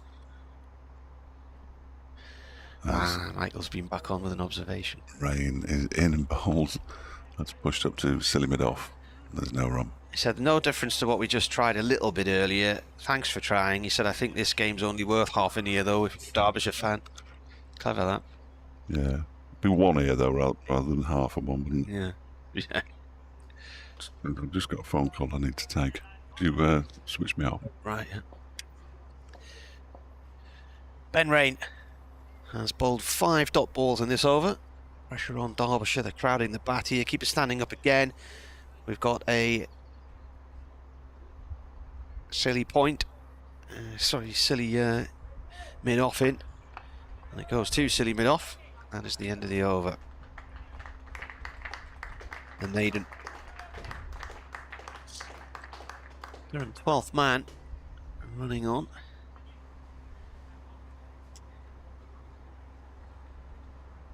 That looks like Mitchell Colleen. He's brought a drink for Bryden Cars. He's run on with a Durham jacket on, but he's going to stay on the field. He's taken the jacket off and he's handed it to Ben Rain, and Ben Rain's stint must be over. He's bowled 7 overs, taken 1 for 20, including a maiden, and he's now jogging off. Now, he handed a drink to Cars. I'm just wondering if it's maybe giving him some painkillers as well there. So Mitchell Colleen, whose dad's now a coach with the England setup, has gone off down to long leg. Cars, right arm over from the Finkel end, bowling here to Madsen. Ball finds its way to Borthwick at mid-off.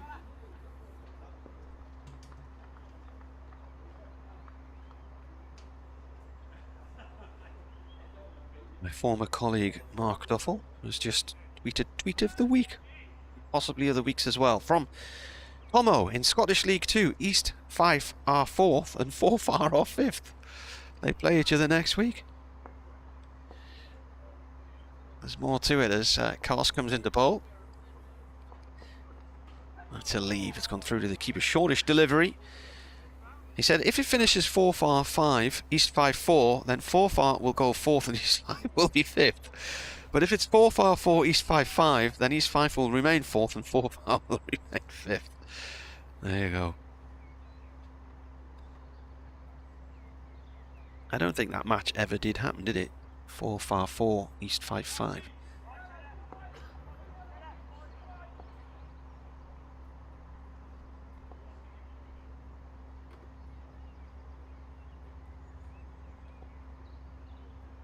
Pass in, bowls.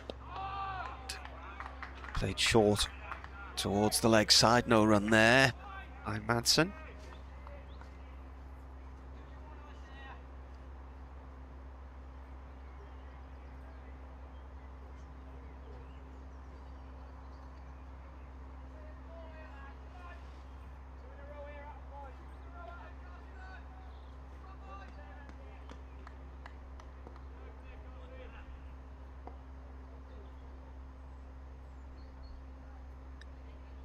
Pass turns, comes into bowl. Shortish ball, pulled off towards Mitchell Colleen, and he's dropped it. He's had a chance to be a hero down at long leg there, and he dived in, ball pulled to him by Madsen, and it's been spilled, and that brings up the 50 runs. So Madsen, difficult chance for Robinson, who was standing up to the stumps. Looked like he clipped one when he was on 21 off Rain, and it bounced out the keeper's gloves, and that one pulled to long leg, and Mitchell Colleen couldn't hold on.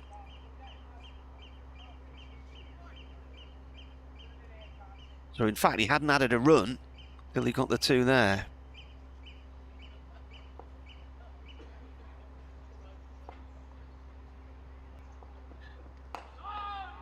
It's defended. Delivery from Cars.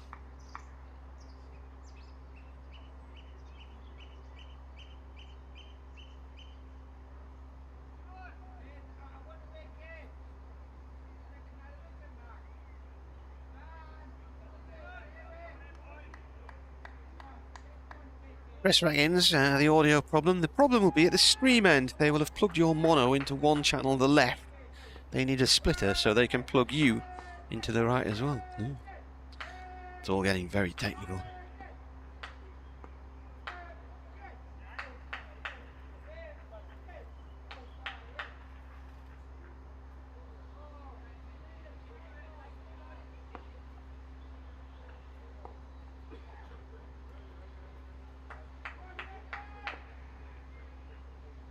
Pass in, balls. Oh, and that's it. That is the end of Madsen. He's gone for 23, dropped twice on 21, and he's edged to the keeper. Cars is relieved that he's eventually got him out. And that ends the partnership. He's out for 23. 51 for 3. And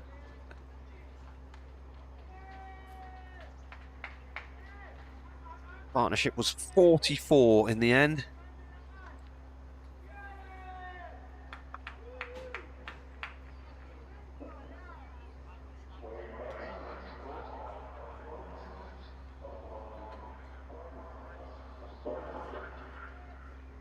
The deficit is 236. Derbyshire following on, remember. As Leos Duploy comes in, the Derbyshire skipper. Following on, they were 1 for 1, 7 for 2, and then 51 for 3. The last ball of the over as well.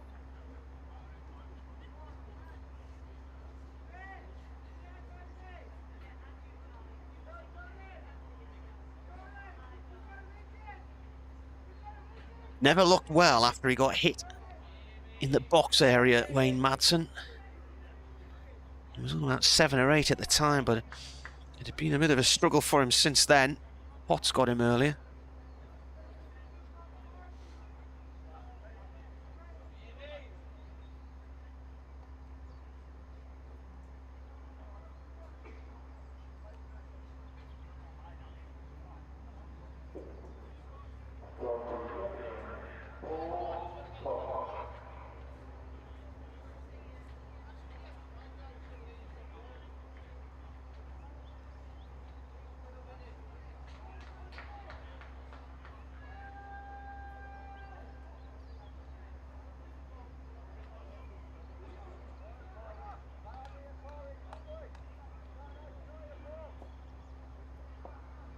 new batsman. Is he in at the non-striker's end? Guest now facing the first ball from Coghlan of a new over.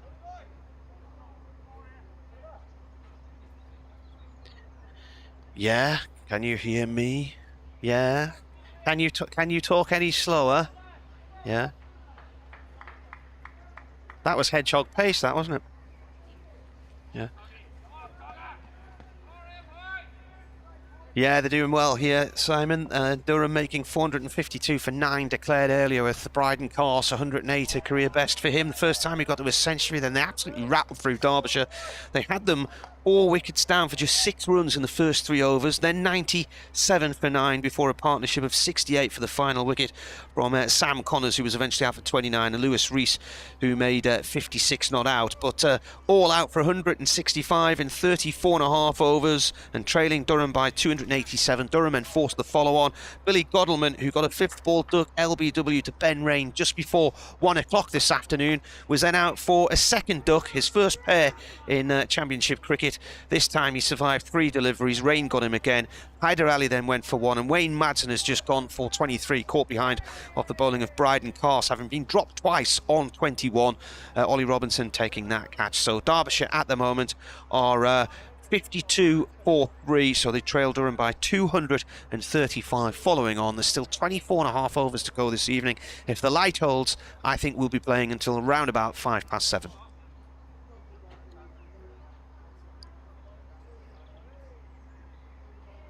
Update there for BBC Radio Newcastle. Coghlan coming into bowl to deploy, and the ball trickles away up to mid-off.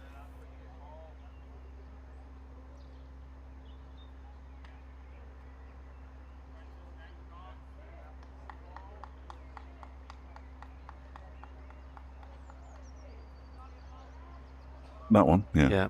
Have you done your bit? Yeah. Excellent. I'll crack on then. Yeah. Coghlan in to deploy, goes off into the back, onto the back. That's where he goes. Pushes it out to Scott Borthwick, who's fielding it mid-off, and there's no run. The presenter was talking about drop tops. Drop tops? Yeah, I'll have mine on Sunday in the back garden. Oh, yeah. Oh. Little belly button poking. I don't like it. To complete his first over, bowls to Brooke Guest, who check drives this one up towards the long off boundary. They've run 2. I think they want to come back for a 3rd. It was in fact Lewis Deploy who was off the mark, and they do come back for 3 very comfortably. Deploy pinches the strike. He's on 3. Guest has 18. Derbyshire 55 for 3. I just suggested there that Mickey Arthur is walking again, solitary figure around the boundary's edge down below us. Hands thrust deep into pockets, has got an awful lot of thinking to do here if he wants to turn this round. I'll give him a wave, see if he sees us. He's managing to smile. Just about managed to smile, though, as he acknowledged the wave. Mickey Arthur, bless him, he'll have to front up at some point, and he will. Lights are coming back on. Oh dear. 20 to 6. Only another hour and 20 minutes to go as well. Yeah. It's just filled in around us now, isn't it? Yeah. Grey again. Has got grey. It's a grey day. Who's this? Bryden Carse. 1 for 8 from 3 overs. Well, Mitchell Killeen brought him out a drink and possibly some painkillers. Yeah. Came on as a 12th man, and Madsen hooked the ball down to him at the long leg, and he dropped it diving. But then he was out after that delivery anyway, so dropped twice on 21 and then caught on 23. Never looked comfortable after being hit in the box, did he? No, and unsurprising. Yes. 5 pots. Deploy is on 3, 55 for 3. Carse from the Finkel end coming round the wicket to bowl. Deploy drives, it's cut off in the covers by Borthwick, isn't it? Yeah. Good stop. Yeah. He gave that everything. What's the umpire doing here? We've got a short leg in, so the umpire's switching sides. Yeah, so he can't see through the point on the other side. Mr. Lloyd. Not wearing his gloves today, which is encouraging. I didn't get a response from his dad yesterday. Probably embarrassed. Maybe the internet's off on the yon side of York. Carson again. Bowls and played nicely past point out through the covers for 4. That races away to the boundary. And that is Mickey Arthur picking the ball up there. Certainly is. Sprightly. Stephen says some of the Derbyshire players got something on tomorrow that they need to get home for. Well, they might not get home till after lunch, but I'm fairly certain they'll get home tomorrow at some point. Assuming that the coach driver will take them home tomorrow. He might insist on staying at the hotel for another night. Pass again. This ball is played to point. It does look just a little fraction darker here. They were hoping to squeeze in 84 overs today, given they didn't actually start till 12:15 after morning rain. And I think when we first arrived and we saw how much water was on the covers, the general consensus was early lunch started at 1:10. So, Good question. Yeah, did a great job to get them back out there as early as they did, really. Carson and played away by Deploy up towards mid-on. No run there.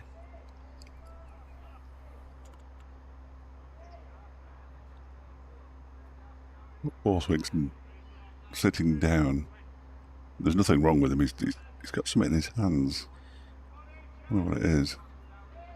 Picking, maybe picking some grass off his spikes or something. Yeah. He's got a bandage around one of his fingers. He did bring his hands out when the ball was thrown back to him before. Yeah. Cast balls, that's down the leg side and is pulled away too long leg in front of the Health Club. 1 run for Deploy. Is there any more rain forecast or not? Tomorrow afternoon, but I think that's it. That was the last time I saw the focus. I'm not for a long time. Yeah. So I've given up praying for rain. I don't think that's going to do anybody any favours. Just looks to me like it could rain. It's nothing forecast, but an overcast night might actually be a warmer evening then if all this cloud cover stays in place. Quite chilly last night. 12 degrees at the minute, it claims. Factor 50 job. Rain forecast for just after 8 o'clock. Not much. Chris says, I'm listening to you in a very late running bus to Leeds. I hope I'll get there before your close of play. That's where he is, really. Yeah. He's in Winnipeg.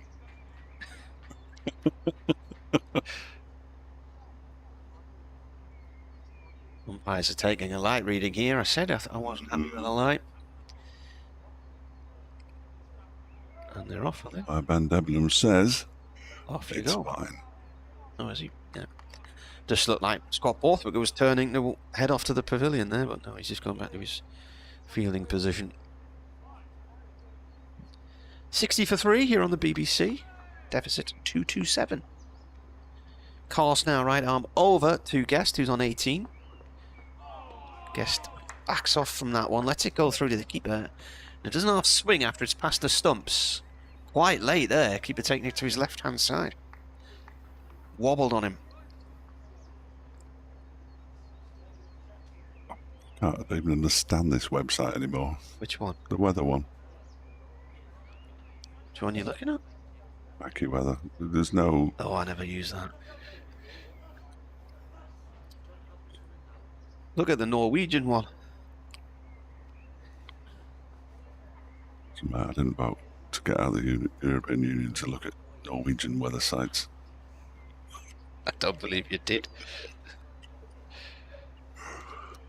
I did a good old British weather site, that's what I want. AccuWeather is very much American, I think. Yeah. No rain today. Not even 8 o'clock. That's why you should know. Oh, 9 o'clock it reckons with a light breeze from the south. 0.3 millimetres of precipitation possible. Yeah, just cover the glasses. What's his name? Lias Deploy on strike. Paul Coghlan bowled his second over. He's coming around the wicket. Couple of slips in the gully. There's a man close in, catching on the leg side. And Coghlan bowls and that squares. Deploy up the ball. rattles away to Alex Lees, who's at gully. Lees, who set the tone really for this Durham performance with that 44 off 43 balls yesterday morning. It was only yesterday morning.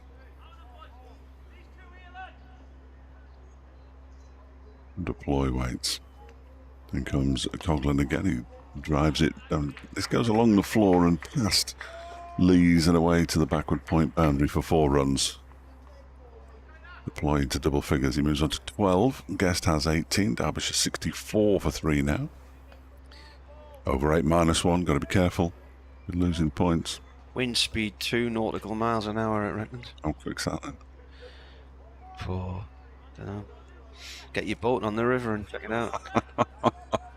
Yeah, I quite often use nautical miles when I'm driving up and down the motorways of Great Britain. Particularly in the rain. Yes, especially in the rain. Coughlin bowls and deployed drives. It's well stopped by Clark in the covers, scrambling away to his right hand side to get down to the ball. Did well. When's the last time we did any scores?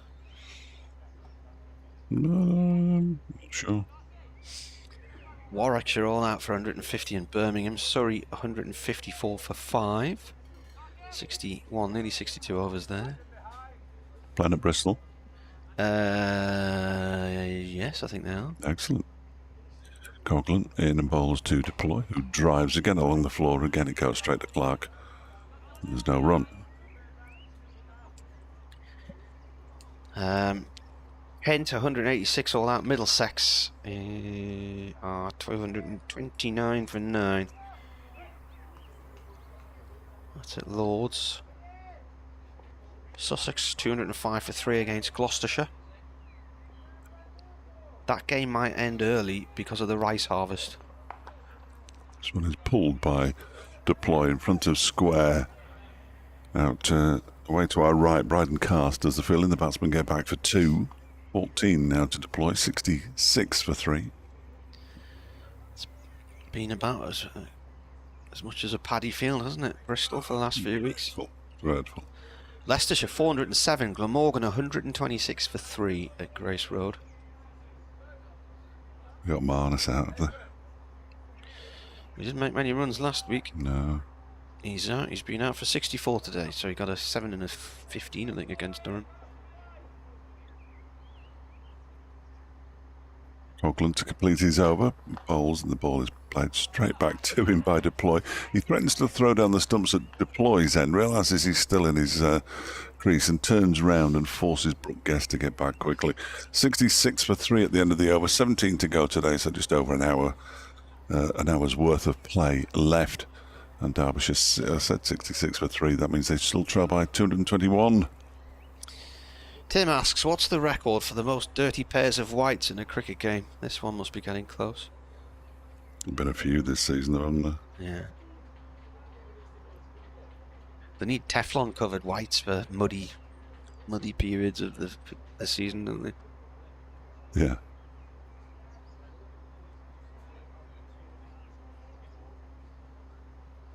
Yeah, that hasn't moved for a while. What we're doing, we've got the physio coming on. You don't see this very often on a cricket match. Physio coming on for a player. It's Cars. He's up again. Now he's jogging and the physio jogs off. Is he going to go off? He's bowled 4 overs, 1 for 13, and he's removing his sweater. So he was examining something around about his left ankle. Yeah. He's not right. He's not. Might be wise to give him a rest and get him checked over. Well, the ECB will, if they spot that, they'll be resting him for a fortnight. Which you don't play next week, so that wouldn't be too bad. We're at Derbyshire next week. Home to Leicestershire, I think. All right. And home to Gloucestershire the week after. Yeah. Cars under the lights here in Chesley Street starts a new over from the Finker lane. That's played out into acres of space on the leg side towards the Lumley Castle boundary, 2 runs there for Guest. He moves on to 20. Run rates are rather sedate, 4 at the moment. Gloucestershire will be undercooked in a fortnight's time, aren't they? But not having had any cricket this season.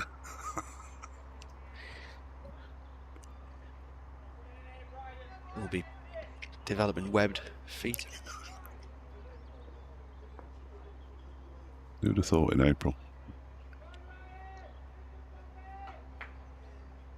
Carse bowls. This is defended by Guest up on his toes to get behind that one. Ball rolls back towards the stumps at the bowler's end.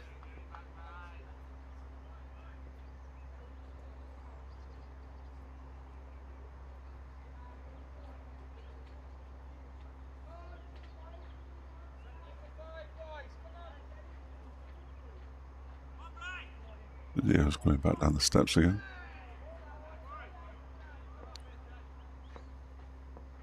Bearing in mind this is Carse's 5th over and he pulled up, looked uncomfortable during the first. Yeah. Balls again. That's gone to the covers to Borthwick, who snatches it. Carson, this follow through, then just looked at his feet the entire time.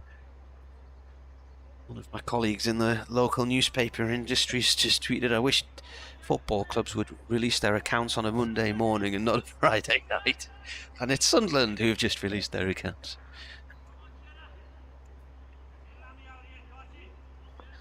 Struggled through my accountancy exam at college. Carse to the stumps balls, and this is defended by Guest, who's looking fairly comfortable at the moment, it has to be said. He's faced 43 balls now for his 20. Yeah, he's done all right. He's done all right this season, to be fair.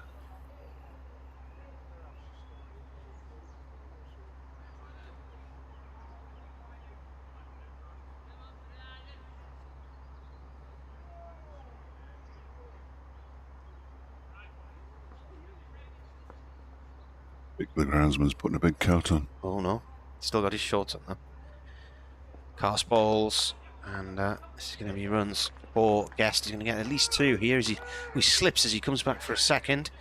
Ball's chased downfield by Matt Parkinson. Down beyond the stumps at the bowler's end to I don't know about middle to long mid-off, if you imagine the bit in the middle between the two of them. Yeah. He slides in, his cap and his sunglasses fall off. Vic's had long trousers on all day. Has he? Yeah. Really? He's got them on now. Had them on this morning. Oh, yeah. One of the lads is in shorts. Yeah, he's let himself down there, Vic. Lad who works around the corner from us at the Marine Activity Centre has worn shorts most of the winter. Asked him a lot on the car, going dropping the girls off at school, and then I noticed yesterday even he was in trousers. So 74-3 here on the BBC. Pass ball's a short one, it's gone down the leg side. And that is the end of the over. Durham might just mix things up a little bit now and have a rethink about the bowling. Is Carse going to take his... he's going off. Yeah. Unsurprising, really.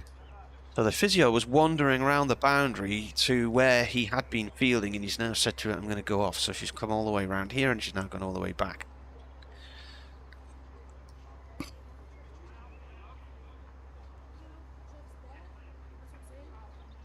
We continue with Paul Coghlan. He's only bowled 2 overs so far for 10. Susan Dale is the physio.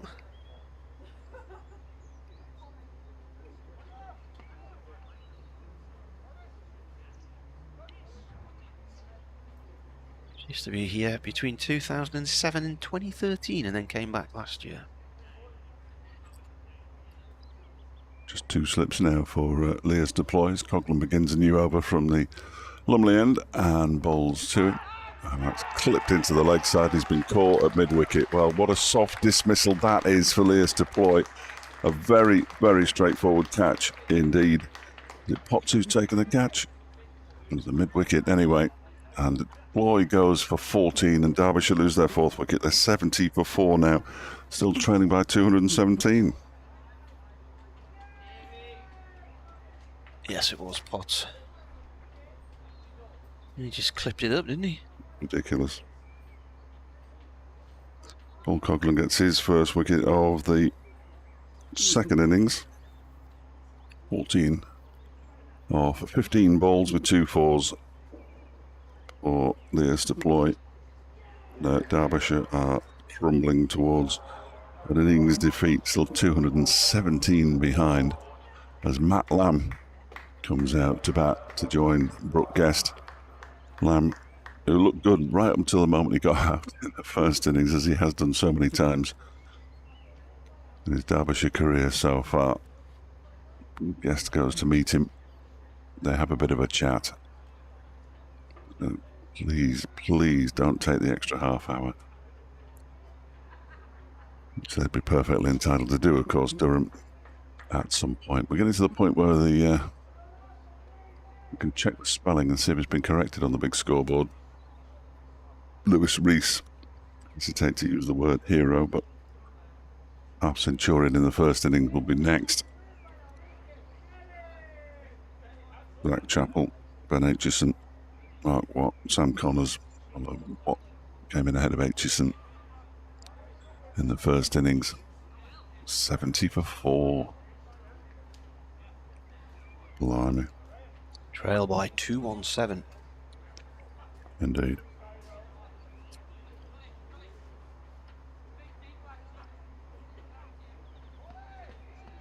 It's good to reiterate. 1 for 10, Coghlan's figures now. 2 slips and a gully at point cover. There's a short, fine leg, and Lamb pushes the first delivery he faces from Coghlan into the offside. Travaskis is the fielder. Mid on. There's a man out on the mid-wicket boundary, and there's a deep backward square leg. It's the underused Matt Parkinson.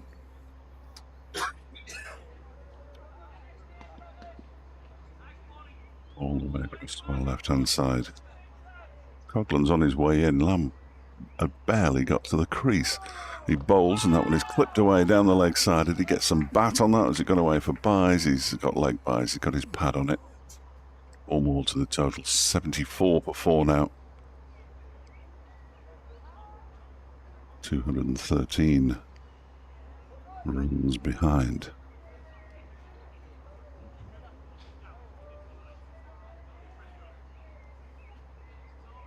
Lamb goes for a walk towards square leg. The umpire goes from one side to the other for no reason at all. He's gone back to square leg. Here comes Coghlan again. In and bowls to Lamb, who defends this one. Back to the bowler. Picks up. Lobs it away to be polished by Ben Rain.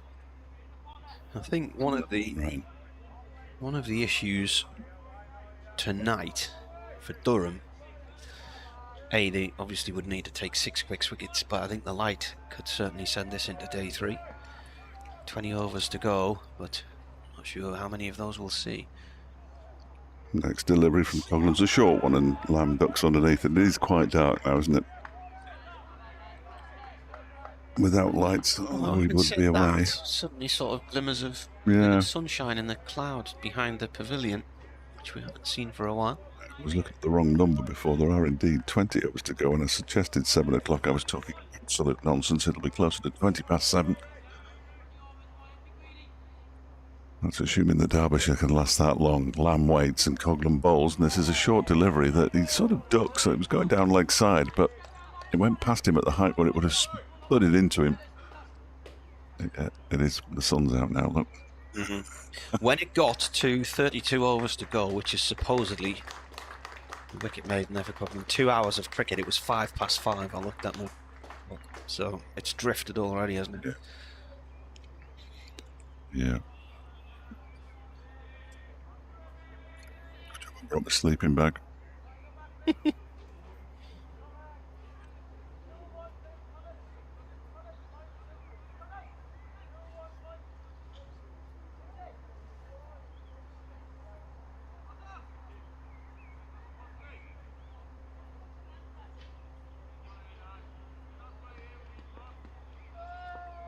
74 for 4. Potts replaces Cars from the Finkel end, and he's bowling to Guest, who's on 22. That's left alone. It's well wide of off stump.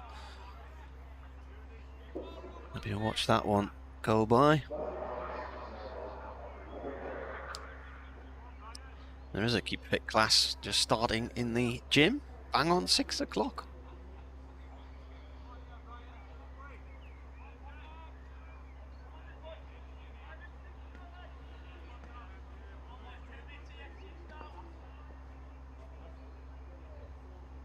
Potts comes in and bowls. And driven back past point and away for 4 towards the northwest terrace. Guest helping himself to a boundary there, to a ball that just strayed off line from Potts.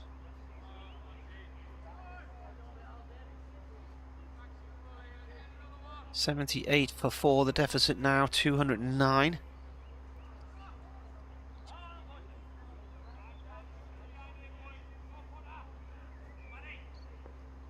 The sun is now shining here in Chastity Street and the floodlights are on. Potts in, bowls. Off towards mid-on this time to Borthwick. Not Borthwick, it's Parkinson. Parkinson throws the ball to Borthwick to give it a clean. So Parkinson's at mid-on, Borthwick at mid-off. Furiously cleaning the ball.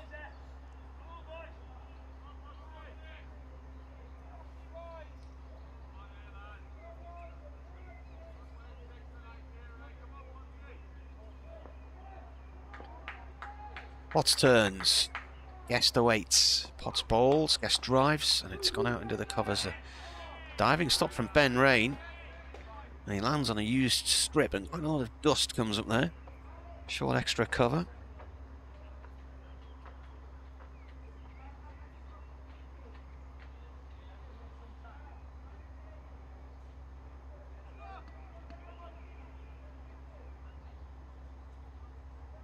Remember, Durham went into this round of matches in top spot. They had a 5-point lead over Worcestershire. Both sides have played 3. Worcestershire they've beaten as well. Worcestershire also beat Derbyshire. This ball's played back to Potts. Derbyshire began in bottom spot with 14 points, a draw and a defeat. So they had 3 batting and 6 bowling. Durham have taken 8 bonus points from this game, the maximum bonus points.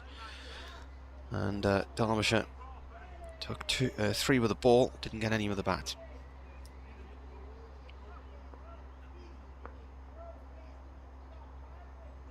Potts comes in from the Finkel end, and the ball finds its way down towards long leg, even though Guest looked like he was trying to push that out through the offside. Inside edge it was.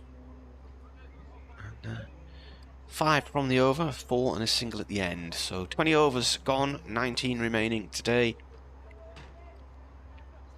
79 for 4. The deficit is 206. A mere 208. 208.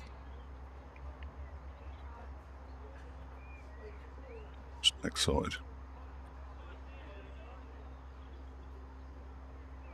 Oglen, who took a wicket in his previous over with the first ball of his previous over, is going to continue by bowling to Brooke Guest, who's on 27 of the 51 balls he's faced so far in this second innings. In comes Coghlan and bowls to him, and that one is striking him on the pad too high. Might have been an inside edge anyway. The ball dribbles out into the offside. It looks like the worst of the gloom's passing over the castle or beyond the castle, doesn't it? Yeah.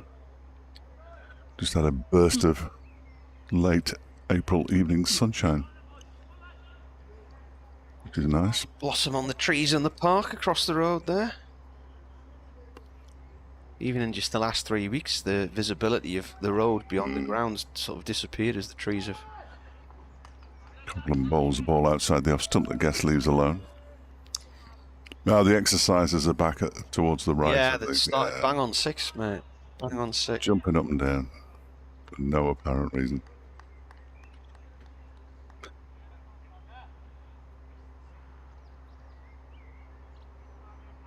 News Thump today tweeted, man cancels gym membership because he never goes for fitness app he'll never use. Yes. The one has been driven by Guest up to Borthwick at mid-off. Yeah, no, funnily enough, I've never had a gym membership.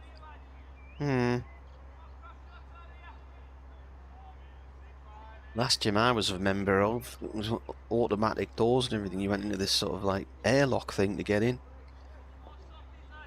That just to decontaminate you. Yeah. Coghlan bowls, and that one is whipped away by Brooke Guest down to long leg where Parkinson will field. And they think about coming back for a second that isn't there, really. And declined the second run, so Guest moves on to 28. Brings Lamb on to strike. He's yet to get off the mark. That Lamb. I think you had to book all your classes and everything via an app. And it was quite nice when it first opened, but I lost interest pretty quick. Too many planks. Lamb waits. And on bowls, that's driven straight to the fielder at mid-on.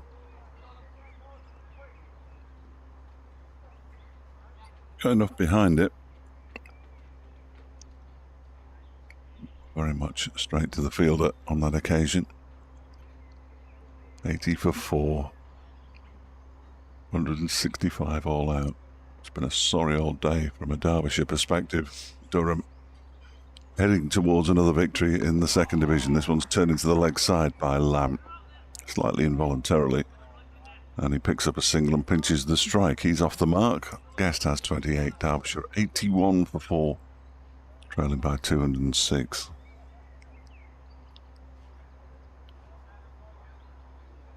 Henry Dawes' commentary with the greatest will in the world. Why are we hearing that? Because it's the sports scene review. Alright. It's there. We're going to come to me at 6:30 and 6:45. Right. Rather bizarrely. Well, just keep the one report going for 15 minutes and cut the middle one out.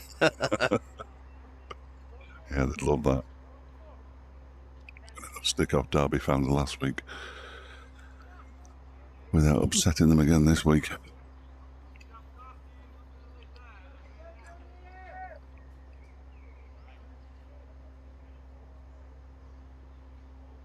Here's Potts starting his sixth over, 1 for 18 so far. Ball driven to mid-off by Lamb. Yeah, who'd have thought that Derby's big derby match would actually be Burton? Don't call it a derby. Well, we were, but... Well, it is, isn't it? Oh, yeah, absolutely. Yeah. But, I mean, a few seasons ago, Sunderland were at risk of being just a division away from Spennymoor United, I think. 3 years ago. Lamb comes in.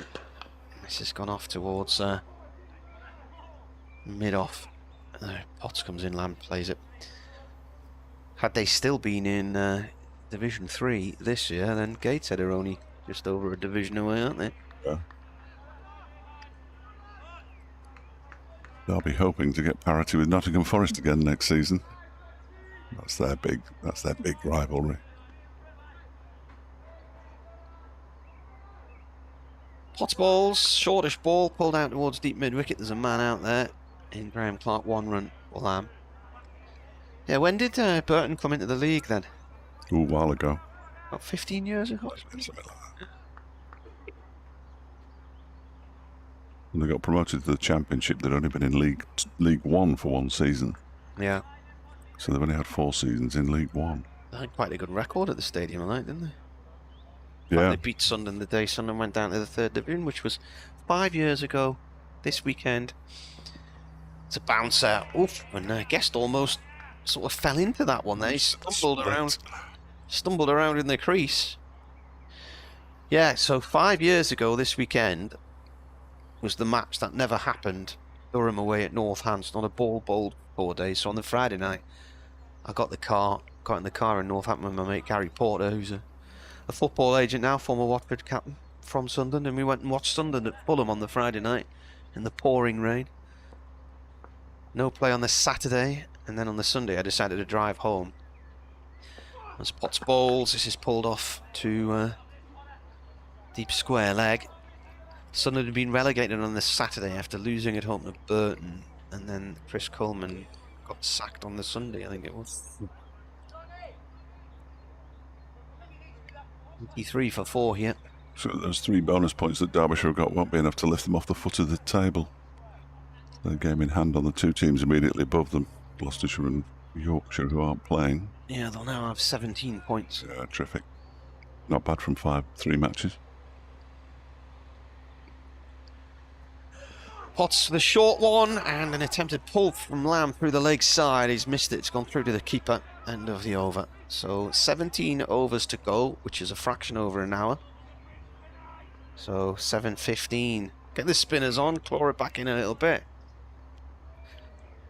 I'd like to think that when I got home today, it would be an evening meal I was eating, not breakfast. Yeah. Friday'd be good, wouldn't it? Friday on my mind. 7:15 means not getting away from here till at least 8 o'clock. But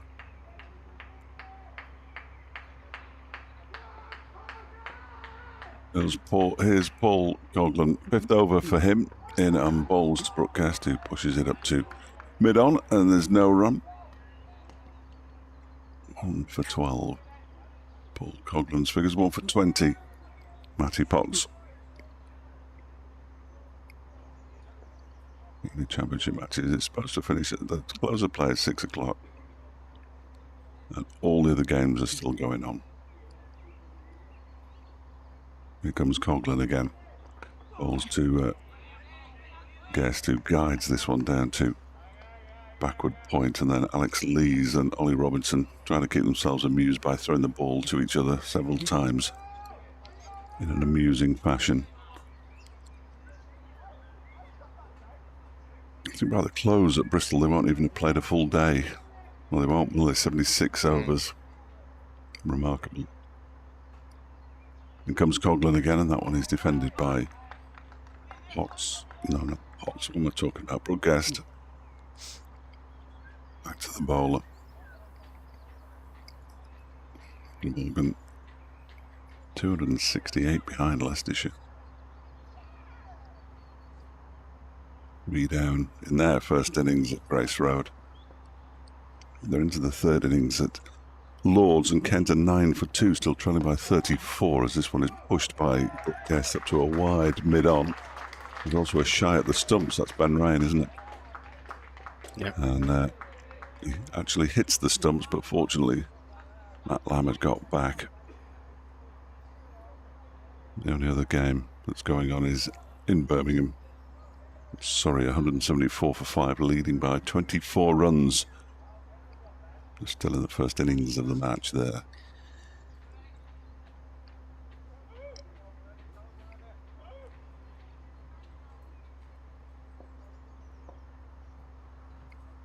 Here comes Coghlan again. This time it's defended up to mid-on. Say this time, same as the previous 4 times. Now he Brookcast. He's playing for stumps. 16 overs out. Oh, look at them. They're getting carried away with themselves now, Dave, in the gym. Running backwards and forwards. Waving their arms about. Waving their arms about. Yeah. Like some, now they look like they're involved in some seance. It's like an unruly cheerleading group. They're just doing their own thing. Coghlan to complete a maiden over, and he doesn't, because that one's been clipped up towards the long on boundary. A chase for Ben Rain. They've come back for a second. Rain puts the slide in. Brookcast wants a third. He's going to get it. And Lamb, who was running now, then he's put his bat down as he slid it in, and there's an appeal for an obstruction. I think it was half-hearted. And they do get back for 3. Guest moves on to 32, and Derbyshire to the heady heights of 86 for 4 now. The deficit almost below 200. Who'd have thought? I think ponytails and scrunchies seem to be the order of the day in the gym. Oh, look.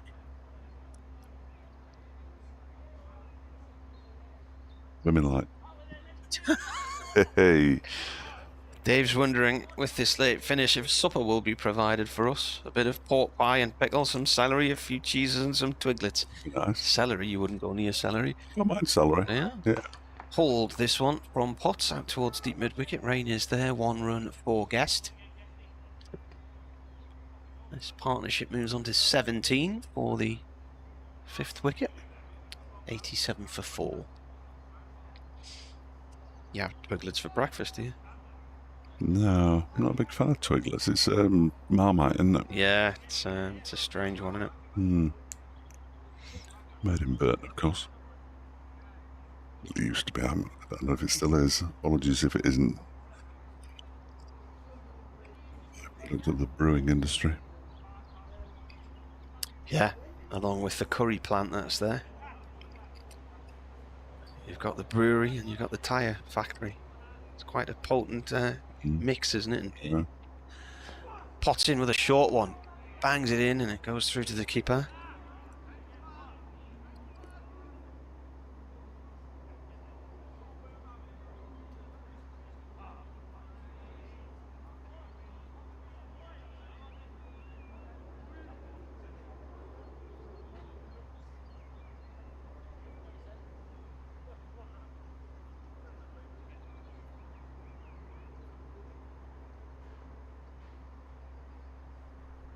What's in? Another short one. Oh, that doesn't get up so much, though. Played rather strangely, wasn't it? Well, I think, to be fair to Lamb, I think he thought that was going to be going over his head, and then suddenly it was coming up around about chest high, and he had to come back and play at it.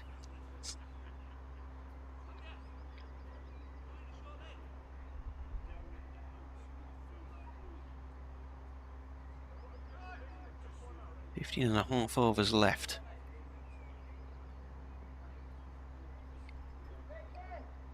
Potts bowls. It's another short one.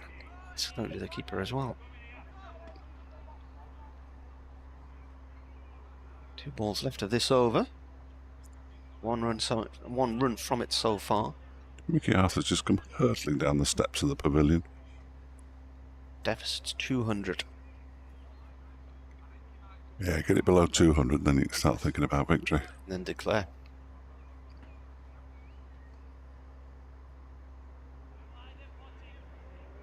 Might not be the best idea. This is going to come round the wicket now to Lamb, who's on 2. Make that 3 as he pushes this out through mid-wicket. He's faced 15 balls for 3 runs. That brings Guest on to strike on 33 from 64 deliveries.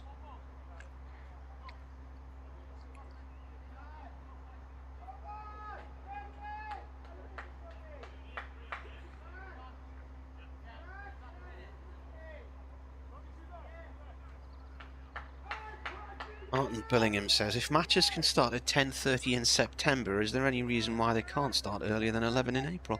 No. Potts and the ball of the over that's played back to him. It's a very good point. Guest. Very good point. Why not start at 10:30?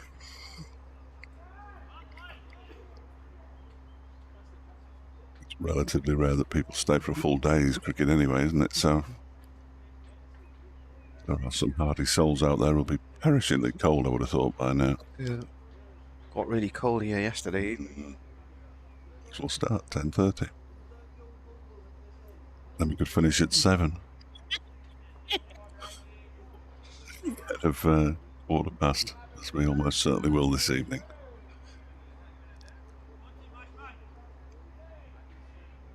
Well, they said they'd only lost 16 overs today, didn't they?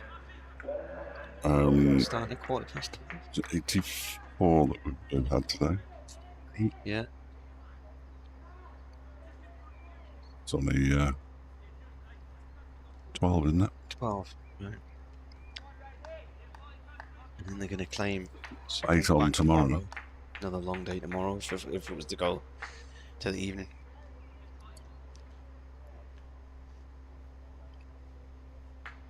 Rain back into the attack. He's got silly mid on, silly mid off. So they're trying to crowd out Matt Lamb here, and he defends this one into the offside. And there's no run. David Bedingham, no longer in the slip cordon, does the fielding.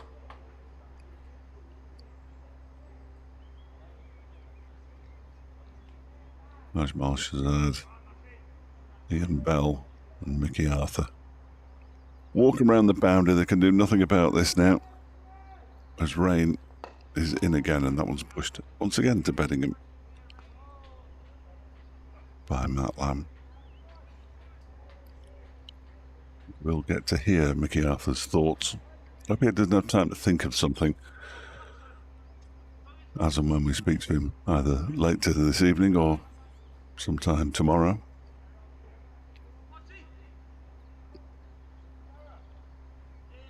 Nothing worse than a coach who's had time to think when you interview them post-match. As Rain is in once more, bowls to Lamb, who pushes it to David Beddingham. I'm thinking light again here. Yeah. Definition in the faces is disappearing. They're just splodges now. Yeah, it is gloomy. And if they go off, do they have to stay off then? After 6 o'clock? I don't know the regulations inside out, sadly. Well, I think the scheduled close today was 6:30, wasn't it? So. Okay. So this one is a short delivery. That might be a no ball, but it isn't. And it goes through to the keeper. At least he didn't just play it straight to David Beddingham. Made something of an effort to mix it up a bit. So they go off, same question, but with 6:30 instead of 6 o'clock. Is that the regulation? If they go off after the scheduled close of play, that's it? I'm never quite sure. Rain bowls, and that's pushed out into the offside by Matt Lamb. This time it goes straight to Scott Borthwick. Last night when they went off after 6, that was it, wasn't it? Yeah. Bad light, and because it was after 6 o'clock, the overs that were left in the day were lost to the game. Yeah. Which was 4, I think. Yes. Yeah, 4 runs lost last night. 4 overs lost last night. That we'll never see again. Pity, because there could have been 4 nice overs. Would have been crucial. Rain in and bowls, and that one is guided slightly uncertainly by Matt Lamb out into the offside. 88 for 4, maiden over from Ben Rain. 8 overs, 2 maidens, 1 for 20. His figures now. Derbyshire are hanging in there. 33 to Guest, 3 to Lamb, and they still trail by an enormous number of runs. We're going to see some spin, thankfully. They trail by 199. Yeah, Matt Parkinson's going to have a bowl here. Those 4 overs last night, they're just like the scrapings in the bin, aren't they, at the end of a meal? The cold rice you don't want anymore. There's very rarely anything left on my plate, I have to say. That's because you always eat out of a carton.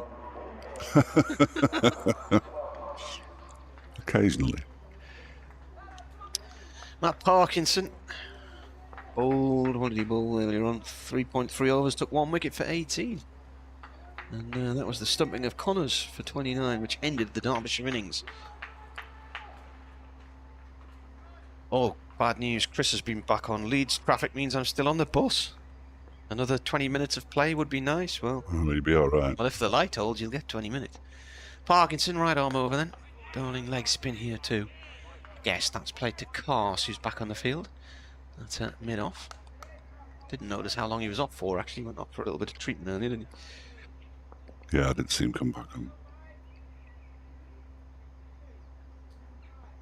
And some balls. Batsman takes 2 or 3 steps down the track and plays the ball safely away, back up towards the bowler's end. Being steady away, Guest. 67 deliveries now for his 33. Parkinson from the Finkel end, right arm over, that's out the back of the hand and nudged out towards Potts in the covers.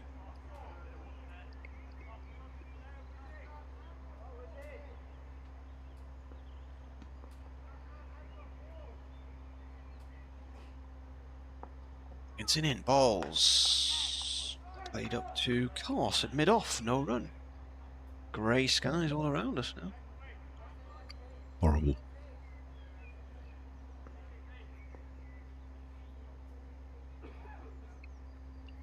Two balls left of the over. Oh. Defensive push to point this time from Guest.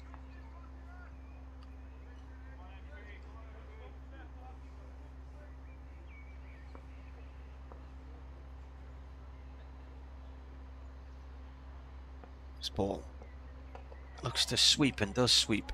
And Rain is out there at deep square leg and cuts it off. They're coming back for a second here, and there's a shy at the stumps. The ball found its way to, I think that's Jones. It covers mid-wicket area, sorry. He had a go at the stumps at the bowler's end, but didn't hit the target. 90 for 4. I'd like to say it was much, much better second time around. I mean, it's better, clearly. I mean, they didn't get, they were 8 down by the time they got to 90 in their first innings. Oh, light meter reading again. What's going to be said here? The ball, can it bowl? No, Rain's ready to bowl. I think they're going. I think they're staying. I have no idea what they're doing. I have no idea what they're doing.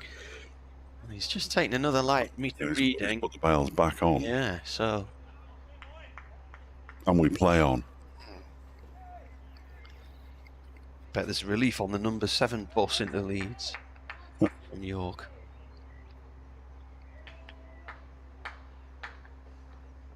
In begins a new over, and Matt Lamb pushes it out into the offside.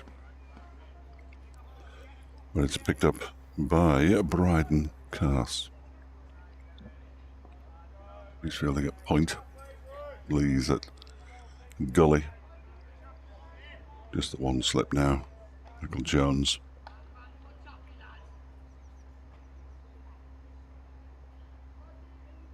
We've got a silly mid off and a silly mid on. And this one is off the pad, is it? There's a half-hearted appeal. He must have perhaps got a bit of inside edge on that. And he's been given runs, or a run, so there was bat on it. That moves on to 4, 91 for 4.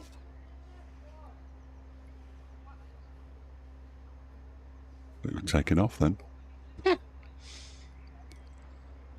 Brings Guest back onto strike, 35. Some distance, the highest score of the second innings. Well, you got planned for your bank holiday Monday then? Nothing. Not a thing. No, off Monday and Tuesday, then I've got Burton Albion Wednesday, and then Derbyshire for the 4 days after that. Burton at home? Yeah. Cambridge United. Guest waits. Rain is in. That one is edged and dropped by the wicketkeeper Robinson. He gets a life. There's sharp chance, wasn't it? Brooke Guest. I think you'd expect him to take it. Yeah, well, it's just a bit damp out there, isn't it? He was at full stretch. He got a hand on it, but it just squirted out of his hand. The very definition of a drop. Yeah, I know. C5 off 72. Some encouragement for Rain, though, late in the day. 1 for 21 from 8.5 overs so far. I don't think they'll be on much longer, to be honest with you. Also, he takes a couple of steps and almost edges that one through to the keeper as well. He's trying to show everybody that he withdraw his bat. I have no idea. Took 3 or 4 steps down the track there. Yeah. Played a guesswork as to where the ball was going to go. Played a defensive-looking shot. Reinforced the slip cord, and as a result, Bettingham's back. But second slip alongside Jones. I guess this needs to calm down here. 35 not out. 91 for 4. Rain is in, and that's struck him on the pad. Big appeal for leg before wicket, and he's gone. He looks down and suggests that he might have been hit outside the line. He doesn't look happy, Brooke Guest, but he was dropped 2 balls earlier. It didn't matter in the end because Ben Rain has got his man. Guest goes for just 35, although it is the leading score, the top score in the Derbyshire second innings, and Derbyshire are 91 for 5 now. As I say, hurtling towards an innings defeat. They're still 196 runs behind. And another wicket for Ben Rain, whose figures are now 2 for 21 from 8 overs and 5 balls. 196, the deficit. It was good to reiterate. Yeah. I'm just confirming through my binoculars because that number's just a splodge now in the bottom corner of the... You could have just listened to me say it out loud. I thought you'd said 191, that's why I checked it with me pins, because it didn't look like 191. I've got to do an update now. So do I.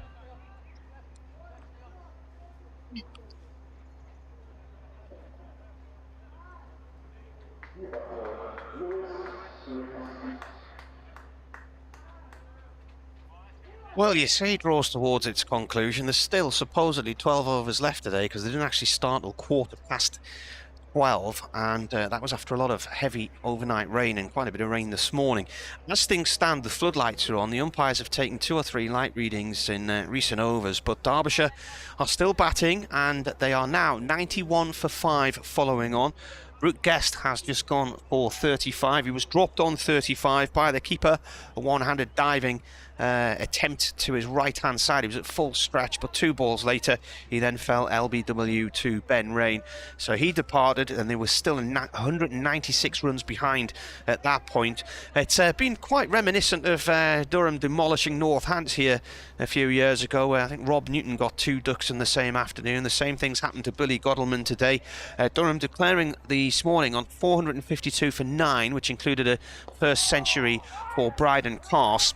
That meant Derbyshire had 1 over to bat before lunch. They didn't even get through that because Godalming was out for a 5th ball duck, LBW to Ben Rain. And then Rain got him in the 2nd innings, 3rd ball, LBW as well. So that's the first time he's had ducks in consecutive innings in his county championship career. Hyder Ali, he was out for a duck this morning and then went for 1 this afternoon. Derbyshire's first innings, all out for 165. They had been 6 for 4 and then 97 for 9 before Sam Connors and Lewis Rees put on 68 for the final wicket. Rees, the last man standing, not out on 56, but he'd come in at number 7, but normally he has been batting around 1, 2, maybe 3 for Derbyshire. So they've dropped him down the order to try and strengthen things this year.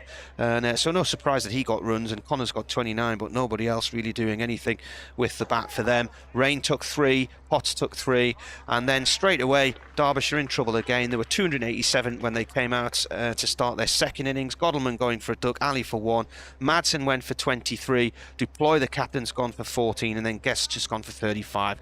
So they're currently 92 for 5, and they trail Durham while they're following on by 195 runs. I don't think there's going to be enough time tonight to see this one through because there's only 11.5 overs remaining, and that light is an issue, but Durham would be fancying that they can wrap this up tomorrow morning and see this one off in 2.5 days and cement top spot in Division 2.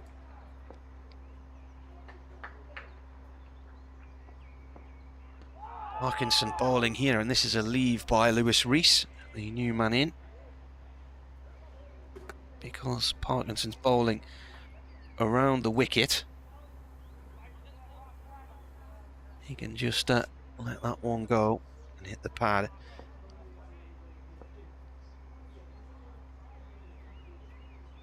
He's in again and bowls. This is play 2. Mid-wicket, no run there. So that last wicket fell.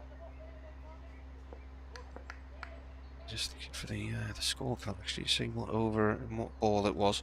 26.5 overs when the last wicket fell. And it fell on 91, so they'd added 21 for the 5th wicket. Parkinson in the gloom here in Chesley Street, right on round from the Finkel end.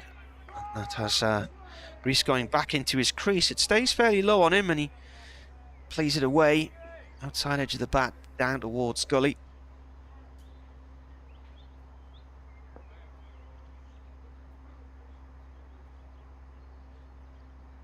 Parkinson comes in again and bowls. And no attempted shot there from Rees. Parkinson's appealing for LBW, but well, Rees is standing miles outside the line of off stump. He's about 5 or 6 stumps across there, and the ball hit the outside of his most outwardly pad. They're taking a light meter reading again here, and they might not be much longer for this world tonight, this game. Conversation going on, and it looks like they're taking everybody off here. The light has gone. So Derbyshire 92 for 5. 11 overs to go, 28 overs gone.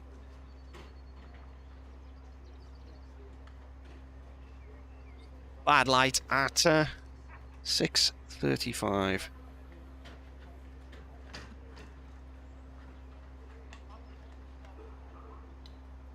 They trail by 195. So I think that will be it for the day. Lamb on 5. Reese hasn't got a run. So the ground staff are walking on.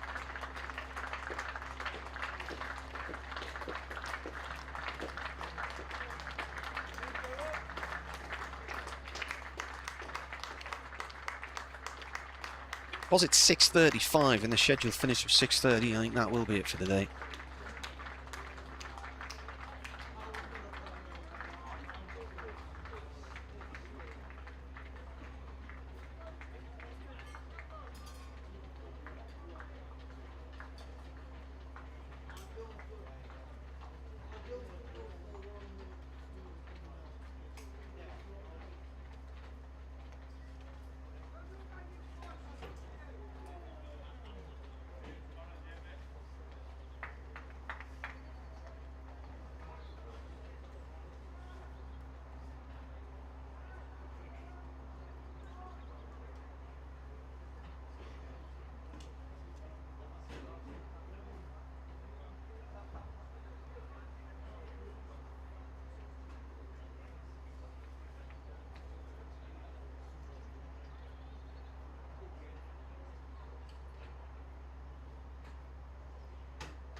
That is the close of play here, so we'll see you again tomorrow about 11:15.